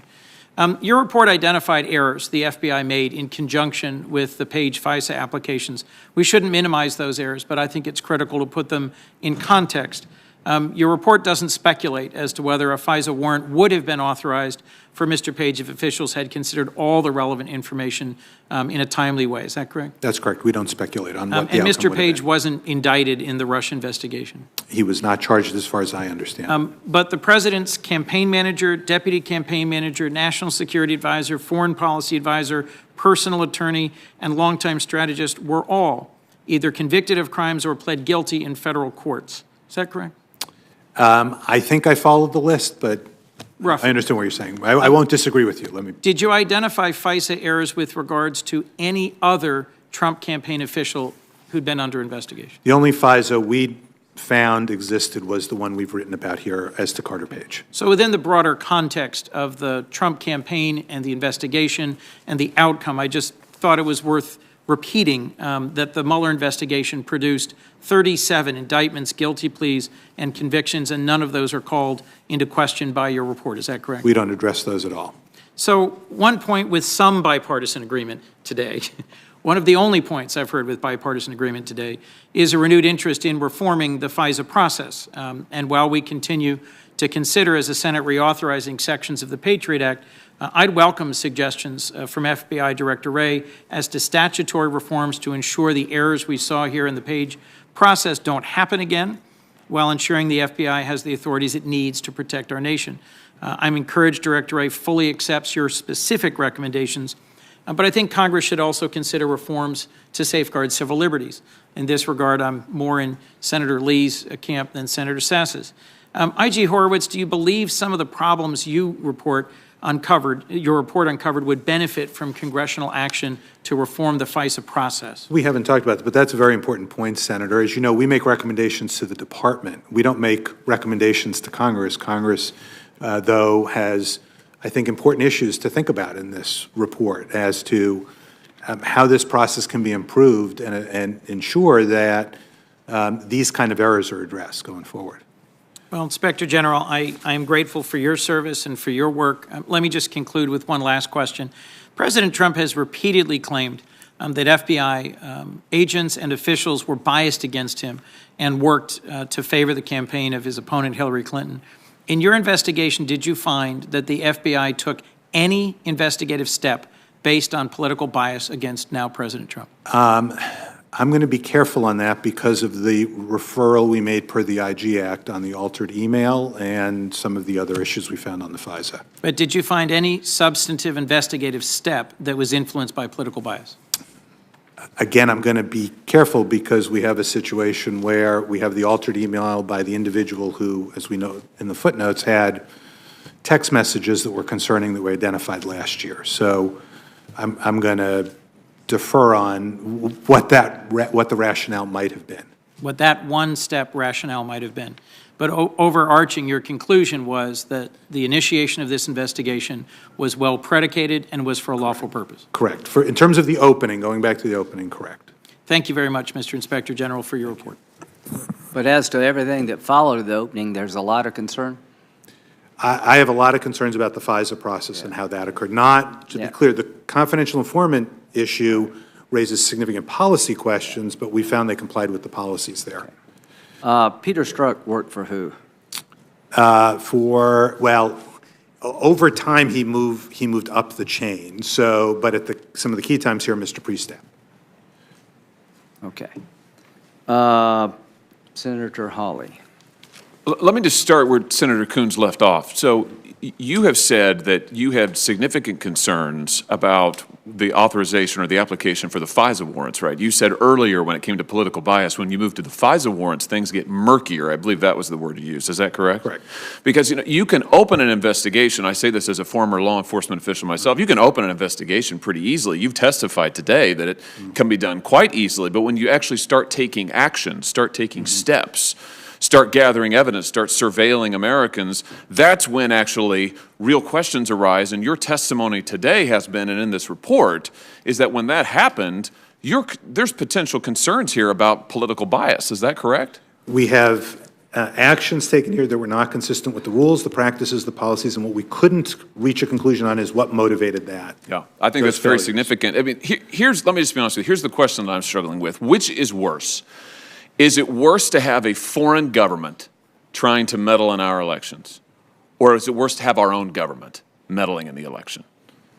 Because that's, I think, exactly what this report shows. It shows that our government, the most powerful law enforcement agency in the nation, the FBI, effectively meddled in an ongoing presidential campaign. And the thing that gets me is you expect it from foreign governments. I'm not saying it's good, but I'm saying that you expect it. They've been doing it for years. Russia's been doing it for years. We know they tried to do it this last cycle. China has been doing it. Others have been doing it. And we know what steps to take. We've got to take them more effectively. But when our own government does it, how can the American people have confidence? And what do we do? I mean, what do we do? And there's one actor here, I think, who has not gotten the credit that they collectively deserve, and that's the Democrat National Committee. I just think, I've heard my friends on the other side of the aisle complain about Hillary Clinton's campaign and how ineffective it was and how the DNC didn't do a good job in 2016. I beg to differ. This is the most incredible. The DNC pays for the Steele dossier, solicits the Steele dossier, and then gets the Federal Bureau of Investigation to go get FISA warrants, surveil an American citizen, surveil a presidential campaign, all on the basis of this manufactured garbage that they paid for. I mean, that's extraordinary. That has got to be a first time in history. In fact, let me just ask you, Mr. Horowitz, are you aware ever of another presidential campaign being targeted by the FBI during the campaign like the Trump one was, to your knowledge? Has this ever happened? To my knowledge, but I wouldn't suggest I'm an expert on. But to your knowledge, no. You're not aware of anything like this. So, and I'm correct in thinking that the Steele dossier, the Fusion GPS dossier, was solicited by and paid for the DNC. I mean, that's correct based on what was or the Clinton campaign or the DNC, it was ultimately learned by the FBI that was the case, or that came to be their belief. And then, so we get the Steele dossier, it's fed to the FBI. The FBI goes and asks for these FISA warrants, which have all of the problems that you have articulated and that my colleagues have drawn out, including sometimes outright fabrication of evidence in these FISA applications. And then, not only does the FBI get a surveillance program ongoing effectively of a presidential campaign during cycle, but they also get, the DNC also gets, news stories written during the campaign about the surveillance program. In September of 2016, there's a story about possible counterintelligence investigation of the Trump campaign. In October of 2016, there's a story about the FBI investigating the Trump campaign, and we know on that last one that Steele himself was involved. Is that correct? In October. That's correct, and the FBI actually ultimately knew that he was involved in the September one as well, that you're referencing, I believe. And yet, what action did the FBI take when they knew these two facts? Well, in November, they closed him, but then met with... What did the Crossfire Hurricane teams take? What steps did they take when they knew this about Steele is what I should ask. I'm sorry. Well, what happened is they closed him as a source in November, but that's when the meetings with Mr. Orr started, where he was the conduit between... Right. So he's still able, the FBI still, it takes the information just via a DOJ conduit, which is its own separate, unbelievable problem. But yet still, they're taking all this information on board from Steele, even after they know that he's totally incredible. To me, this is the untold story of the 2016 campaign. And I don't know who at the DNC hatched this, but I suppose they ought to, maybe it's take a victory lap, but certainly they should be remembered for it. To get the FBI to pursue surveillance of a rival presidential campaign, and then into the newly elected president's term, I think it's just extraordinary. It is absolutely extraordinary. So let me ask you this. Are these individuals whose misdeeds that you have documented here in this report, the members, I'm thinking of the case agents, other members on the Crossfire Hurricane team, are they still, to your knowledge, working at the FBI? To my understanding, some are, some aren't. And why are those who are, why are they still there? What's your I understanding? think you'd have to ask Director Wray.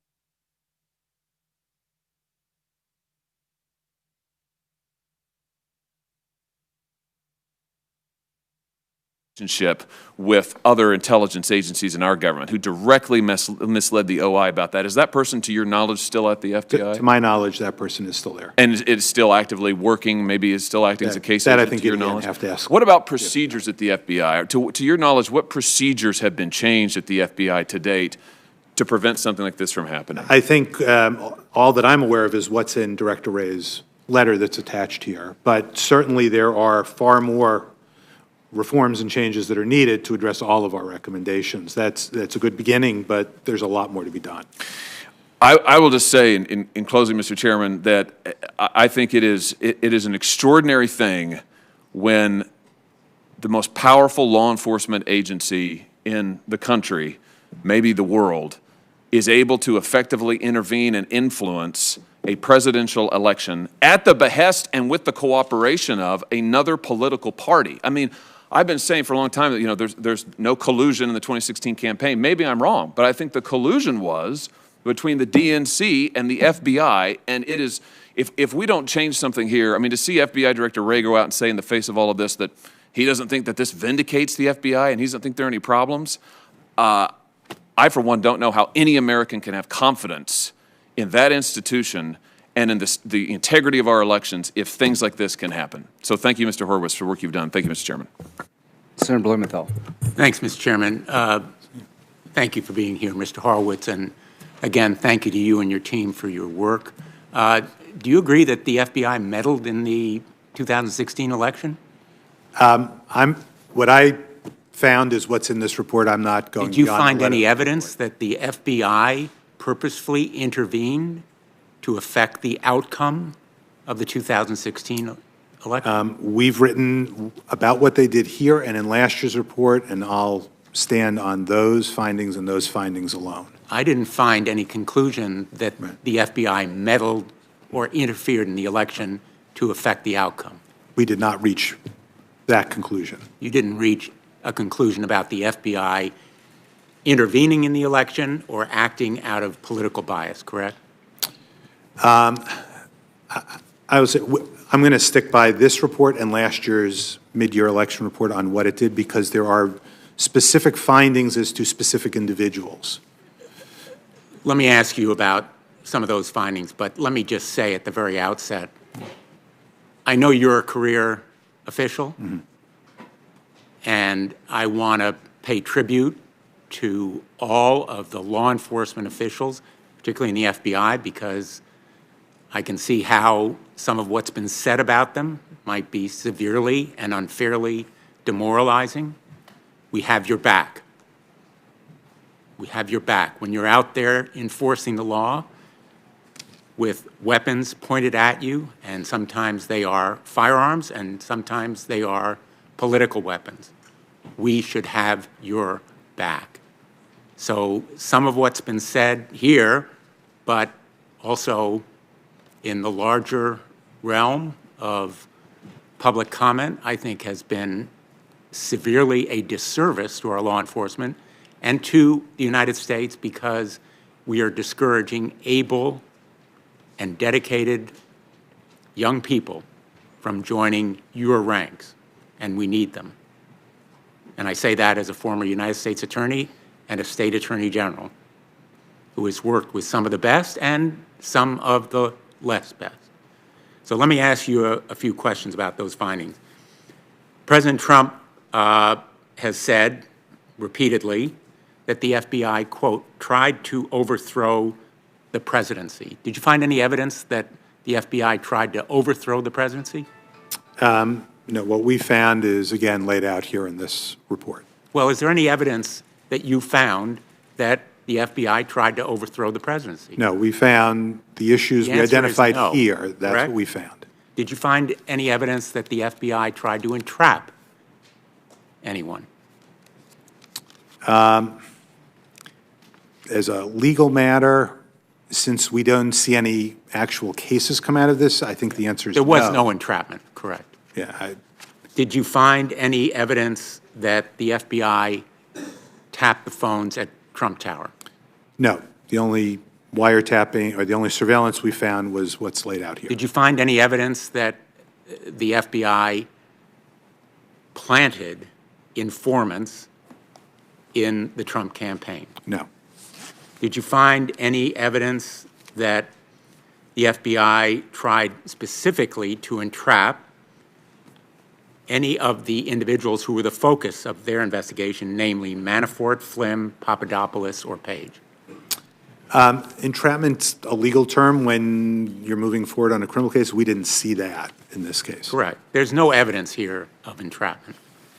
But the president has claimed that there was entrapment, that his phones were tapped, that Carter Page may have been used as a spy.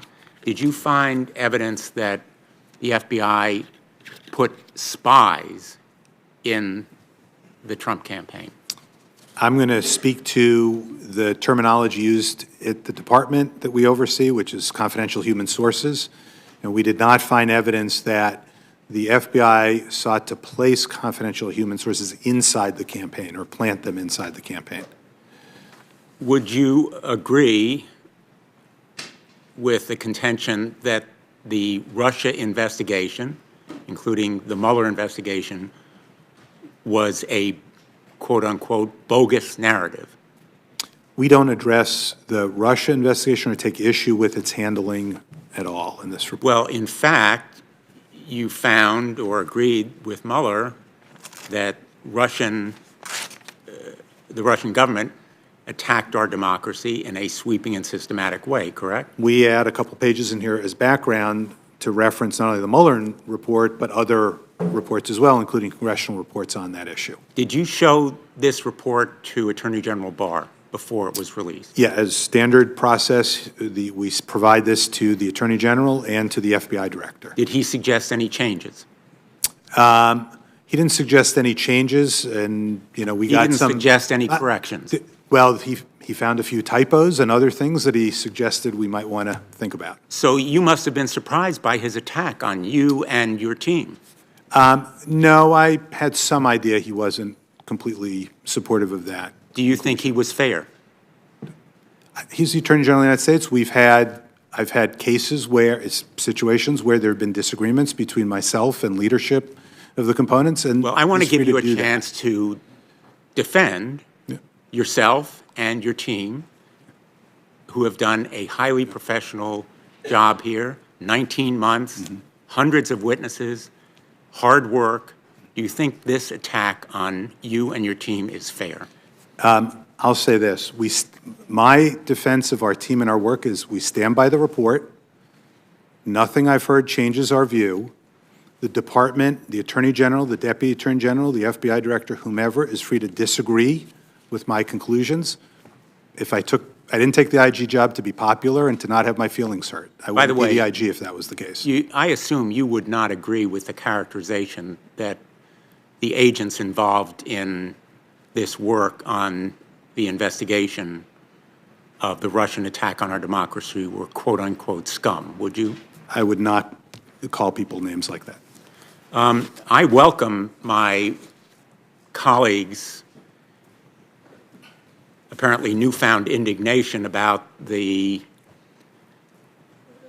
potential reform of the FISA court and the process. And you well know, I'm sure, that reforms have been suggested. In fact, I authored the FISA Court Reform Act in 2013 with 18 co-sponsors, all Democrats. That legislation would have created a special advocate. It would have created other checks because the FISA process is secret, because Ordinarily, we don't want our adversaries to know we're investigating them, correct? Right.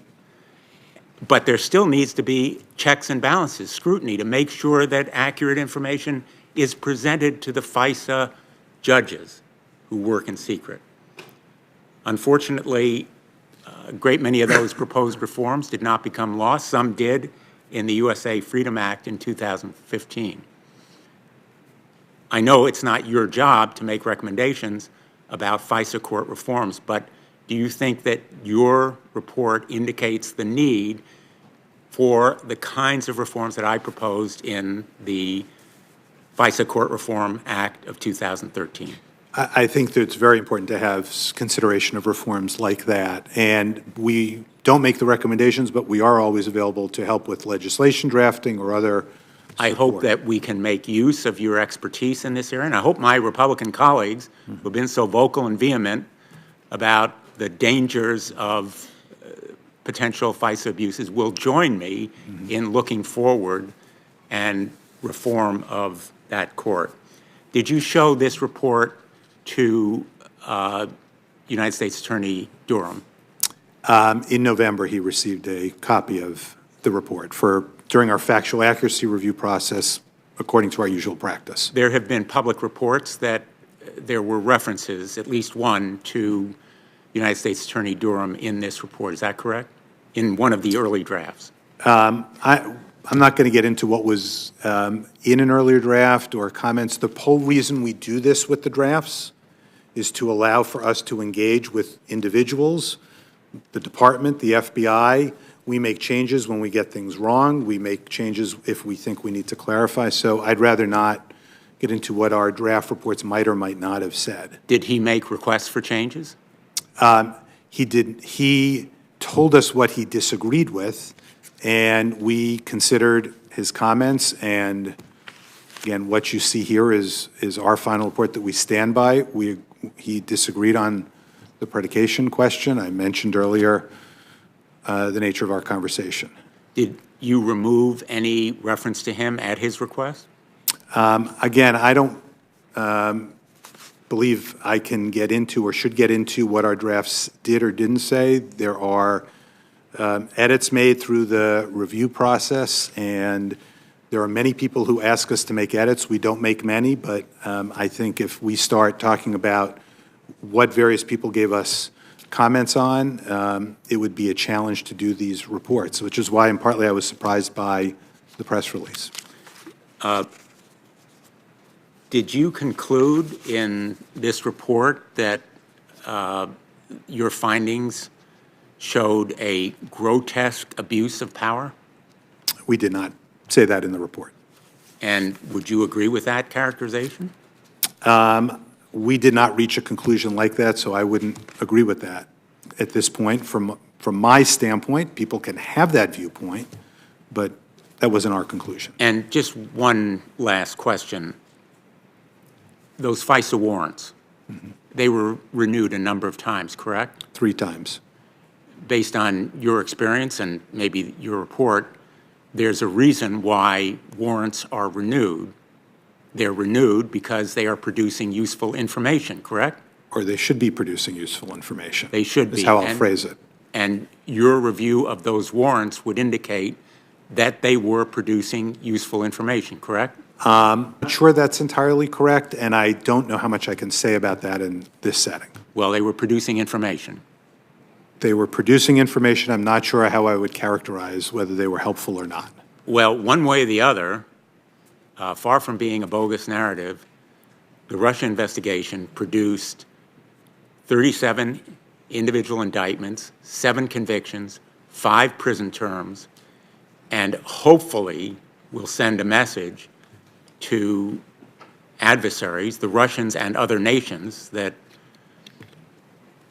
Mr. Mueller warned about, that there will be action taken against them. And I hope that we can come together on a bipartisan basis to reform the FISA process, but just as importantly, forestall the ongoing attack on our democracy. I think that's maybe the most important point here, that your report in every possible way ought to alarm Americans about the ongoing attack on our nation by the Russians and other nations. Thank you.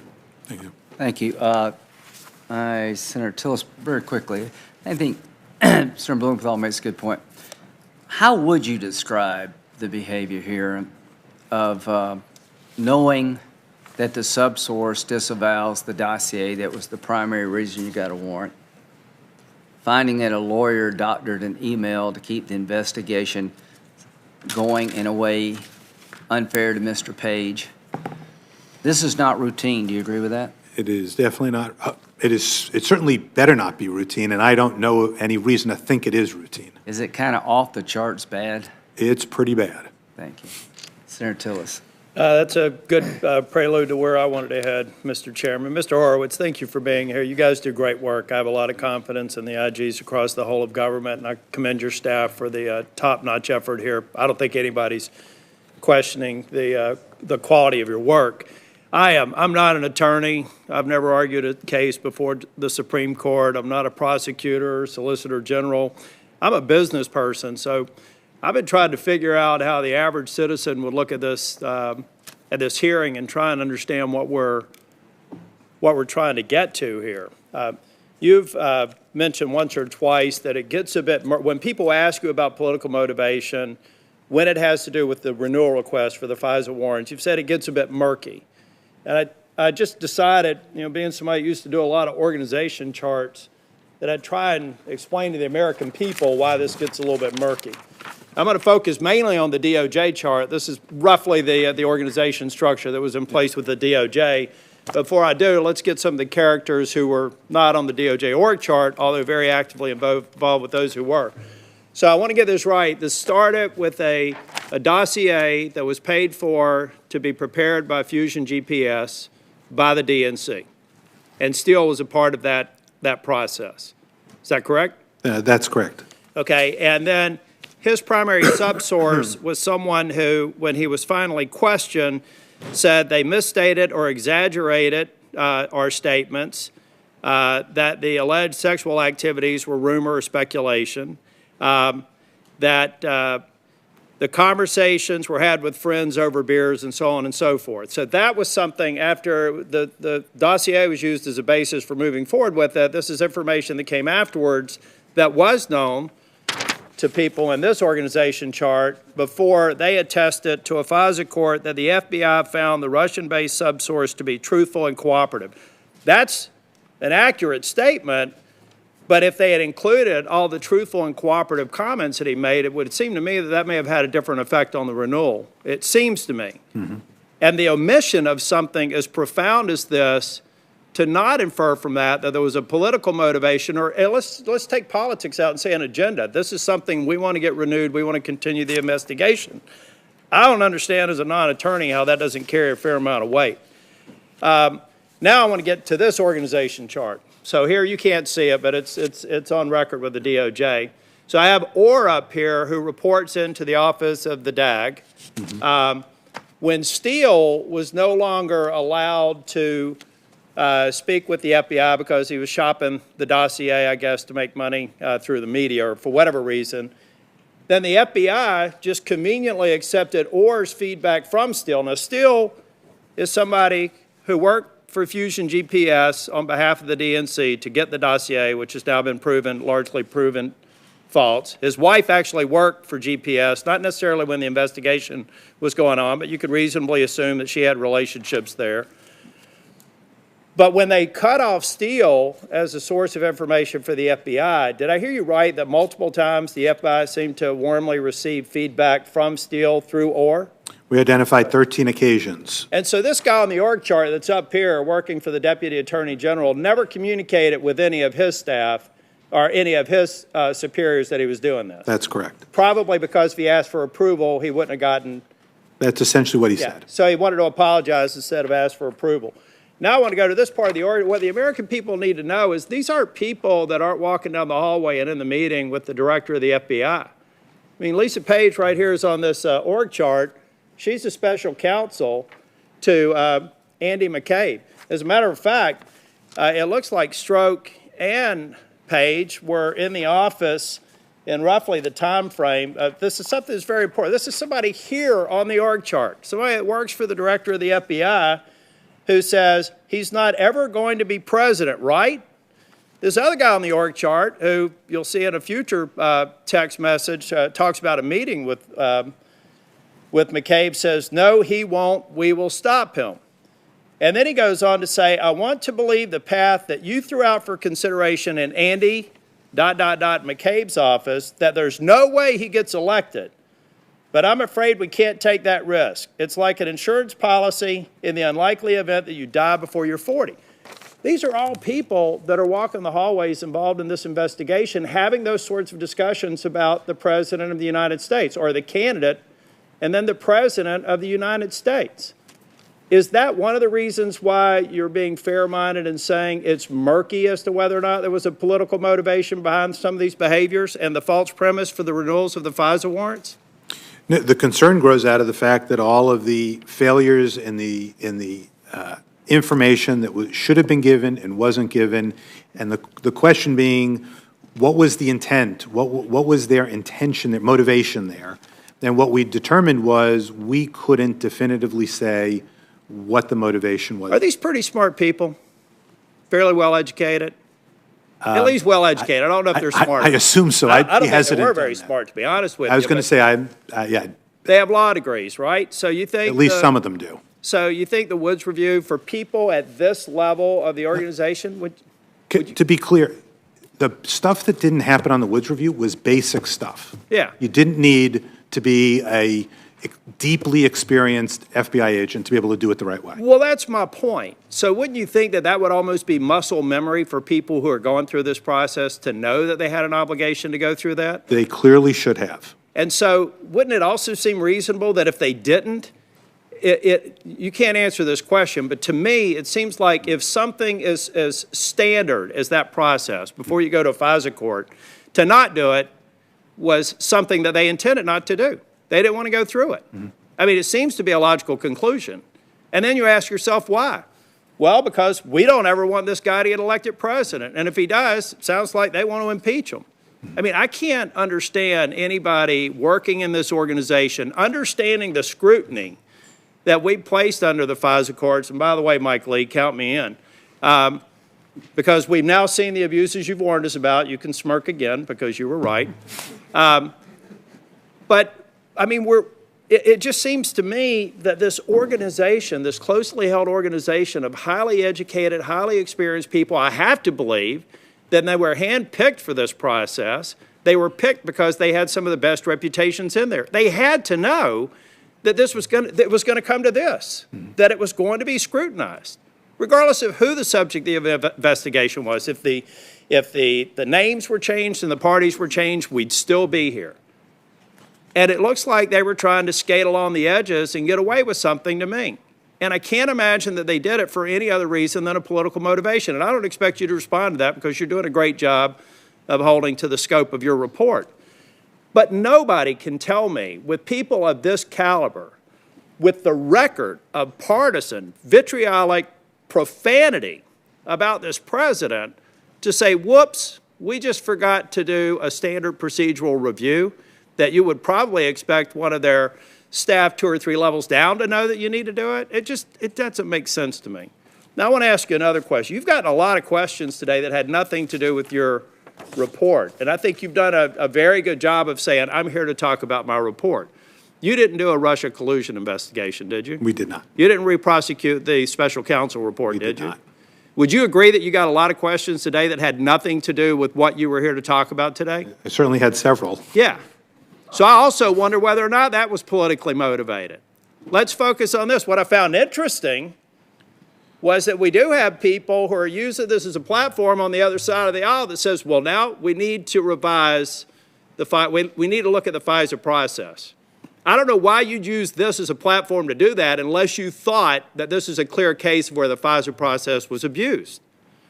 And then if you look at this information, this ecosystem of smart people who I think turned a blind eye to damning evidence to serve as a basis for renewal of the FISA reports, it's just beyond my comprehension. The weight of this evidence in your report, I think is pretty strong. I hope that my colleagues on the other side of the aisle, when we take up impeachment next month, have that same standard for the weight of evidence that we're going to be asked to look at. Thank you, Mr. Chair. Senator Roanoke. Thank you. You identify significant issues with the FISA application process for conducting surveillance on Carter Page. And before this investigation, were you aware of problems with the FBI's use of the FISA process? I was not personally, although I will say we have done reports, as you know, Senator, for since 9/11, my office. Well, on you these can't issues. sit here and tell us that these errors only occurred with regard to this FISA application process. We've identified problems in the past. I will say we've never done a dive into one as deep as this. As have a number of us, by the way, Senator Lee and others of us. We understand that there are issues relating to the FISA process. And in fact, after you pointed out the errors, et cetera, the director acknowledged your findings, and in fact, he is moving ahead to make improvements to the FISA process, and as he put it, to make the FBI a much stronger institution. That's correct. Would you agree that it is a major decision to seek authority from a FISA court to conduct surveillance on an American? I agree. If FBI officials were politically motivated and wanting to conduct surveillance on a particular American, wouldn't the decision to seek FISA approval be a point where political bias could affect the process? Could. Yes. Yes. Mm-hmm. Actually, that would be a pretty good time for any kind of political bias to manifest itself. But here you found no evidence of political bias in deciding to seek FISA approval. We did not find such evidence. When you released your report on Monday, both the Attorney General and Mr. Durham immediately issued public statements that challenged the findings in your report. Attorney General Barr stated, quote, "The Inspector General's report now makes clear that the FBI launched an intrusive investigation of a U.S. presidential campaign on the thinnest of suspicions that, in my view, were insufficient to justify the steps taken." End quote. Can you point to the page or pages in your report that found that the FBI launched an intrusive investigation on the thinnest of suspicions that were insufficient to justify the FBI's actions? We concluded that there was sufficient predication. Mm-hmm. Would you consider words like the thinnest of suspicions, intrusive investigation, neutral words to describe your work? I'm going to let others answer for their own comments and stick to what we've Yes, written you've and said what that we've everybody's entitled to characterize your investigation, but you know what? I think we all know what constitutes a fair characterization. I would say those are not fair. Yesterday, Attorney General Barr went on TV to challenge the validity of the findings of your report and suggested that his own FBI agents may have acted in, quote, bad faith or with improper motives, and that it was premature to conclude otherwise. These insinuations are inconsistent with your report. And one justification that he gave for disregarding the key finding in your report was that, unlike the investigator he handpicked, Mr. Durham, you could not compel testimony. You interviewed more than 100 witnesses for your investigation. In your report, you note you were unable to compel testimony from two people, Glenn Simpson and Jonathan Weiner. Were these the only two people for whom you couldn't compel their testimony or who wouldn't testify or talk to you? Those were the only two people that we asked to interview that turned us down. And do you think that the fact that you did not interview these two witnesses undermine the conclusions in your report that you found no documentary or testimonial evidence of political bias in opening the investigation or seeking FISA authority for Carter Page? I don't believe they undermined any of our conclusions. It would have been good to have their evidence like it is normally. Do you think that the findings in your report are inaccurate because you lacked the authority to compel witnesses? Not in this instance, no. In April 2019, Attorney General Barr told Congress, quote, "I think spying did occur," end quote, when talking about the FBI's investigation of the Trump campaign's ties with the Russian government in the 2016 election. And yesterday, Attorney General Barr reiterated that the Trump campaign was clearly, I'm quoting him now, clearly spied upon. He claimed the FBI's investigative actions, which you discussed in your report, constitute spying. And the word spying carries, I would say, negative connotations, don't you think? You know, I mean, it sounds like law enforcement is doing something they're not authorized to do, that they would spy on us. And that's why we use and only rely on the word that's in the law, which is surveillance. And yet we have the highest law enforcement person in our entire country using a word, not just once, but twice, using the word spying. So clearly your report found that the FBI's investigation was for an authorized and with an adequate predicate, and you would not characterize that as spying. In fact, you would not use such a word in your report. We don't use that You did in not. our report. Do you think questioning the motives of your staff as possibly involving bad faith or accusing them of spying would be demoralizing to your people? Let me put this, I would not speak to my folks about them acting in that manner. Do you think that's a really I haven't great seen way that to either. characterize what you all do in your professional capacity? I think that's a rhetorical question. Yeah. You know, so describing Point your taken, though. law enforcement staff's investigations as intrusive and based on the thinnest of suspicions also casts aspersions on the professionalism of your people, and I think that is probably also not terribly edifying or supportive. Did the Attorney General provide you with any evidence to support his claim that the FBI agents were spying? In terms of evidence, we didn't get any evidence from the Attorney General. We did meet with Mr. Durham, had a discussion with him, but we, as I said, are standing by our conclusions. Does it bother you that you have the Attorney General using words like spying to characterize what the FBI did under an authorized process? You know, as Inspector General, I'm going to stick to what we do and what we've said and not try and guess the motives or ideas or thoughts of anyone else out there. Yeah, I don't see you jumping up and down in glee with use of such words. Let me go on. On November 21st, Dr. Fiona Hill, the former National Security Council Senior Director for Europe and Russia, warned that Russia has, quote, geared up to repeat their interference in the 2020 election. Even as we speak, that's what Russia is doing. She also warned Congress against promoting the fictional narrative that Ukraine rather than Russia interfered in the 2016 U.S. election.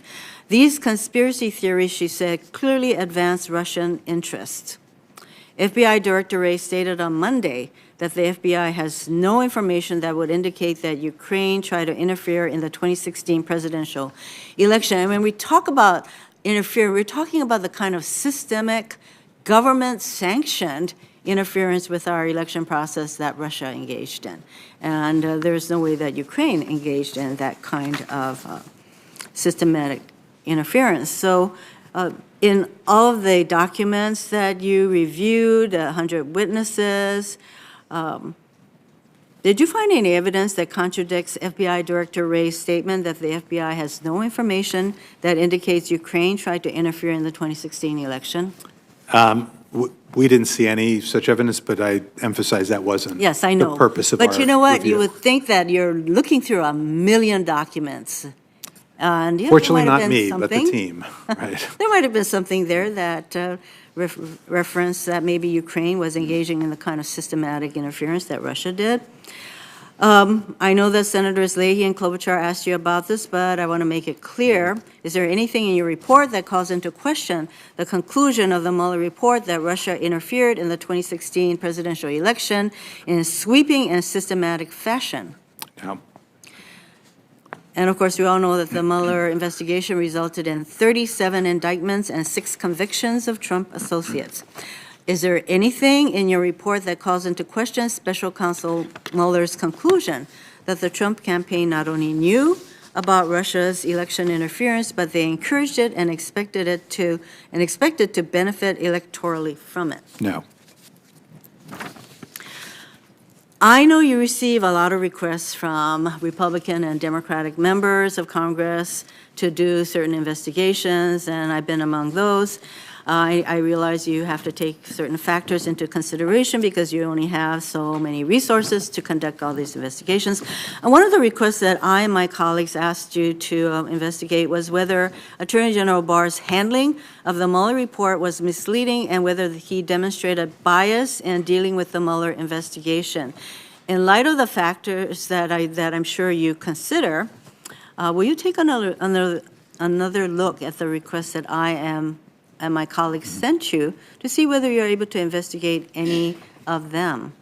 So on that, Senator, first of all, I'd be happy to come up and meet with you and talk about it with you in person. Let me say I've had conversations with some of the members of the committee about this issue. It's the letters asking us to look at the conduct of senior lawyers at the department directly implicate Section 80 of the Inspector General Act, which prohibits me from looking at conduct of lawyers in their capacity as lawyers. Senator Lee has sponsored a bill that passed the House unanimously, bipartisan, full support, pending here. Several members of the committee have co-sponsored it. That provision prevents me from undertaking investigations of misconduct by senior department lawyers, or actually any department lawyers, just Well, to be this clear. is one time when I think, agree with Senator Lee in that needing to make that kind of change to enable you to make the kind of investigation that we're asking you to make. Thank you, Mr. Chairman. And again, I'd be happy to come up and talk with you about it further. Thank you. Thank you. I will keep doing this, and I'll apologize. Has anyone been convicted of the crime of working with the Russian government associated with the Trump campaign that you know of? Not that I know of. Well, they haven't. So whatever convictions have been attained got nothing to do with colluding with the Russians. That's what got us here.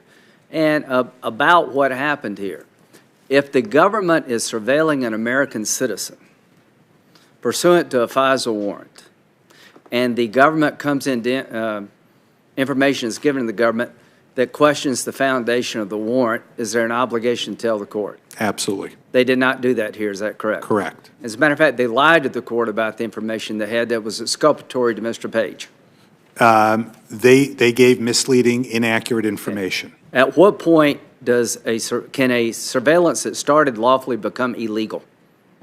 It can become unauthorized, inappropriate, illegal, depending upon the facts. Would you apply all those terms to what happened in this case? I'm going to let others who have the ability to address some of these issues decide what the precise level of intent was. Here's what I'm going to say.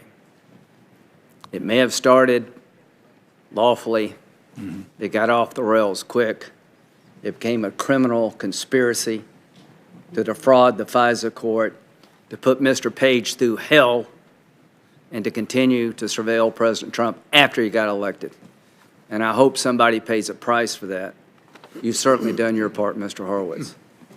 Senator Ernst. Yeah, thank you, Mr. Chair, and thank you very much, Inspector General, for being here today and presenting this information. And I know that a couple others have focused on this, and I'd like to dive back in. But first, there is a lot of respect out there, or there has been, for the FBI.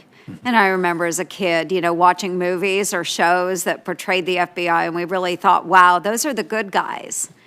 And I think what we have seen through the past number of years, number of months, is that a few bad actors have really squandered that away. And I think the American people look at the FBI and they think, wow, if they're doing this to a presidential candidate, what would they do to me as just a normal American citizen? Are they really there for me? So I'm just so sorry that this has led to this. Again, a few very bad actors. I heard somebody earlier saying, oh, the mistakes that were made at the FBI, the mistakes. It's not like, oops, I accidentally filed a FISA warrant or an application, a FISA application. Oops, that accidentally happened. That's not a mistake. It just reeks of ill wishes to do harm. So again, I just think the FBI, we've always thought of it as such a great institution, and now I'm looking at all this information. We've all reviewed the report, and I think, for God's sakes, what is going on here? So thank you for doing this work. I think it's just really important we take a look at what's going on, why it happened, and I'd like to focus a little more just on the discipline aspect of this, because these mistakes were made by some people that really wanted to do bad harm to an individual illegally. So Peter Strzok was fired from the FBI. Is that correct? That's correct. Okay, so he still has a Merit System Protection Board that is not yet adjudicated. Is that correct? That's my understanding. Okay. Does that mean that the termination is final or not final? I'm going to get ahead of my legal employment law capabilities if I give you too many opinions on what his legal rights are in that regard. Okay, very good. Thank you. It seems that there was only one individual referred for possible criminal prosecution based on the IG review, and that's the person that altered the email to imply that Carter Page was not or never a source for another agency. So with that apparent concealment of facts from the FISA court, especially as they relate to the accuracy of Steele's reporting, can you explain why there were no more criminal referrals? What we ultimately decided was that the conduct here warranted sending the entire report to the FBI and the department for review, review from the line agent all the way to the top of people who were still at the FBI. And as we said, we didn't see documentary and testimonial evidence of intent, but we also didn't hear good explanations, which left us with an open question on what the motive was and what the state of mind was. And the adjudicative process at the FBI and the department will now assess that and look at that. So, so we don't know of anyone else that has been fired or reassigned? I don't know as I sit here. That would have to come from the FBI or the department. Okay. So with that, how many case agents involved with the FISA applications in your report are still active case agents today? As I sit here, I can't tell you the precise number. There are several who still are. That are active. That are still active agents. Whether they're still in certain roles or not, I don't know. Okay, because you don't know specifically if they're still working as case agents, do you believe if they were working as case agents that the information contained in your report as it relates to those case agents should be released to other criminal defendants under the department's Giglio policy? I think this raises those kinds of issues for the department to review and consider what they have to do to remedy any wrongs here. And for those folks that are watching this back at home in Iowa, can you talk a little bit about the Giglio policy? So in criminal cases, for example, when an agent is found to have engaged in misconduct, whether by a judge or by the Department of Justice, there's an obligation under a Supreme Court case called the Giglio case to notify the defendant of the wrongdoing or harm or misconduct, impeachable evidence, those sorts of things. And that obligation is taken seriously, has to be taken seriously. As I said, I've done law enforcement corruption cases as an AUSA, and one of the first things we do, including now as IG when we find issues, is notify prosecutors and the department and law enforcement to ensure that they take appropriate steps in a timely way to make sure those agents, or if it's prosecutors, but agents we're here talking about, aren't continuing to pursue cases or aren't allowed to stay in those positions if they've violated the trust that they've been given. No, and I think that's important. The reason we're talking a little bit about this and discipline, policy, and procedures is because the American people, again, when they look at an institution like the FBI, they want to know that they are good guys. And if they are not good guys, they need to go. I think the American public gets tired of seeing bad actors with no repercussions. Very, very important from our standpoint as the Inspector General's office that there be accountability for all conduct across the board, but certainly for misconduct and performance failures. And those need to be taken into account. Yeah, performance failures, lying. I mean, there was a lot going on in the department. They weren't just mistakes, as somebody casually mentioned. These are not just mistakes. This was bad conduct. It was intentional. So I do think that as we see this move forward, that anybody that was involved in those malicious activities is gone. So a little bit about policy and procedures, just very quickly. The IG's office has previously identified a pattern of leaks and improper contact between FBI employees and the media. Part of the decision to work the Crossfire Hurricane case out of the FBI headquarters, it does seem to be due to the fear of leaks if it were actually worked out in the field. So can you characterize how much of a problem leaks are and those unauthorized contacts between the media and members within the FBI? So we identified this last year in our Clinton election report, the number of contacts, and we've seen it as we've done these reports subsequent to that in finding inappropriate, improper contact between agents and the media. Since our report last year, Director Wray has put out a new policy and undertaken new training to deal with that, or to try to address that and to change the culture, which is what we talked about a year ago.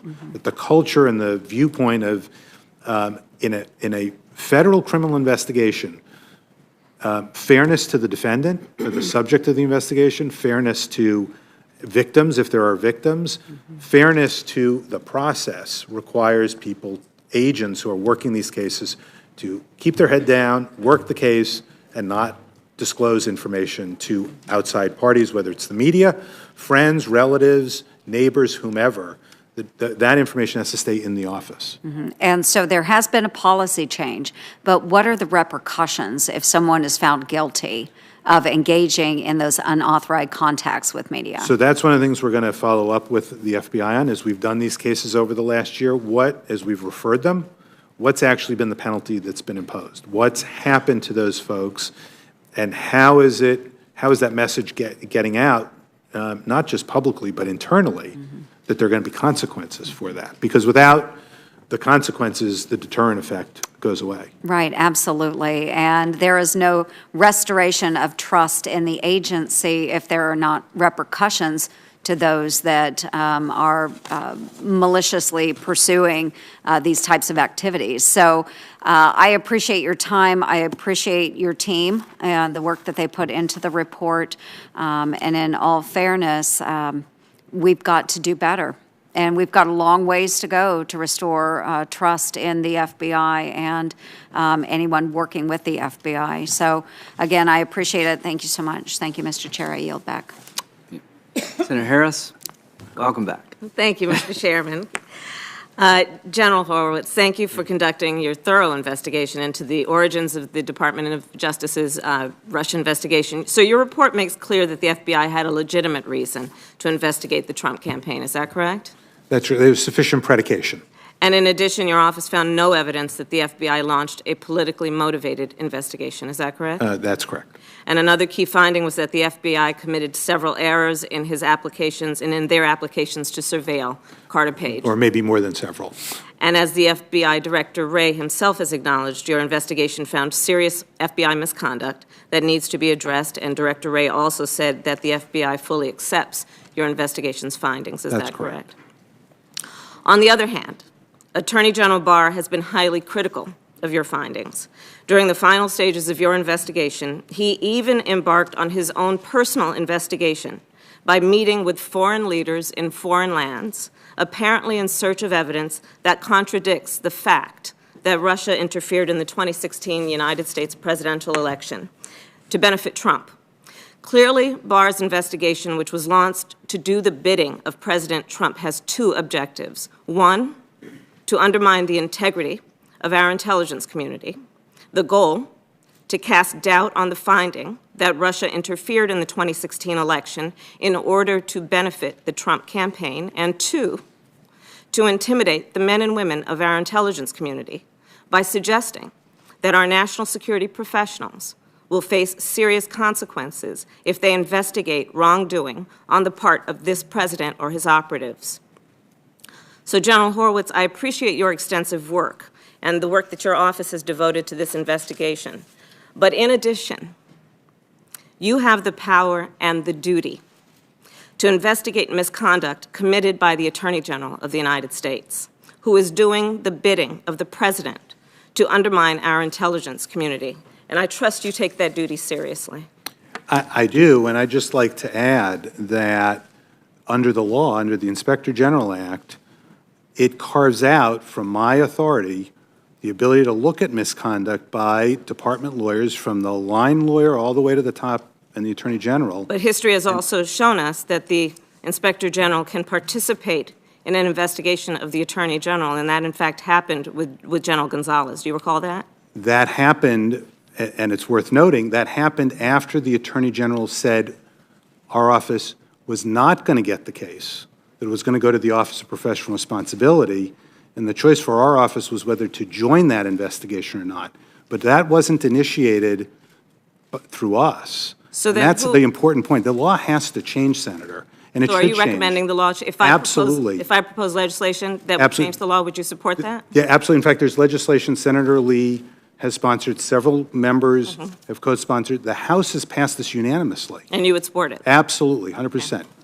So it was recently reported that the president's personal attorney, Rudy Giuliani, asked Ukrainians to help search for dirt of the political rivals of the president. In exchange for the help, Giuliani offered to help fix criminal cases against them at DOJ.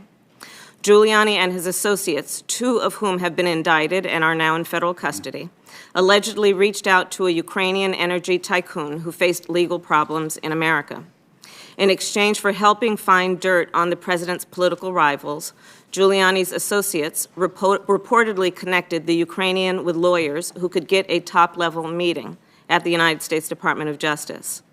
In essence, Giuliani's scheme was an attempt to trade get-out-of-jail-free cards for political favors. As part of Giuliani's plan, Attorney General Barr met with the Ukrainians' lawyers, who asked that the Department of Justice withdraw evidence in the tycoon's bribery prosecution.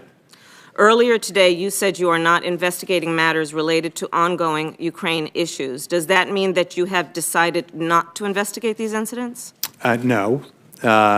As I think mentioned in a recent letter, and I've been in touch with fellow IGs who've been asked by members to look at those issues. We've been in communication with each other. I think as Mr. Fine, the Defense Department IG, wrote to several members of Congress, he was foregoing at the time undertaking any work while the House investigation proceeded and any matters here in the Senate. And as I mentioned, we will look accordingly at any action that we have the jurisdiction to review, getting back to the Section 80 discussion. No other IG has that limitation, by the way. So they can investigate their secretary, deputy secretary, administrator, whomever. I just point that out because that's important to keep in mind as we get requests. And why are we different than the State Department IG, the EPA IG, the other IGs? Couldn't agree with you more. Do you agree that if true, Giuliani's scheme is alarming? I think anything like that would be very concerning. And Mr. Giuliani recently returned to Ukraine in search of dirt on the president's political rivals, apparently in order to cook up a dossier of his own. Yesterday, he told reporters that President Trump asked him to brief the Justice Department and Senate Republicans on what, if anything, he finds. Do you and are you concerned that the Justice Department would coordinate with the president's personal lawyer on a scheme clearly designed to benefit the president's political campaign? I'm going to look at the evidence myself and facts. I've learned to, before taking any action, to not just rely on news reports or other allegations, but to actually spend the time to look at them. So I'd ask to take a look at that, and again, happy to come in and meet with you and talk with you about it. Please do. I'd appreciate that. Is it appropriate for the Attorney General or anyone at the Department of Justice to take actions that are solely designed to benefit the president politically? I think that would create questions about, on various rules at the department and practices at the department. During Attorney General Barr's last appearance before this committee, I asked him, has the President or anyone at the White House ever suggested that you open an investigation of anyone? Mm-hmm. After pondering the word suggest, the Attorney General declined to answer. The Attorney General's non-response suggested to many that he has opened politically motivated investigations. Indeed, we know that during a call with the President of Ukraine, President Trump said that Attorney General Barr would follow up regarding the quote-unquote favor that the President demanded. Did the Attorney General or anyone at Justice follow up with the President's call? I don't know the answer to that question. And Does again, anyone in your office know the answer to that question? I don't believe anybody in my office would know it. And frankly, again, it gets to the question of a decision by the Attorney General whether to open an investigation or not, which in most instances, I won't foreclose it completely, but in most instances would fall squarely within the prohibition on my jurisdiction. President Trump's phone conversation was an apparent effort to solicit foreign interference in the 2020 election. And the call involved officials at multiple agencies, including the Department of Justice, the State Department, the Office of Management and Budget, and others. Are you working with the Inspectors General of these various agencies on that issue? As I mentioned, allegations that come in, we'll talk with our fellow IGs. On that specific one, are you working with other IGs? We're not, I don't have any ongoing work at this point. Again, I'm not sure what my legal, if I'd have a statutory authority to look at actions by lawyers at the department related to misconduct. Have you been approached by any other IGs to work with them on an investigation that related to that phone call? I'll say we've had discussions generally. I don't know whether other IGs at this point have or do not have ongoing investigations. You've had conversations generally about this phone call? About generally Ukraine-related matters and discussions generally. How about specifically about this phone call?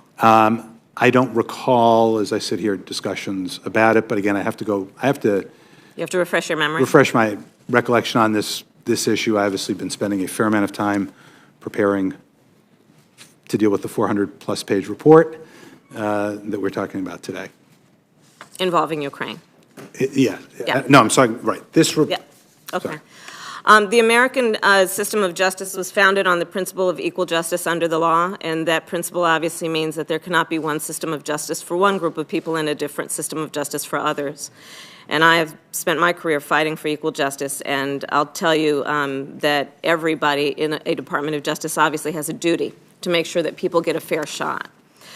Unfortunately, recent reports suggest that the actions taken by the Justice Department leaders fall far short of their obligation to pursue equal and even-handed justice.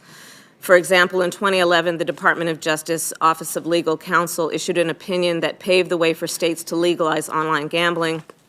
This opinion was opposed by Sheldon Adelson, and who's a major donor who spent millions of dollars to support President Trump.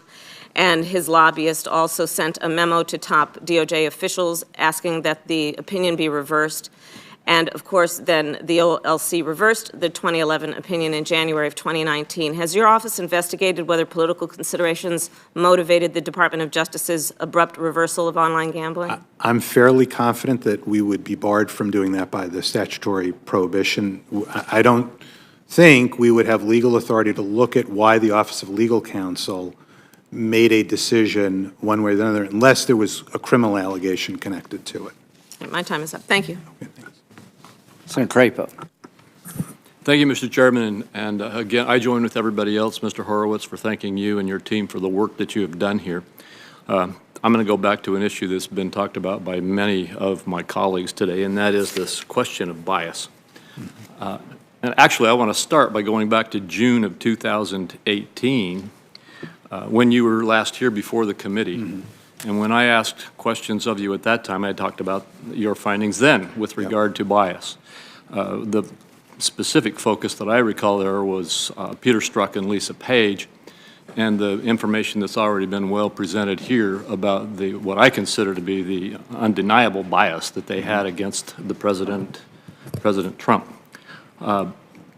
At that time, you made similar statements to those you made today, which is that you did not find bias in the decisions that you were evaluating in that report. But as I went through that with you, I think that you also confirmed that you were not saying that there was no bias by those who were involved in making decisions. Rather, you were saying you could not prove that that bias was a factor in their management of the activities they engaged in on behalf of the FBI. As I understood it, you said that there was bias, but in fact that you had asked them whether their bias influenced their work performance. They had told you that it did not, and you had no contrary evidence to dispute that. Is that correct? Let me clarify. Let me explain. We found that those text messages evidenced bias, and what we ultimately found was that other people were involved and made many of those decisions, not them, and that was the base, not because we didn't know whether they were biased. Those texts evidenced bias by them. All right. The question was the other individuals who we didn't have text messages for, otherwise evidence of bias by those individuals. And that would be consistent with what your report here today says. As I'm reading from the executive summary, Deputy Attorney General, I believe that's his title, Priestap. Assistant Director or Deputy Assistant Director, depending upon the time period. He's the one who made the final decision to open each of the 4 investigations. Correct. He did that in consultation with a number of others, including Peter Strzok. Correct. And you don't necessarily know what advice was given in those conversations, do you? I don't. But he made the final decision, and because you had and you've used the phrase very consistently here today, you did not find documentary or testimonial evidence that political bias or improper motivation influenced the decision to open these 4 investigations. Right. Did you ask Mr. Priestap whether he had bias? We asked all the witnesses, not just him, as to whether bias or other improper considerations had any impact. But we also looked for emails, text messages, documents that could show what we found, frankly, was Strzok and Page. I mean, if that is how you find evidence of bias. Now, beyond that, I'm stuck trying to understand what's in somebody's head if there's no other. I just want to make it really clear what it is you are saying and what you are not saying. Correct. And in this case, what you're saying is that you could not find any documentary or testimonial evidence to contradict the statements of the investigators that they were not letting bias influence their decision. Correct. Do you believe that's an open question? I mean, I can only speak to the evidence we found. I think the important point here, and I made earlier, is all the evidence is here. People are free to consider, evaluate what they think ultimately people's motivations were.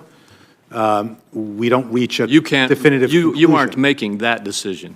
We're not making a decision on ultimately information, evidence we don't have that somebody may have acted. But there's, in my opinion, and I think in the opinion of most of us who have, on this side of the aisle at least, who have talked to you today, I think there's tons of evidence of bias here.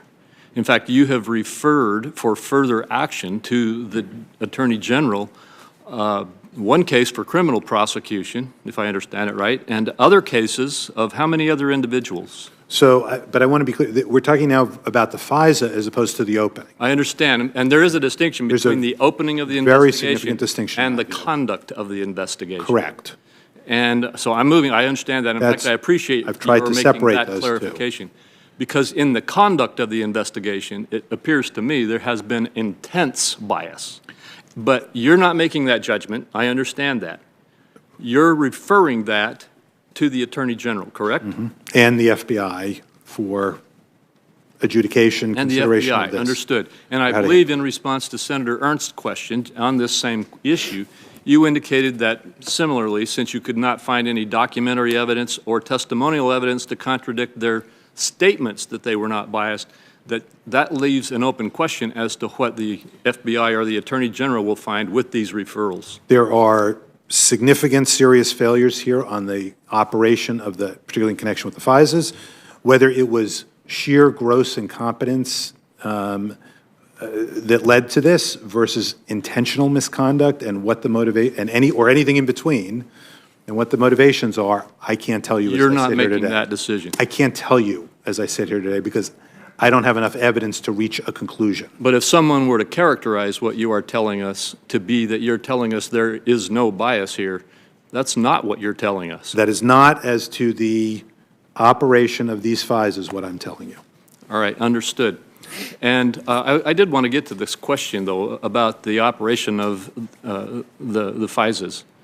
And again, you may not answer this, and that's fine. But it seems to me that if we go beyond the bias question to intentional versus grossly negligent, it seems to me that the kind of misconduct that has been presented by you and reviewed by our chairman and many others here today is mind-numbing to consider that it could be just accidental. Can you reach a conclusion like that? I'd be skeptical, but I understand why people would be skeptical of that. There is such a range of conduct here that is inexplicable, and the answers we got were not satisfactory, that we're left trying to understand how could all these errors have occurred over a 9-month period or so among 3 teams, handpicked, one of the highest profile, if not the highest profile case in the FBI, going to the very top of the organization involving a presidential campaign. Well, I understand that. I appreciate that. I think it is explicable. But I understand that you can't, or at least aren't, going to make that jump. You are going to refer these cases. Mm-hmm. And I appreciate that. Is criminal prosecution a possible action in the cases other than the one you've specifically referred? I wouldn't want to prejudice or prejudge anything. I'd leave it to the department to speak to you on that. All right. Let me go on for just a moment. Let's move to the whistleblower question just once more. I'm shifting topics completely. It's come up several times today, and I understand your point that a whistleblower is entitled to anonymity. Explain to me how it happens that the person accused, when a whistleblower makes an accusation, can have the right that most Americans think they should have to confront those testifying against them. How is that accomplished? So I'll speak to what we do. We get anonymous allegations frequently. We get people coming forward who are reporting misconduct who want to be anonymous, want to stay anonymous. So we get them both ways. We get people walking in saying, keep me anonymous, and anonymous complaints. We move forward on both if we think they're sufficient to move forward on and predicated and have support. But we then have to prove the allegations and get corroboration for it, because you're right, the individual, if there is a finding of misconduct, has a right to ultimately challenge the evidence found. But it doesn't necessarily mean that they get all the way back to where the nugget started if that information is corroborated through other means. And the IG Act requires us, actually, the law says, and Senator Grassley obviously has had a role in this, makes it quite clear. We are not, unless we're legally obligated to provide the information, the law requires us to do so. It's our obligation as IGs to keep that information. Well, I appreciate that, because as you know, we may face that question here in the Senate relatively quickly. Last quick question, and I'm running out of time, so I just would like a quick answer if you could. I'm trying to find out who brought the Steele dossier to the attention of the FBI for the investigation. Was that Andrew McCabe or was that Bruce Orr? So it was Steele in July 5th of 2016, going to his handling agent. The agent, there's a dispute whether he was a confidential source or not. We spend a number of pages on this. But the agent that Steele had a relationship with is the agent he went to with some of his reports. That agent then put it through a process at the FBI, and it then took from July 5th to September 19th to get the information to the Crossfire Hurricane team. Eventually, in that meandering over the, 2.5 months, There is information that we conclude in here that Mr. McCabe was involved in referring it over to the Crossfire Hurricane team. All right, thank you.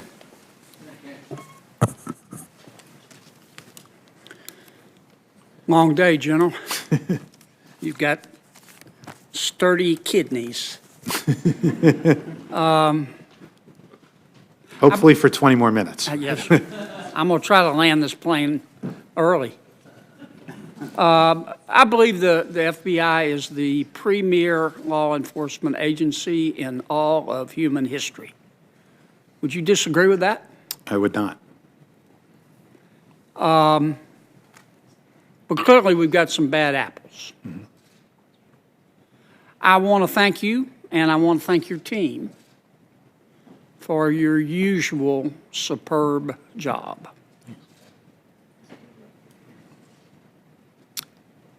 After I haven't read the entire report. I'm about 70% of the way through, but I'm going to finish it. It's tedious. Yes. I don't mean that in a pejorative sense. It's supposed to be tedious. Right. After about 15% of the way through, it made me want to heave.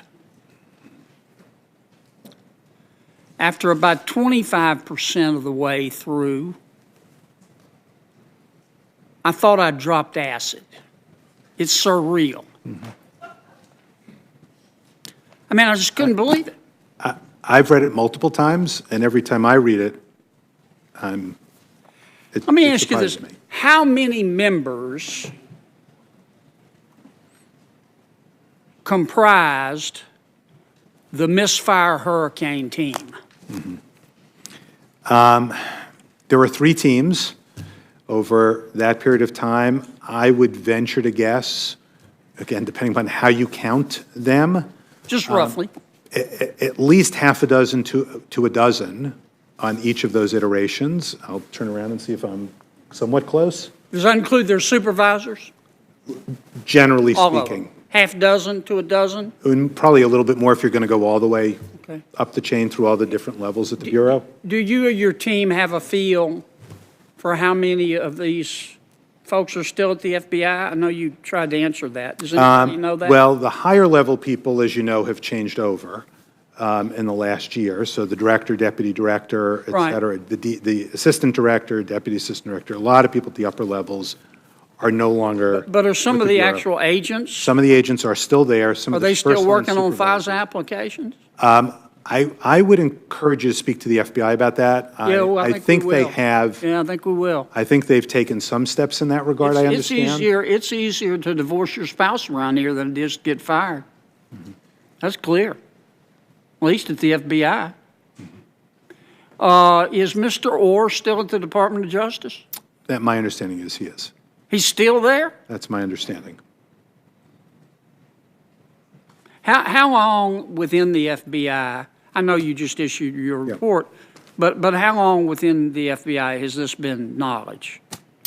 So we sent the draft for classification. Not end of your August, document, excuse me Oh, for I'm sorry. interrupting, but just the fact that there was a major league screw-up here.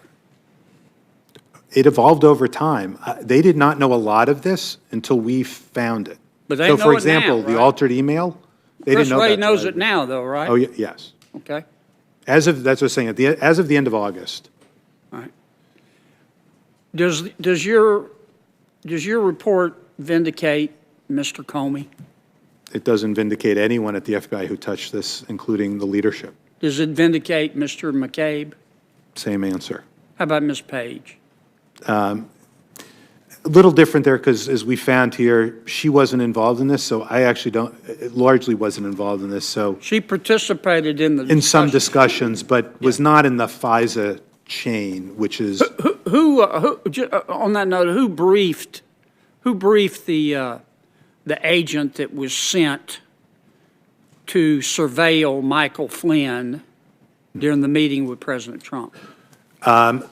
That was discussed up and down the chain at the FBI. Okay. So that was not a hidden fact or hidden information. All right.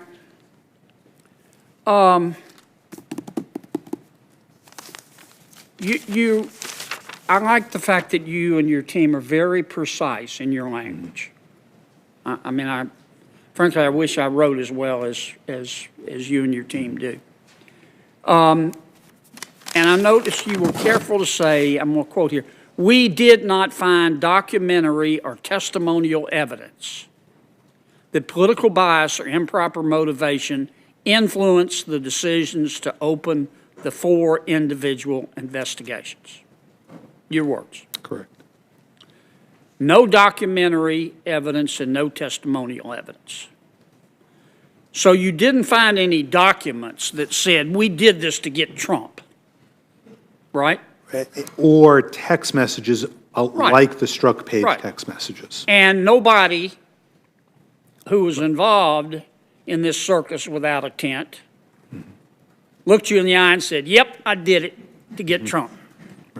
Nobody did that. Or, for example, a whistleblower come in or other people Right. tell us they But none heard of the something like agents you that. talked to looked you in the eye and said, yeah, you're right, I did it to get Trump. And nobody came in through a different means and said, I've got a problem here with this, what's going on. I mean, you don't have to qualify as Mensa material to know not to do that to the Inspector General, right? Yes, although, look at some of the text messages we found. So I'm not sure. I understand. That may be a counter narrative to that. Well, I don't want to get too, I don't know what's the word, epistemological here, but is the absence of evidence always the evidence of absence? No, it isn't. So can you rule out categorically, unequivocally, and unconditionally that there was no bias here by the fact that you didn't find anything in writing and none of these chuckleheads looked you in the eye and said, yeah, I did it to get Trump? Well, yeah, it's rare that I could tell you at any point in time, I could unequivocally 100% say this actually happened. So okay. I get it. I will say that somewhat the difference on the opening is we concluded, based on the evidence, that Mr. Priestap opened it. We have not seen in last year's investigation or this investigation, looking through texts, emails, et cetera, talking to other people, any evidence that he did it for a improper purpose. Can I tell you 1,000% someone won't walk in a week and say, aha, you missed this? But that's what I'm saying. I'm sorry. I'm sorry, go ahead. Let's talk about the people involved in the initial FISA application and the renewals. These are experienced people, right? In this case, these were experienced people. Many of them had professional degrees, including but not limited to law degrees, right? I actually don't know what all their degrees were. Okay. They knew the law. They should have not only known the law, they should have known every single policy that they had to deal with. I mean, they were handpicked by Mr. McCabe, right? They were handpicked. Okay. This wasn't their first rodeo. It certainly wasn't, with maybe an exception or two towards the end, of relatively new agents coming on board. Well, but that to me, should not have been an excuse, just to be clear. Well, it just seems to me that it has to be one or two things. Either incompetence or intentional conduct. I agree. It's either sheer incompetence, intentionality, or something perhaps in between. So which do you think it is? We've got so many different people here. First of all, it wouldn't be fair to lump everybody into one because there are different actors coming in at different times. Some people have more touches of this than others. I think it's fair for people to sit there and look at all of these 17 events and wonder how it could be purely incompetence. Okay. Well, I want to thank you again. I know this puts you in a tough spot. And I hope you'll tell your colleagues back at the FBI that we appreciate their work. Absolutely. But this got to be fixed. Yeah. At a minimum, somebody's got to be fired. Yeah. Agree completely. There's got to be a change in the culture also. I'm done. Agreed. Thank you. I'm done, Mr. Chairman. Excellent. Senator Blackburn. Thank you, Mr. Chairman. And General, I know you're happy to see the end of the dais coming at you. You're going to get out of here. Let me pick up right where Senator Kennedy left off, because I will tell you, the perception by the American people from reading your report, and we've all put up links so that people can read it, is that this was intentional, that it was deliberate, that it was malicious, it was premeditated and well thought out, and that it is conducted by people who were desperate. In essence, it is the epitome of the swamp. It is murky and muddy, and people weren't going to get their way, and this guy who was going to win and then did win didn't deserve to win. And it does have the appearance of intentionality, because you would not have this series of unfortunate coincidences. That is not what it is. It is the surveillance state at work. This is what they did. And they took their professional place and those tools that they had at their disposal to go spy on a campaign and on U.S. citizens, which is unbelievable. And you've heard it from several today that people can't believe this happened. And you can say, yes, there are sins of omission here, but there are also sins of commission. And they were deliberate and intentional and very malicious in the way they went about this. I want to talk a little bit about Christopher Steele. I was looking in Appendix A, I think it's page 419, and it says in there he was paid $95,000 over a 3-year period of time, I believe. Correct. Okay, and what was that money paid to him for? So that would have been for various pieces of information that he gave to the Okay, so FBI after that's- being a CHS in 2013. All right? But not related to be clear, not related to Crossfire Hurricane. Correct. Between But- 13 and 16. Right, 2013 he was 16. considered a trusted source, and thereby he was paid. Correct. Okay, and then he began working with Fusion GPS in June of 2016. And that really should have raised some alarm bells with you all. November comes along of that year, and you drop Steele as a source, correct? Well, the FBI dropped Steele.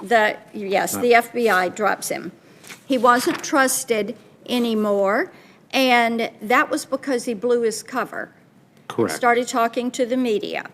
And they should have stopped relying on him at that point, correct? Under FBI rules, once you're closed, you're closed. You need certain approvals to start reinitiating and reengaging. That's right.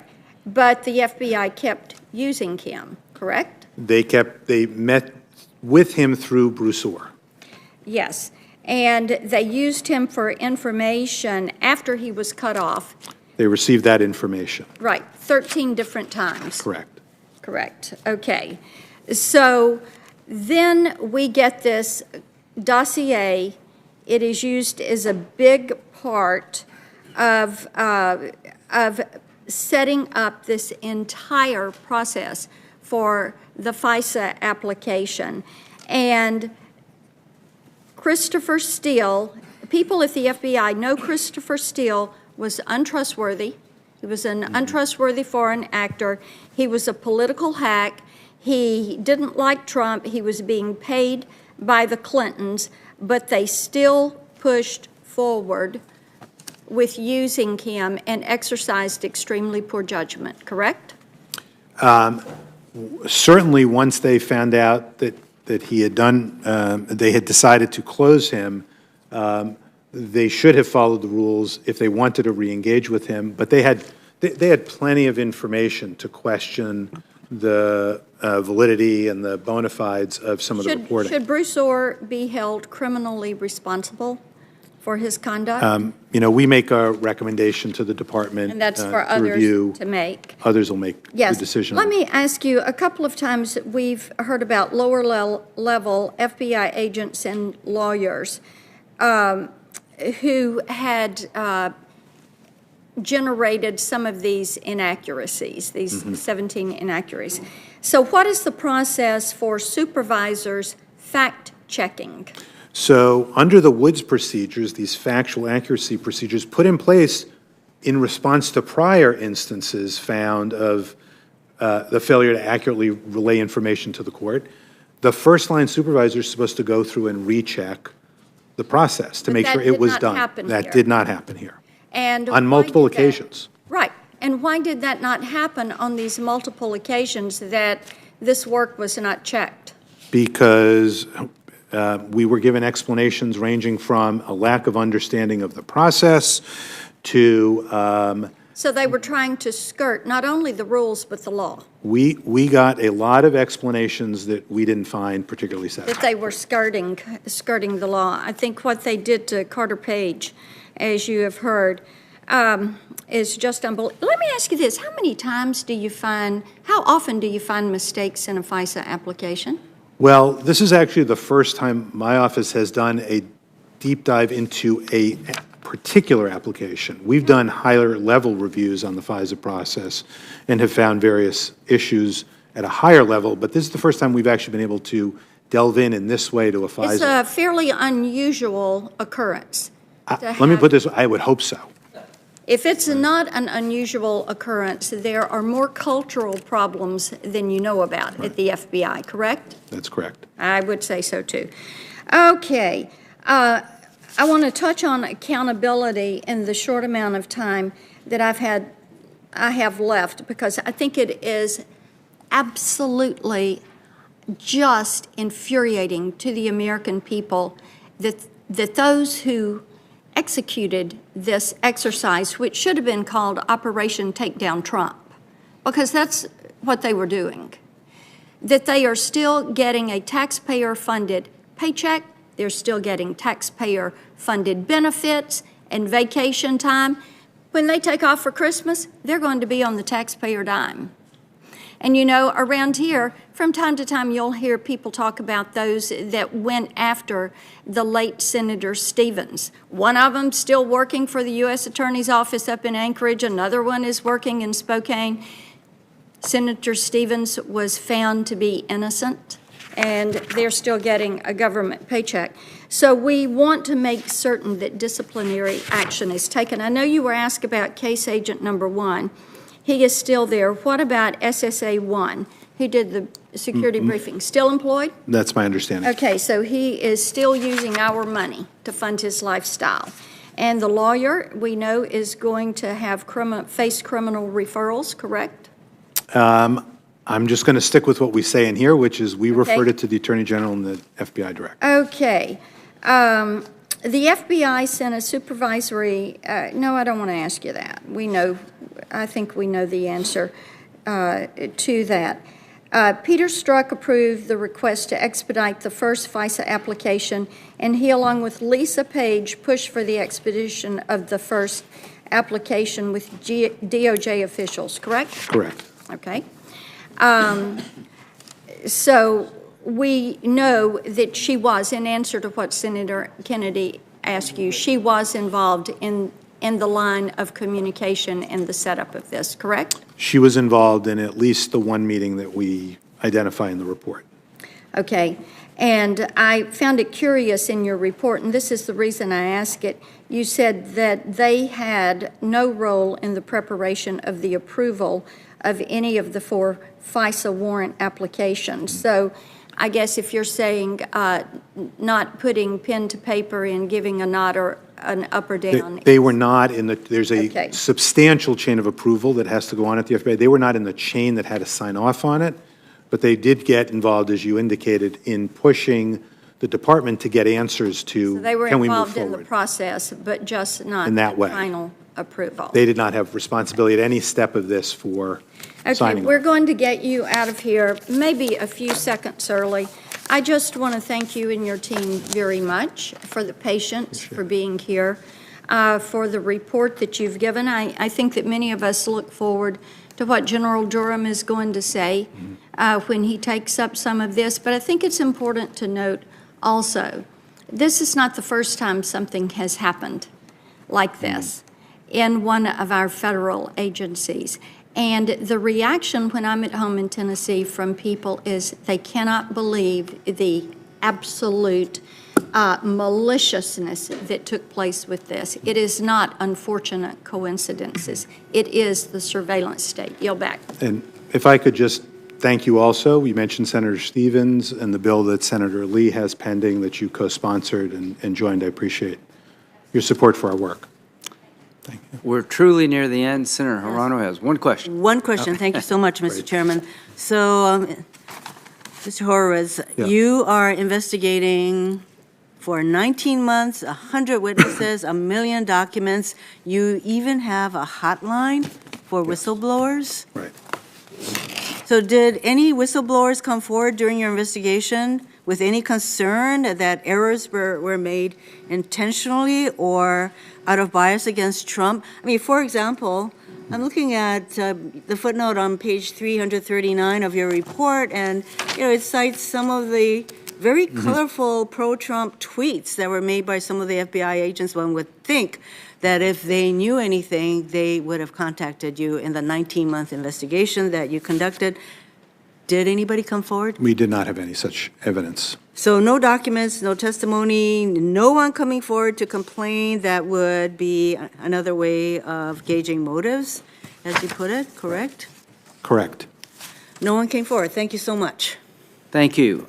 I probably violated the Geneva Convention today. I mean, you sit there 4 hours and not give you a bathroom break. I really appreciate what all of you did. This is a well-documented report. There's sort of a blue team, red team view to some extent, but I'm sort of glad to see all of us coming together that this should never happen again.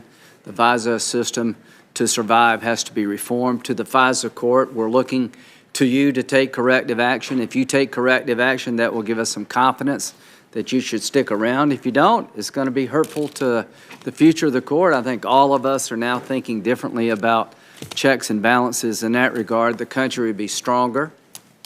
Let me just end with where I began. Rather than debating whether or not there was a legal predicate, reasonable articulation, which is a very low standard, to open up a preliminary investigation.